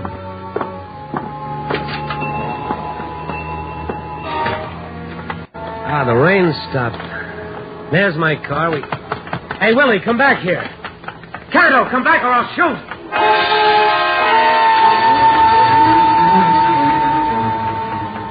I wasn't going to, of course, but on the bare chance it might give him pause, I pointed the gun to the sky. The shot seemed to give him jet propulsion. He dived into an alley and vanished. I turned around and headed back toward my car. I got there just as a couple of prowl cars pulled up behind mine. Stone? Oh? Well, Sergeant Blank. No, it is you who called the police. Why didn't he give you a name? You bashful or something? I haven't had a chance to call anybody yet. Well, somebody called. Said that some guy just killed a fellow who runs this bookshop. What are you doing with that gun? Oh, don't look at me like that, Buzz. It belongs to a fellow who was found dead in the river 3 months ago. Well, who gave it to you? He did. Huh? What are you talking about? Willie Canto, the fellow who killed Ron Heileman. He's as big as life and he's twice as crazy. You're the one who's crazy. Everybody in the Heileman household identified Canto's body. His wife, his secretary, John Talbot, the butler, the gardener. So they made a mistake. Then we better go out and have a talk with Mrs. Beatrice Heileman. If Canto's on the loose, they may be planning to call on her. Mind if I come along?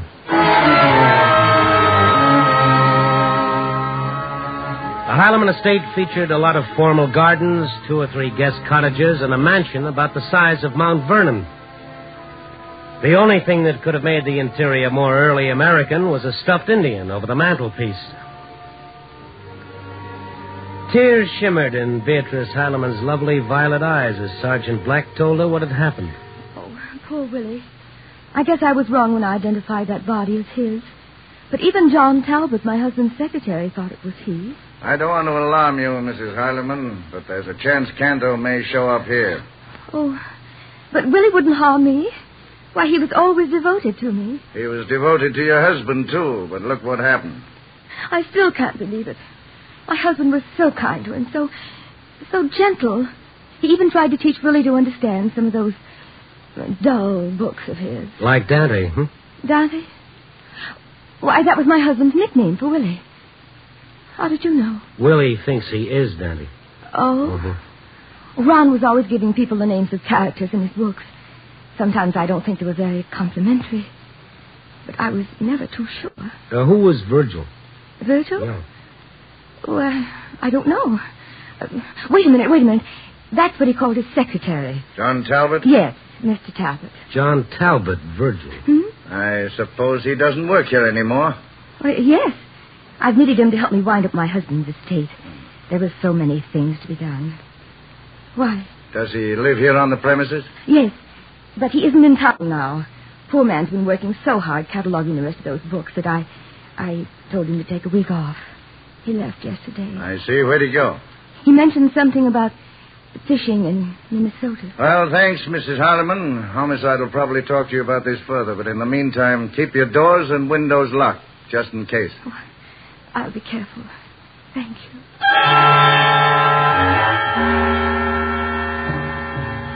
When we stepped out into the night, it had begun to rain again. Sergeant Black drove off to make his report to headquarters, and I stopped to light a cigarette and try to make some sense out of the mess. And then I saw a dim figure emerge from a side entrance to the big house.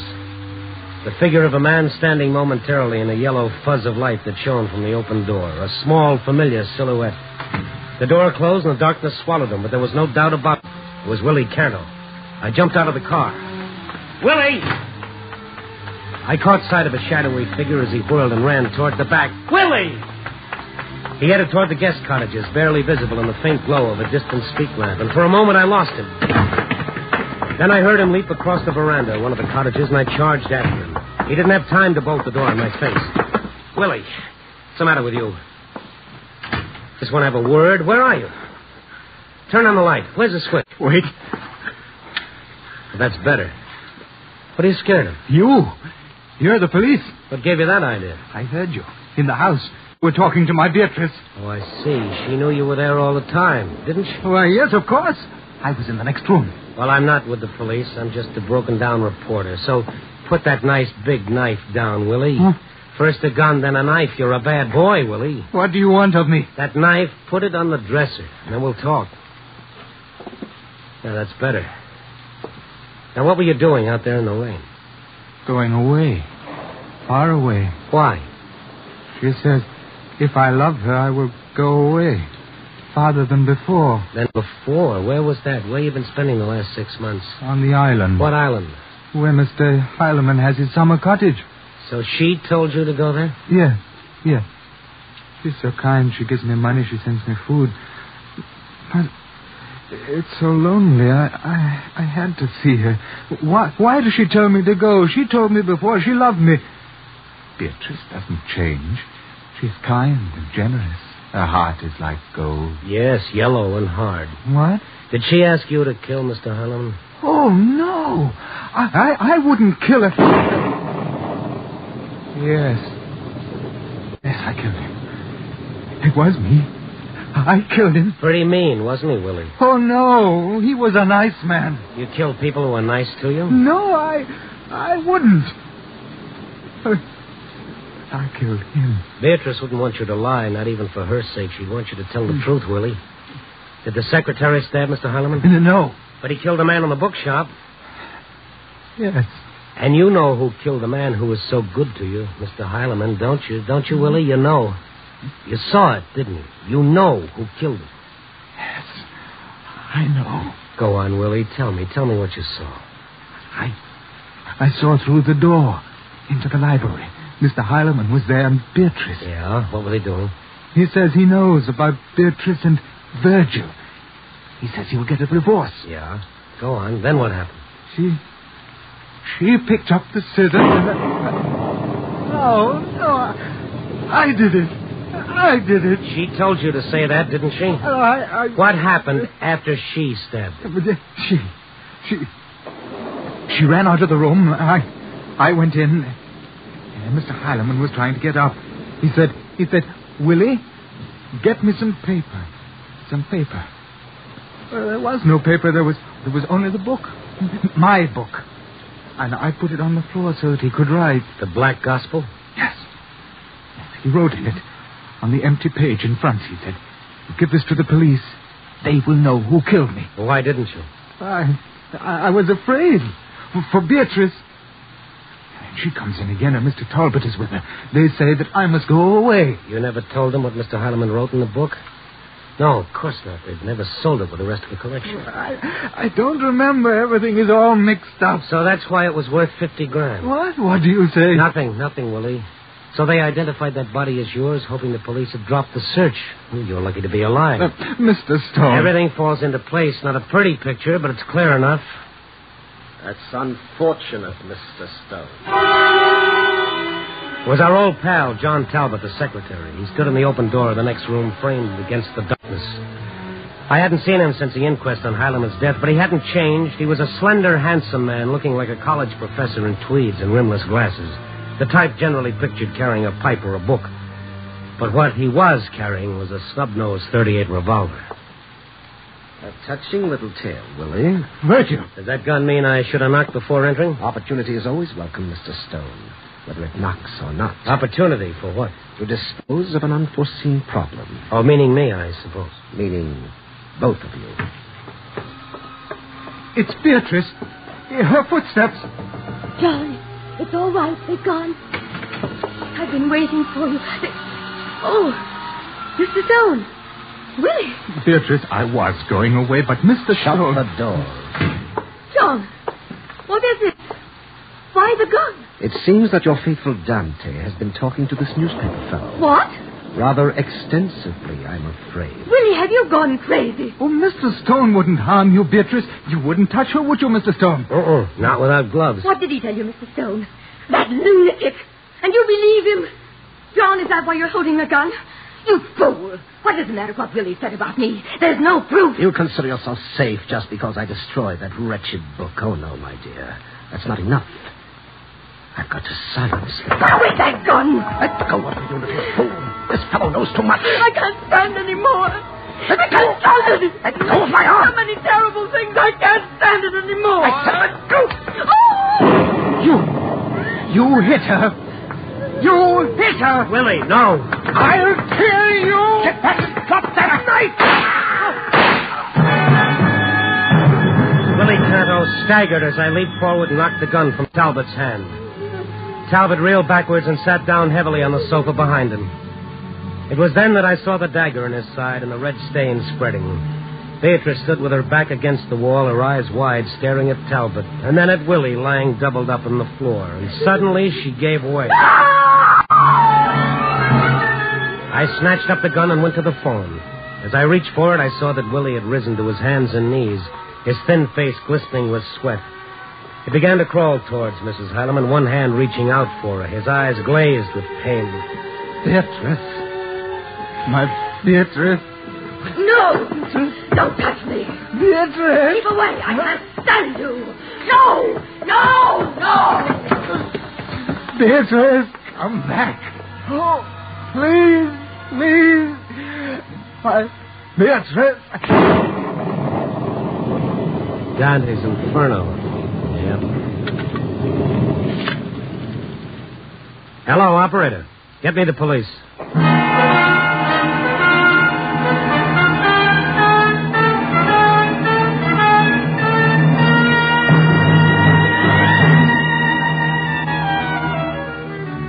Well, the clock hands are converging on 4, pinching out the last hours of the night.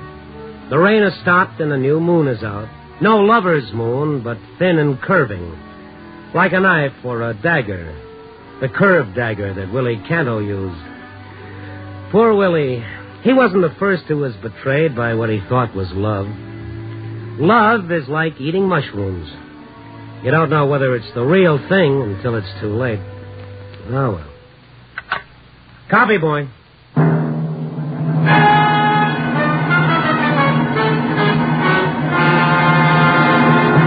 You are listening to Night Beat on the Wheaties Big Parade.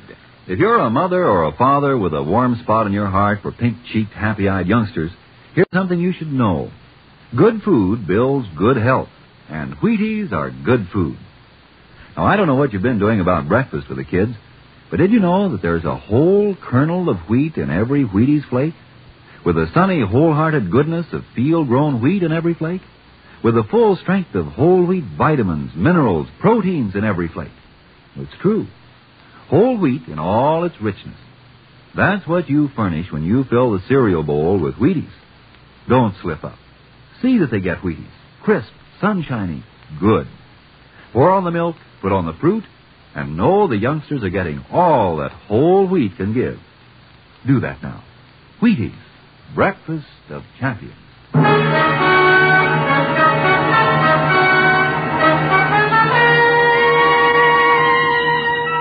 Night Beat, starring Frank Lovejoy, is produced and directed by Warren Lewis and edited by Larry Marcus. Tonight's story was written by Irvin Ashkenazi with music by Frank Worth. The part of Willie Canto was played by Ben Wright. Beatrice Heileman was Lorene Tuttle. Others in tonight's cast were Fritz Feld, Herb Ellis, Tudor Owen, and Lou Krugman. Frank Lovejoy will next be seen in Milton Sperling's production Three Secrets, released by Warner Brothers. Listen next week at this time and every week as Randy Stone searches through the city for the strange stories waiting for him in the darkness. And this is the Wheaties man, Frank Martin, inviting you to listen also on Tuesday, that's tomorrow night, to the Penny Singleton Show on the Wheaties Big Parade. See you then.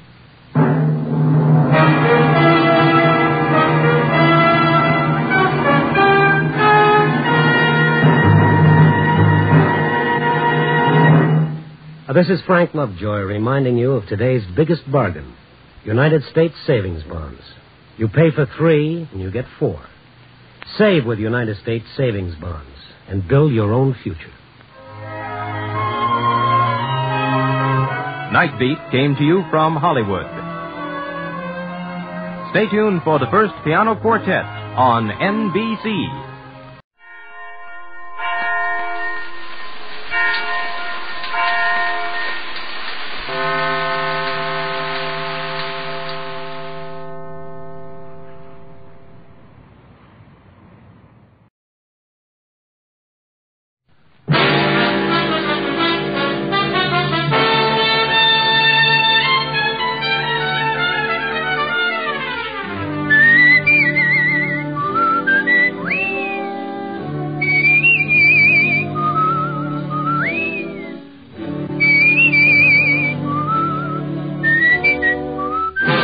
National Broadcasting Company presents Dick Powell as Richard Diamond, Private Detective.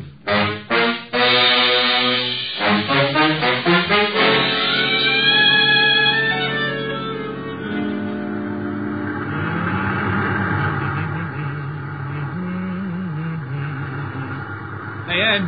Huh? Stop the car a second, will you? What for? I thought I saw something lying back there by the road. So what? It's probably a dead dog. No, hold it.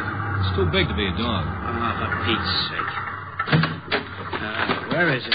It's right over there. Oh, yeah. Come on.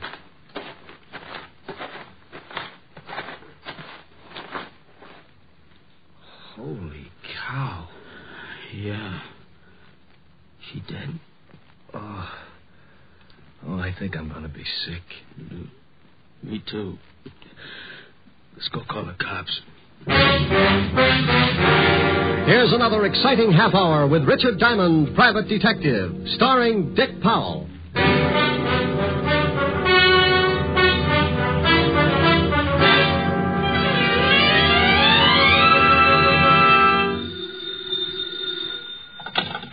Diamond Detective Agency. If there's a corpse in your cellar and your nerves are a wreck, old Rick to the rescue if you write him a check. Oh, Rick.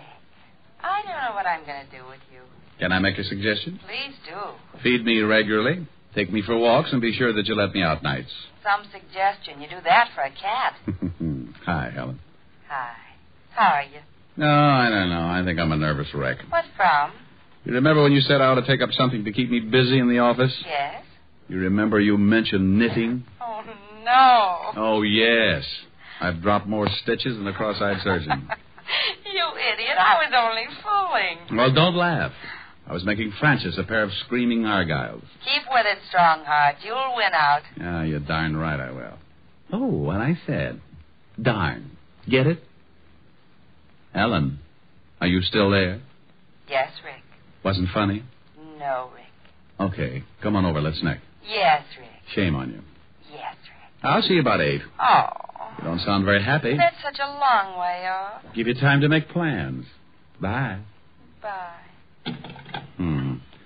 Now, let's see. I gotta take out 1, 2, 3, 5 rows. Yeah, what is it? Rick? Oh, how are you, Walt? Very unhappy. You should see me. I've got to take out 5 whole rows just to pick up one lousy stitch. What? Now, forget it. What are you unhappy about? I'll tell you about it when you get down here. Well, the 5th precinct's 20 blocks. Can't you give it to me over the pipe? I wouldn't ask you if it wasn't important, and I'd rather not say anything over the phone. Okay. Stop making like life-facing Portia. I'll be down as soon as I finish this heel. Heel? Yeah. If you must know, I've taken up knitting. Coming from you, I am unmoved. I don't care if you're building sergeant notice a fur-lined money belt. Get down here as fast as you can. All right, Walt. But you'll be sorry when it starts getting cold again, and I won't knit you a sweater to cover your rural blueberry. Oh, now you get over here. Bye, Walt. Getting Walt's goat was a sport with me. Whether he'd admit it or not, he got a kick out of it, too. Sometimes I wouldn't stay on the rib as long as I usually do, but that was only because Walt always starts sounding just a little bit worried. Then I know it's time to lay off and get serious. Now, don't misunderstand me. I never lay off entirely. And I never get completely serious. Those are 2 habits that don't help find the solution any quicker. They just fit you with a mess of ulcers, and you still end up too worried and too serious. I closed my office and headed for Walt's precinct. When I walked in, I spotted Sergeant Otis leaning back in his chair with his number 12s resting on the desk. Oh, hello, Sergeant Otis. Well, how's the big private detective today? Just fine, Otis. How's the flash of the 5th Precinct? Just fine, Diamond. How's the big private detective today? You said that. I did? Yeah. Is the lieutenant busy? No, but he's happy. Why spoil it? Otis, when are you going to shine your buttons? What buttons? Oh, excuse me. Gravy stains. Oh. Hiya, Walt. Rick, why don't you leave that poor guy alone? After you leave, he comes running in and cries all over my desk. Otis? He wouldn't shed a tear if he was standing in an onion warehouse watching his grandmother set fire to herself. Yeah, well, give him a rest for a while. I got a big problem I want to talk to you about. All right, Walt, what's on your mind? Well, I don't know quite how to give it to you. It isn't strictly kosher for the police force to go around asking for help. Now, wait a minute. I don't want any apology routine. If you want a favor, you came to the right boy. You know that goes without saying. Yeah, I guess I do, but... Now, this is a pretty big favor, Rick. The commissioner's on my back, and so is everyone else that's got anything to do with this city's government. Oh, sounds rough. What did they do? Find out you were hiding a chimpanzee in a cop's uniform, calling him Sergeant Otis? Oh, now, be serious for a second, Rick. All right, if you'll just get to the point. All right. I guess you've been reading about these homicides you've been having for the past 3 weeks. Oh, yeah. Pretty messy. Well, the powers that be say solve them or turn in my badge. Oh, well, now, wait a minute. Don't they know that this is the toughest kind of a killing? The killer's obviously got a lot of screws loose, and the maniac doesn't need a motive to kill. Don't those swivel chair bigwigs know that a crime without motive is the toughest job in the world to crack? Sure, they know all that, but the public and the press is yelling its head off, so the pressure's on. Yeah, well, what do you want me for? You've got one of the best departments in the state. When you were on the force, it was the best department in the state. Now, you stop that. Then stop twisting my arm. What do you want? I want help. I've got to crack this case by next week or I'm out of my ear. You're the best detective we had on the force, and you're the best private gumshoe in the city. Well, now, that's real nice. Will you stop that clowning? Okay. What about these killings? Each time they find some dame looking like the last of a hamburger sale... Excuse me a second, Rick. Yeah? Lieutenant? No, this is Oliver Dragon. What do you want, Mallet Head? We just got a report from a guy out in the River Road. Another one of them butcher's killings. What? Yeah, some dame all hacked up and lying beside the road. Okay, get the car out. I'll meet you downstairs. Oh, did you hear that, Rick? Uh-huh. Well, come on. You want me along? Of course. I can brief you about the whole setup on the way over. I don't know whether it's such a good idea to get mixed up in this or not. Why not? Well, it looks like anybody who gets close to this killer doesn't have much of a future. Well, you can't live forever. Oh, now, aren't you the sweet one? No, that's not what's worrying me. Well, what is that? So when I go out, I want a nice, comfortable place to lie down in. The way this nut goes to work with a knife, I might end up in a meat locker.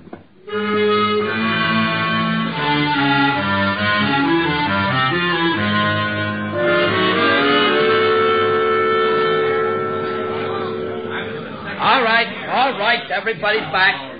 Go on through, Lieutenant. Show him your biceps, Otis. You calm me. How did all these people get out here? This is 10 miles from anything. Someone must have heard me call the police. When I left the phone booth, the whole crowd followed me out here. Who are you? My name is Ed Cody. Me and my friend here found the body. Where is it? Right over here, Walter. How does it look? The way you thought it would. Oh, you see what I'm up against, Rick. This is the third killing like this in 3 weeks. Yeah. Oh, I don't feel too good. Let's walk over this way. Yeah. Cody, you and your friend come along. We'll want to ask some questions. Yeah, okay, Lieutenant. Well, whoever the guy is that's pulling these murders, he's a complete lunatic. Are they all like that, Walt? You should have seen the last one. Hey, how'd you guys happen to spot the body? Well, I saw it first, and I told Ed here. Yeah. We were just driving along when Mac spotted something lying beside the road. I stopped the car and we got out.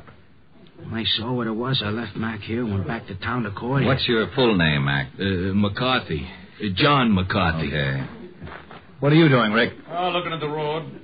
That's your car up there, Cody? It's Max. I was just driving. Now, you went ahead how far before you stopped? Well, about 20 yards. You won't find much, Rick, even if the road is soft. Their car and then the other one would have blocked out the killer's tracks. Hey, maybe he didn't use a car. Maybe he walked her out this way and then killed her. No, this place is 10 miles from anything. He drove all right. This crowd has ruined any footprints for sure. Oh, here come the boys.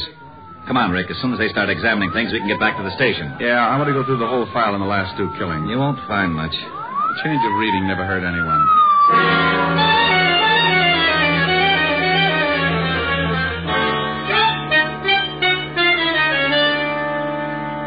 Well, that's That's the whole mess. No leads at all, huh? Not a one. I'm getting nearsighted from looking at all the lineup. We've picked up everything from drunks to safecrackers.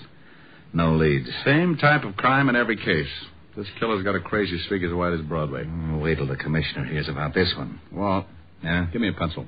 Now, tic-tac-toe is out. I got a headache. Stop waving your gills and give me a pencil. Here. What are you doing with that map? Drawing circles. Now, you stop that. That's the scale of this city, and I don't want it loused up by your doodling. Look at that. So you make a dandy circle. Well, thanks. What's it for? How should I know? You drew it. Drew what? The circle. Wasn't that a little foolish? Of course it was. That's what I'm yelling about. Well, that's bad for you. What is? Yelling. I know it. I thought you said you didn't know. Know what? About the circle I just drew. What circle? The one on the map. That's what I was yelling about. Well, why? You didn't draw it. I know I didn't. You did. What for? How should I know? You're a policeman. What in blazes has that got to do with it? You were a rookie, weren't you? Of course I was. You worked your way up to sergeant and then head of homicide, didn't you? You know very good and well I did. Wasn't it a little tough? You bet it was. I pounded a beat for 4 long years. I did it by the sweat of my brow. Now, wait a minute. How did we get into this? You asked me about this circle I drew. I did? Yes, Walt, but you didn't know what it was for. Oh, yeah. Well, what is it for? For you. You like it? Ah, it's not bad. Oh, I knew it. I knew it. You lowlife, you conniving, dirty, underhanded louse. You always do this to me. I think you sit around nights and pull the wings off of flies. Moths. All right, moths. You sit around and dream up little monstrosities to put on the police force and use me as a guinea pig. Right, guinea pig. You call me, Lieutenant? No, get out of here, you idiot. Yeah, Lieutenant. Diamond, for once I'm going to find out what's at the end of this merry-go-round. I want to know about that circle. And I'm going to get it out of you if I have to shove that map down your throat. Huh? It was that you said, listen, this is the commissioner. Oh, not you, Commissioner. Hey, and then I can't have any of these killings. Yes, Commissioner. And after the killer in their pressure. Yes, Commissioner. What have you done about the latest one? Well, I just went out and looked at the body. Well, that isn't in there. Yes, but... This department's been sitting around like an ass. But... I'm giving you fine earning, that's it, and plenty of it. But... Your motor's running. You shut up. Eh? Oh, no, Commissioner, somebody else. All right. But if any gets a mention in the next 24 hours, you're going to be plenty silly. Yes, sir. Now get busy on it, and I'm not kidding. Get there. Yes, sir. Oh. Who was it? I am not talking to you. Don't you want to know about the circle? No. Fine. Well, when I was looking over the reports on the killings, I noticed something. You don't say. Say what? Okay, if you don't want to play. Be a sorehead all your life. Well, I noticed that all of the killings, including the one we looked at this afternoon, were within at least 10 miles of each other. And the first one, this one right here, was exactly in the opposite direction from the last one. Bully for you. No, it's nothing. Well, using the first and last homicide for the edge of the circle, we find that the other killing also falls within the sphere. Okay, so what? Getting interested? Well, the girl this afternoon had been dead for about, 14 hours, wouldn't you say? Yeah, but the coroner can come closer. Well, about, anyway. In the other 2 cases, it says that both girls were killed about 3 in the morning. If the last one was dead 14 hours, she comes close to that time, too. Okay. What does that prove? Not a thing. But it's something to go on. This is a wild one, Walt. But let's say that our killer started off with his victim somewhere, within that circle. To drive 5 miles, half the distance of the circle, it would take him, about... 15 minutes. 15 minutes. Now, that means he left his starting point around 2:45. That's a funny hour to be so consistent. You're right. Bars close at 2. 45 minutes to talk a dame into a ride. Might be. Well, I'll be darned. I may be all wet. The killer probably started from somewhere outside the circle. But we can start by eliminating the idea of the night spots anyway. Yeah, Lieutenant. Send out a 508 and get everybody in here. I want to check on all the night spots from... 45th Street and Broadway at the center of the circle. From 45th Street and Broadway for 10 miles in every direction. Yeah, Lieutenant. Now, that means cafes, bars, bowling alleys, anything that stays open until 2 or after, and step on it. I hope we're right. So do I. I don't like walking on eggs. Then sit down. Who knows, you might hatch something. NBC is bringing you Richard Diamond, Private Detective, starring Dick Powell. Walt found out the name of the last victim, and the family supplied us with a picture. Her name is Martha Kirk, and they knew nothing of her whereabouts the night of the murder. You can't really appreciate a police department until you really see them in action. Inside of 2 hours, Walt had every dive, bar, and night spot in the 10-mile circle tagged. They spread out, one man to every 5 blocks, each with a picture of the 3 murdered girls. Because it had been my idea, Walt wanted me to swim with it and maybe sink. I took a little section from 48th Street to 46th Street, and by late afternoon, I'd covered most of the likely prospects. Yeah, you guessed it. The bottom of the barrel was coming up fast, and it was emptier than a ballpark during a thunderstorm. No one had ever seen the 3 victims. The last spot on the list was a bowling alley. I walked in and spotted a cocktail lounge, and when I climbed up on one of the stools, a bartender with a head that should have been out on the alleys walked up to me. Yeah, what'll it be? Oh, how about a glass of milk? Glass of milk? Think you can stand it? Well, if you're worried, water it a little. I don't want to pass out on you. I get him. He made it funny.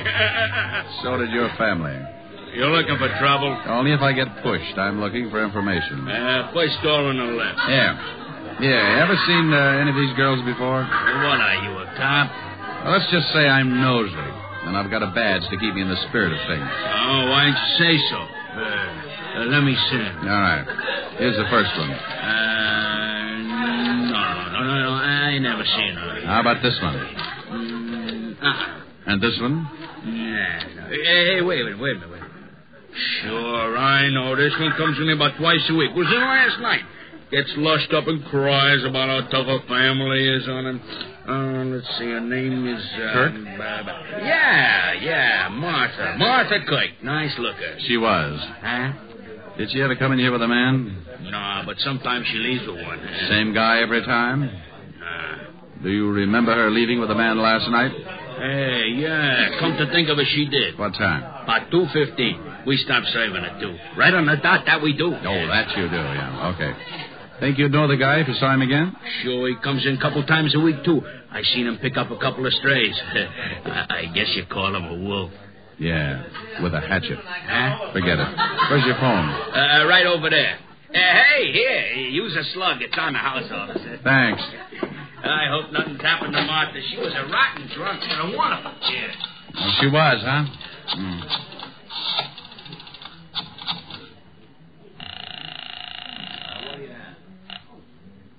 Sergeant noticed at your service. If you're in trouble, you probably deserve us. Oh, that's awful. Okay, Diamond, you don't have to get nasty. Shut up and get me the lieutenant. One moment, please. Lieutenant Levinson. You can forget about retiring, Walt. You got something? Yeah, looks like. What did your boys turn up? Nothing yet. What is it, Rick? Don't play games now. Get over to the 47th and 9th. You know the bowling alley in the middle of the block? I'm in the bar. Want me to bring the boys? No. This is one we've got to play quietly. I don't want to scare our ghoul off. I'll be right down. Hey, bartender, what about that milk? Oh, yeah, coming up. Is it going to be a pinch? There is, Buster. There certainly is. Walt romped in about a half an hour later, and he talked with the bartender. He finally looked satisfied. He had to, because it was the only lead that had turned up. We told the bartender to tip us if the guy showed again, and we sat down to wait. Maybe my rabbit's foot started thinking it was back with a quartet, because around 1 o'clock it started kicking. The bartender gave us a nod just as a big guy wandered in and sat down at the bar. He weighed in at about 220, and his clothes were sloppy. He ordered a drink and started eyeing a cute little number sitting at the other end of the bar. Let's take him. Now, hold it, Walt. He's making a pitch. What? The dame at the end of the bar. So he's making a pitch. What do you want him to do? Wait around till he takes her out of here? Maybe you'd like to help him sharpen his axe. Look, you haul him in now, you'll have to beat it out of him. You want him to pick the dame up? Is that against the law? Arrest me. Stop your clowning. You'd rather catch him with the goods, wouldn't you? Yeah, but now don't start that again. You butted the commissioner to death. Just relax. Maybe you can pick up a few pointers. Our big boy moved all right up to the seat next to the cute little girl. She was under full sail and didn't seem to mind at all. He landed at 1:15. At 1:30, he'd established a firm beachhead, and by 2 o'clock, there was a flag raising. Okay, he scored. The joint's closing. I'm believing I'm going to tail him. How? He's probably got a car. He'd spot you sure if he takes her out to some lonely place. How do I know? You put in a call, throw a dragnet around this area for 10 miles. I'm not going to let you. If he gets away with that girl, he may kill her. Look, Walt, I promise you he won't get into that car unless I can stick with him. Come on, we'll both stick close to him until I can think of something. We followed the man and girl outside and walked a few yards behind, making like we had a little load on.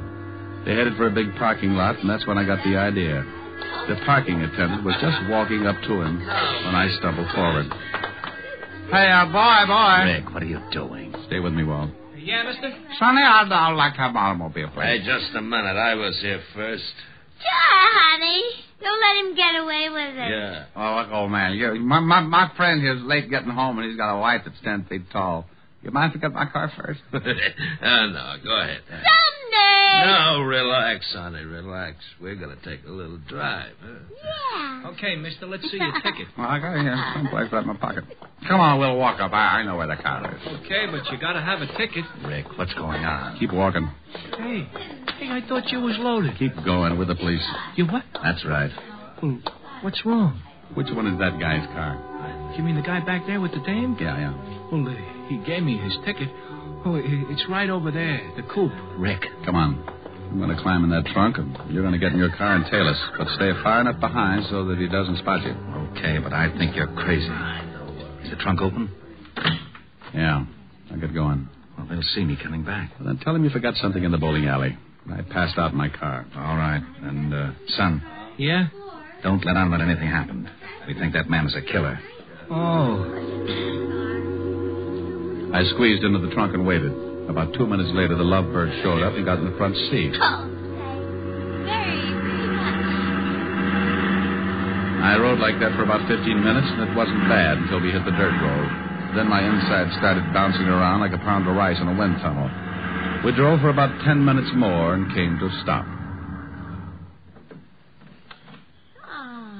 I raised the trunk just enough to get some fresh air and listen. I didn't want to climb out because they'd feel the movement up in front. I was sure they could hear my breathing. What are we stopping for? I thought maybe that... I wanted to look at the pretty scenery. Well, how can you? So dark. Pretty though. I can see you, baby. Dad? Mm-hmm. Wow. You're nice.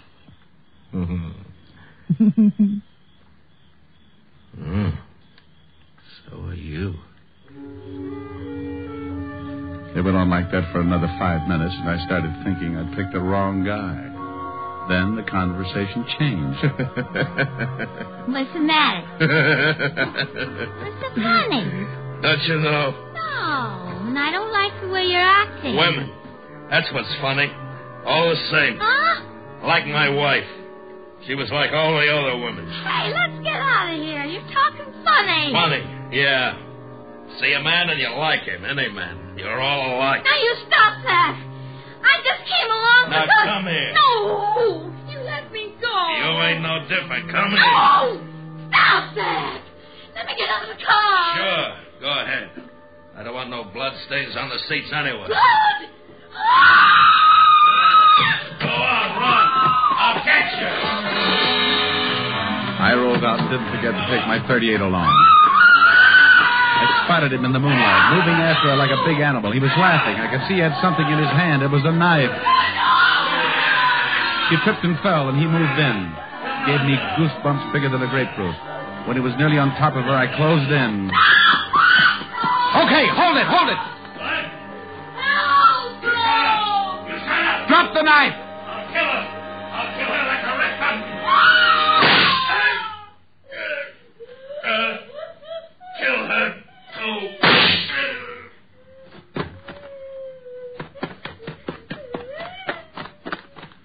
You all right? I'm so glad you got here. All right, now, just take it easy. It's all over. It's all over. Are you sure you're all right, honey? You know something? No, what? I think that man's crazy.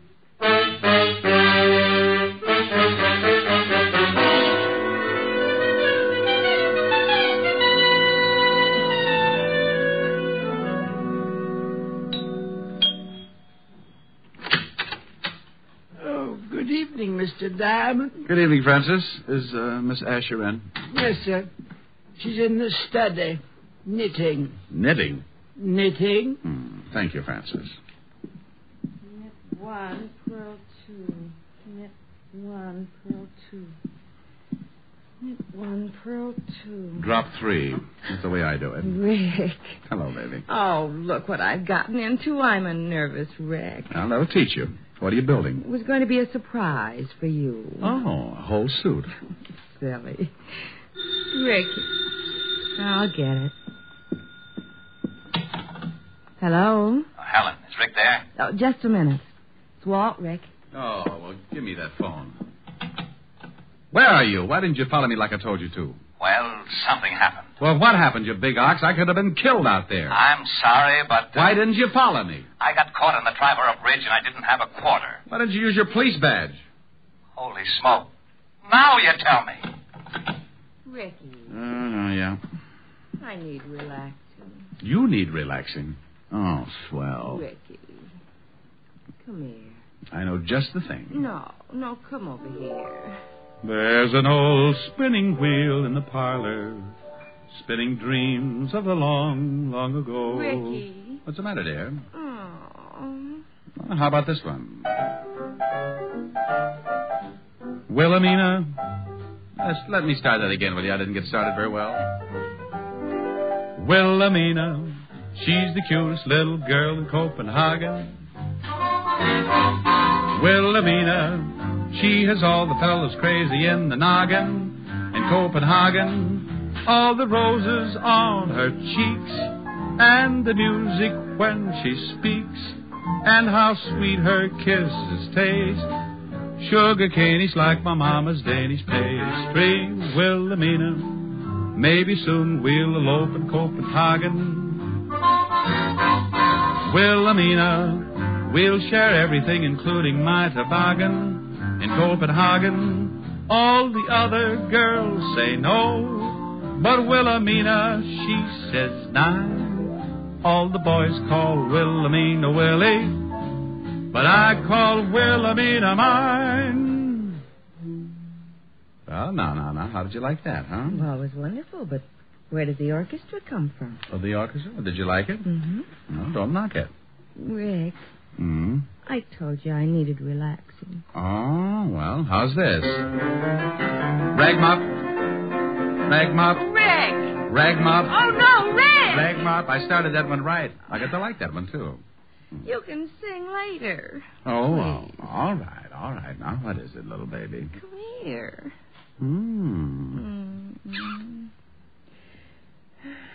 You know something? What? I may never sing again.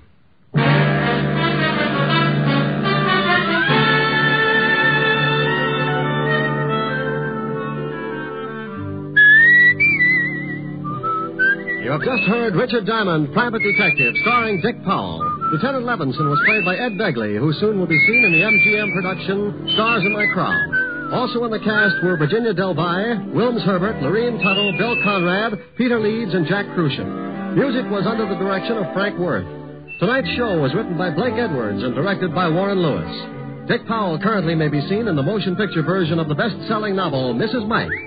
Look for the private life story of Dick Powell, Pie Face, and the Private Eye in the May issue of Movie Stars Parade on your newsstands now.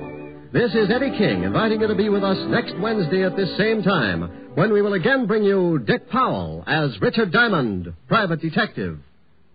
Dimension X, from the annals of science fiction, a new radio series about men and science and a future destiny.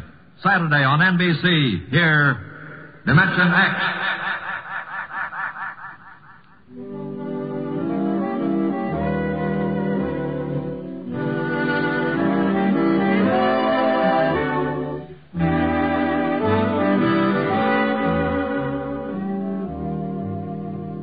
Hear Dick Powell and June Allison tomorrow on Screen Guild Theater on NBC.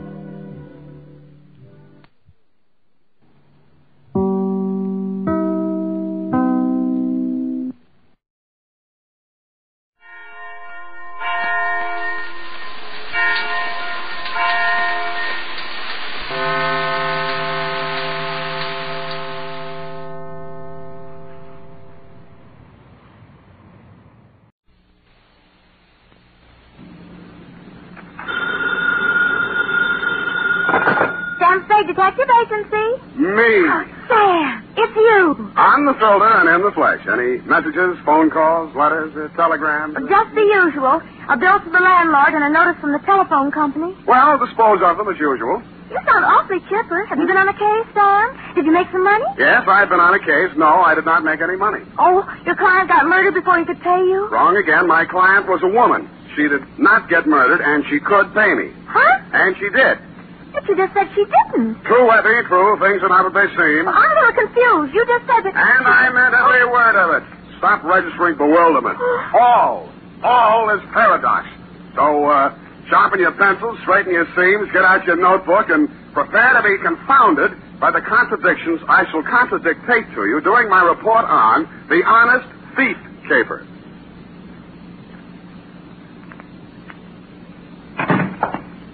I'm not looking over for the flavor. Look alert, girl. We've many things to do. Up. Yes. You say the strangest things on the phone. Don't I? I don't believe I quite understood what it was all about. A natural misunderstanding. I didn't understand it myself. Date? Sergeant Frank Milgus, robbery detail, San Francisco Police. From San Jose, license on 127. You're fast today. Subject, Ben Comiskey. Who? Ben Comiskey. Comiski. Sam! I went to Albert High School with a boy named Ben Comiskey. Is he the same one? Very likely, yes. Oh, Sam, tell me, did he turn out bad? Is he good? Did he get married? Down, Effie. Sam, I need this boy. I want to know. This is one mystery you're not going to solve by reading the last chapter first. Dear Frank, it was one of those days. The sky was black and it looked like rain, but when I put on my trench coat, the sun came out. At breakfast, it looked like I'd ordered fried eggs, and I wound up with pancakes. Also, I discovered I was wearing one blue sock and one black one. After that, I gave a cab driver a 5 instead of a 1 and let him ride off with a change. And there was one other thing. Sam, bank just called. You're overdrawn. They're nuts, Ev. I made a deposit 2 days ago. I checked, Sam. You didn't. You're nuts, too. I made out the slip myself, and... Oh. Give me, Sam. I'll take it right down. Yeah, better do that, Angel. Yes. Excuse me. Oh. Can I help you, miss? Is this Mr. Spade? Come right in, miss. Sit down. Miss Perrine, you may go and do that.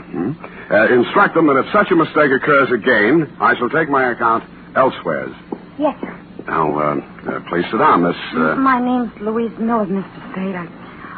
I want to hire you.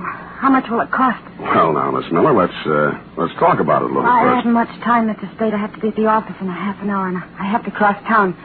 You see, Mama thinks I should forget all about him, but I can't, and well, here I've got $95. Will you please do something? Just something. Come on now, come on. I'm sorry. That's all right. Now, who is he? What's he done? And why does Mama want you to forget him? Ben Comiskey. We were going to be married pretty soon. We even picked out our furniture. No. It's all right now. Go on. What's he done? They say he held up a store 2 nights ago. They picked him up on the street today. He's in jail. Mm-hmm. Well, if he's innocent, I'm sure they'll find that out. He won't even see me, Mr. Spade. He won't see anyone. Ben's good and kind and sweet, and I love him, and I want to marry him, and I want you to find out why, what it's all about. Look, Miss Miller, I think you should be in the office of a good lawyer. I'm sure. He doesn't want a lawyer. He won't even see the public defender. He doesn't want anything. Oh, please, Mr. Spade. I just want to die if Ben went to prison. I just want to die.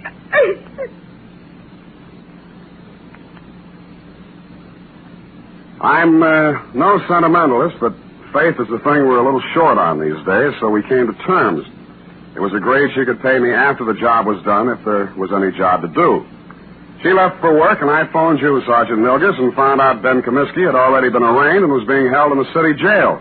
When I dropped in 20 minutes later, you walked me back to his cell.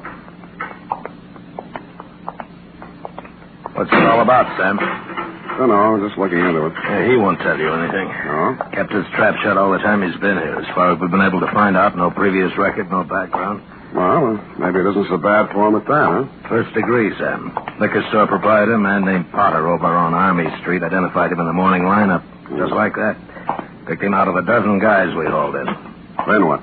Well, we send a couple of the boys out to Comiskey's room and find all the dough in the dresser drawer, 900 clams. Now what?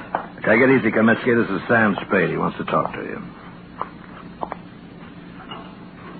Ben Comiskey was tall, dark-complexioned, about 29 or 30 years old. His hair was black, straight, and closely cropped. His features were regular, not good, not bad. I've seen plenty of hold-up men and gun-toters in my day, and he wouldn't have been cast in the part in my movie. I didn't know what I expected to say to him or what I expected him to say to me, but I didn't expect what I got. What are you trying to do? Get out of here. I just got here, Ben. Well, you can just leave. Hasn't a citizen got any rights, even in jail? Well, they start to lose them when they use a gun to make a living. I don't want any lectures. I haven't got any to hand out. I'm a private detective. A friend of yours hired me. She thinks you're a pretty nice guy. Louise, huh? Why won't you see her? She's nuts. She ought to have a head felt. What's she worrying about anyway? I'd say she was worrying mostly about you. And I'd say it's the sick kind of worry that gets into a girl when she loves somebody. She shouldn't. She's nuts. You said that. Did you rob that store? The guy who runs it says I did. I suppose I did. Why? For laughs. The complaint says you make $65 a week in an architect's office. You can eat on that. Look, Spade, go back and tell her this. I didn't want furniture at $10 a month for the next 80 months. I didn't want a car the same way. I didn't want her working and me working and getting nothing but wrinkles. Tell her I got caught and to go and find a guy who can pay the way. Is that all? That's enough. You're charged with armed robbery in the first degree. That means not less than 5 years. I know it. Shut up about it. Why'd you turn down a lawyer? Hadn't you heard, Spade? They're holding up my indictment. I'm a prize pigeon. They think maybe I knocked over 10 or 12 other places in town. Did you? Sure, but don't worry about me. And tell Louise not to worry about me. I've got $1 million salted away, and I'm going to buy my way out through the DA's office. Okay. Have it your way, Ben.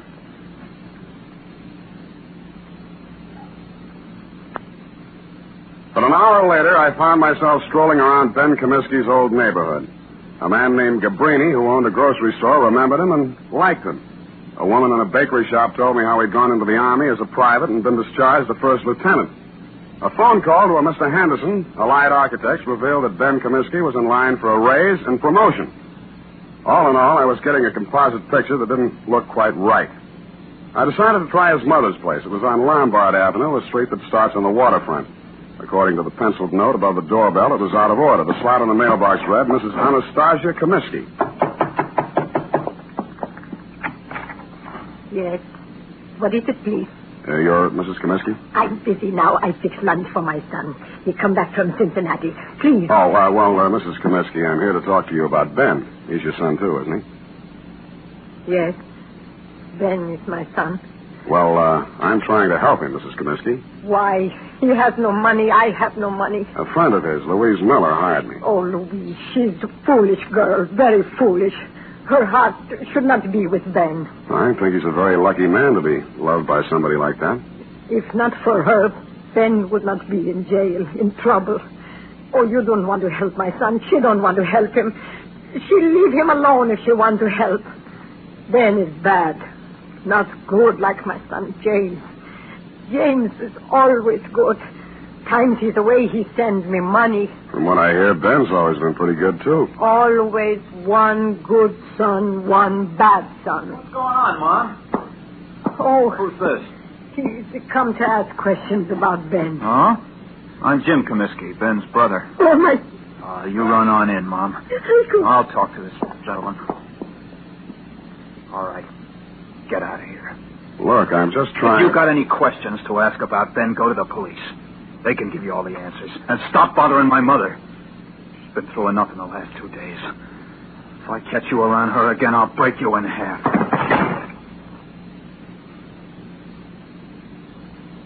The man who slammed the door in my face had the same angry look and the same angry glare of Ben Comiskey.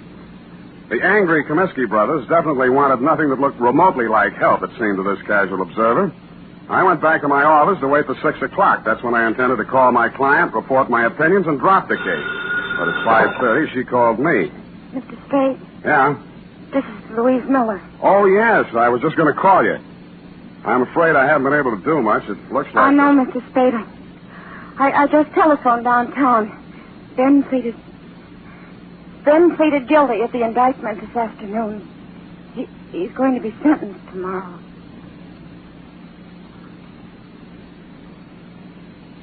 And that, to all appearances, Sergeant Milgis, was the crop. But 2 hours later, and for the second time in one day, I found myself doing what I didn't think I'd be doing. Walking around a dull, gray, 2-story apartment house on Adams Place. My ex-client's address, to be exact. I was wondering what a lonely, distraught girl would be thinking the night before her boyfriend was shipped away to prison. I found out. I got a whiff of it as I walked down the hall. It was coming out from under her door. I had to use my shoulder. The room was acrid and stinging with gas fumes. And Louise Miller was stretched out on the floor in a 6-foot kitchen. When I picked her up and carried her out, I wasn't sure whether she was dead or not.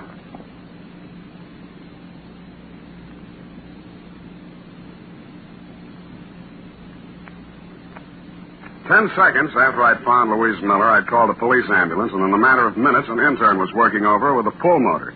Her breathing became regular, and her pulse picked up, but she was still unconscious. Lieutenant Kelsey of Homicide showed up and said it was obviously a suicide attempt, which is his kind of ingenious thinking. I thought not. If she were going to commit suicide, she wouldn't have called first to pull me off the caber. She'd have let an insignificant detail like that take care of itself. No, she was too strong to pity herself and too sure of what her intuition told her to believe even Ben Comiskey's confession. With that kind of faith, I owed it to her to poke around the ashes while they were still hot. I did, and turned up a live coal in a faded blue shirt and wrinkled brown pants. Bert Singleby by name and by vocation, manager of the Greystone Arms Apartments. What kind of a girl was she? Oh, nice, clean, sincere. The kind mothers always want their sons to marry. Boy, I wish I'd listened to mine. Yeah, did you know her boyfriend, Ben Comiskey? Oh, salt hors d'oeuvre. What? I can't understand him pulling a hold-up like that. But then, the war did strange things to Yes, I guess it did. Well, I almost stayed in Europe and married myself up to a French doll myself. Yeah, I bet.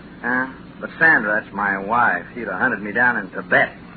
It was easy to come home facing music. Yeah, well, about Louise, you know any reason why she might commit suicide? Frankly, no. I met her in the hallway tonight, and she said, Mr. Singleby, she said, Ben didn't do that hold-up because I'm pretty sure I know who did. Well, I figure she's just keeping up a front. But if she did really know that Ben didn't do it, she wouldn't have turned on the gas now, would she? No, she wouldn't. Did she tell you who she thought did it? No, that's all she said. She's a quiet girl.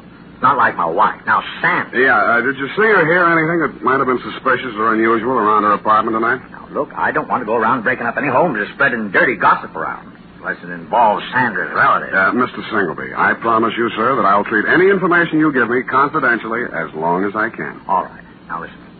Sandra told me not to say anything because it's a lot easier to rent a suicide apartment than a murder apartment. You know that? Confidentially, I'm a humanitarian. But if you tell anybody I said this, I'll just lie about it. I'll never tell a soul. Well, we were out of butter, see, so I had to run down to the store. Well, when I passed the mailboxes outside, a guy is standing there. He asked me which apartment Louise Miller was in, and I said 12B. What do you look like? Oh, let's see now. 5'10", medium build, tan suit, dark shirt, sort of white brim hat, kind of flashy. Mm-hmm. Wore 3 or 4 big rings, diamonds they look like. 3 or 4 big diamond rings on each hand. The Iceman. Why didn't you tell all this to the police? Bert, who are you talking to? Don't you dare say a word about that poor girl. That's why. That is why. Sandra always says, keep your mouth shut and you keep out of trouble. But me, I don't know. I just love Bert, stop talking so much and close that door. Yes, Sandra, dear. I'm closing it.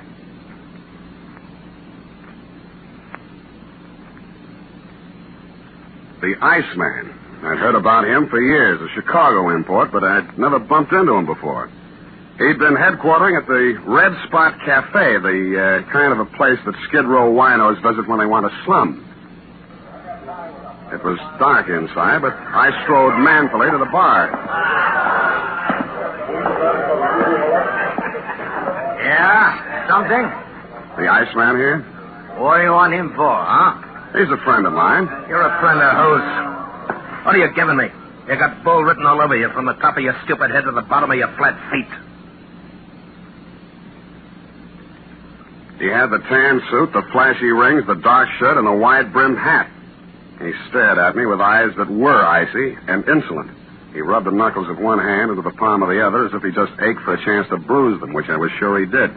4 guys sauntered over to lean on the piano, and as ugly as they were, I knew it wasn't a barbershop quartet. 2 more left the bar and stood behind him, and a few others got up from nearby tables and joined the group. I should have brought my team, but I hadn't. You're a friend of mine, huh? Well, if it isn't Claude Bettering, the juvenile delinquent of 1940. Is that so? Now, you're a real brain. Who are you, Brainy? Sam Spade. Oh, now, ain't that a pretty name? You got something on your mind? I just wanted to talk with you about what you did to a girl named Louise Miller tonight. Never heard of her. Sounds cute, though. Girls are a lot easier to push around, aren't they, Claude? Call me Ice. Claude? Some guys are just as easy as some dames. Where have I been all night tonight, fellas? Here, Ice. You heard that, Spade? I've been here all night. Any of you guys ever hear of a Louise Miller? No. Sorry, nobody ever heard of her, see? Well, she has a lot of friends who have. The police, the people down at Mercy Hospital, and me. And none of us are going to forget her. Or what happened to her. And who did it. Got something you'd like to do right now, maybe? Yeah. But I'll pick my time. All right. Enough of this cheap chatter. I don't want to be seen talking with you too long. I got my reputation to think about. Now blow before I take one hand out of my pocket and push your stinking face back through that door. You'll need both hands, Samson. Go on, you creep. Fellas.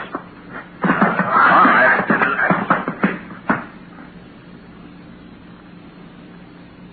As I went rapidly through the door, Claude Bettering was standing, oily smile and all, polishing a couple of his oversized rings on his lapel. It was a picture I said I wouldn't forget, and I didn't. I went and rented myself a car, parked it down the block from the Red Spot Cafe, and waited almost all night. I knew that Louise Miller was not the kind of a girl who would have anything to do with a guy like Bettering. And if he came to her apartment, this must have been for some unloving purpose. Probably to keep her from telling who actually did the hold-up Ben Comiskey had confessed to, if she found out the truth. Finally, a bunch of palookas came out, Bettering included, climbed into a car and drove off, me after them.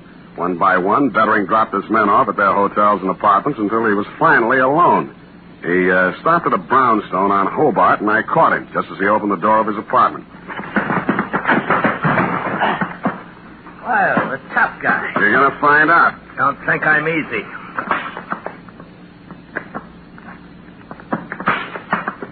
And he wasn't easy. He was 3 inches shorter and 25 pounds lighter, and wherever he had picked up his reputation for toughness, he earned it. But I never enjoyed a fight in my life any more than that one. I battered him to his knees and then to the floor, and he still wouldn't give up. You stinking creep. Why did you beat up Louise Miller? I didn't. Why? I didn't. Why? I didn't. Why? Your Poppin' House manager identified you. He's a liar. Who did you do it for? Nobody. Who? Nobody. Who? You stinking creep. I'll push your face in. Who? Who? Push your face.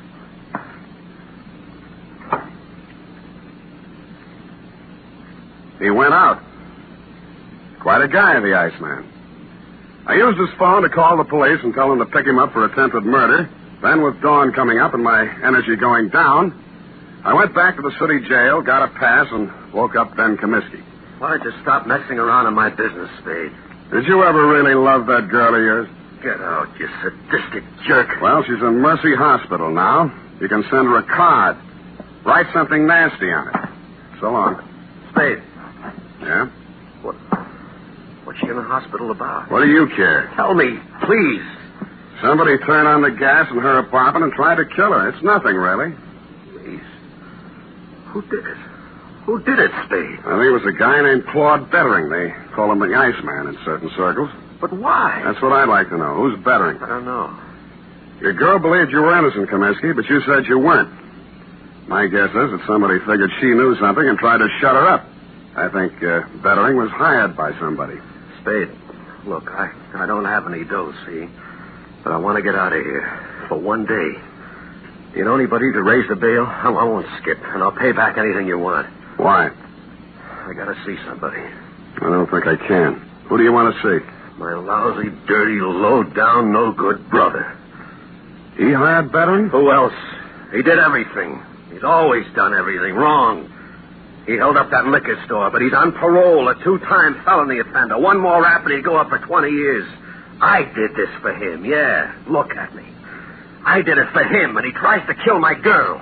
Your mother said he was a good boy, hard-working, lived in Cincinnati. Me again. I told her all that. She believed it. I started a whole stupid lie and had to go through with it. I could explain 2 years, 3 years to her, but not 20. He promised he'd go straight. He promised. I see. I even sent him money I earned and said it was from him. Oh, you never saw anybody like me before, did you? No, I haven't. Get me out. Get me out, Sam, and I'll drag him in by his back teeth. Thanks anyway, but I'll do it myself. Spade, let me do it. Let me do it, please.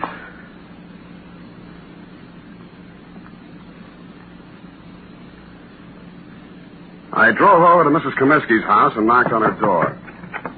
She came out in a housecoat, hair mussed, and sleep still in her eyes. Yes? I'm sorry to bother you at this hour, Mrs. Comiskey, but is your son home, Jimmy? Jim, no, he went out last night. He didn't come back yet. I see. When do you expect him? Well, he didn't say. He didn't have to, because I saw a closet door move, and I was in and across the room. In a second, I pulled the door back, and Jim Comiskey came out, gun and all. Oh, Jim, you've gone crazy. She hurried across the room, threw herself between Jimmy and me, and started wrestling the gun away from me. He put one hand flat on her face and knocked her halfway across the room. I went at him. He shot, but it went into the ceiling. I didn't give him a chance to do it again. You held up the liquor store, didn't you? Yeah. And hired veteran to kill Louise Miller? Yeah. And you're going to take your own rap from now on? Yeah. Yes, I will.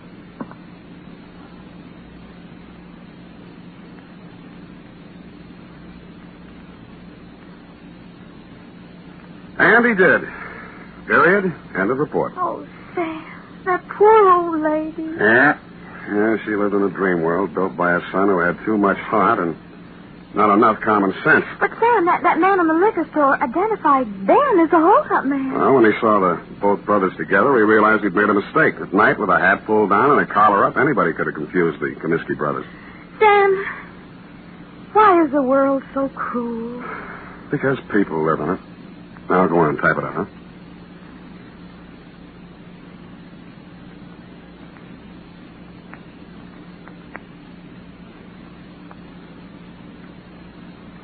Well, here it is, Sam. And if you don't mind my saying so, it's a lesson to everybody. If you say so, Ed. Honest, Sam, I'm just infuriated. Now, don't go too far. Misplaced love, devotion, it just isn't right. Hand me the glass. Well, this kind of thing could be going on all over the world. The glass, If it weren't for people like you who step in and take things in hand. The glass! Oh! Here you are, Sam. Thank you, Miss Brain. Honestly, Sam, well, just honestly, that's all. You finished? Well, I have some sociological feelings, too. I'm just not an automat or secretary you turn on and off. Come here. Come here. With each new case, I have feelings. Effie, I just kissed you. I know what... I just kissed you. Oh, Sam. Delayed reaction. Must be the heat. Oh. Good night, Sam. Good night, sweetheart.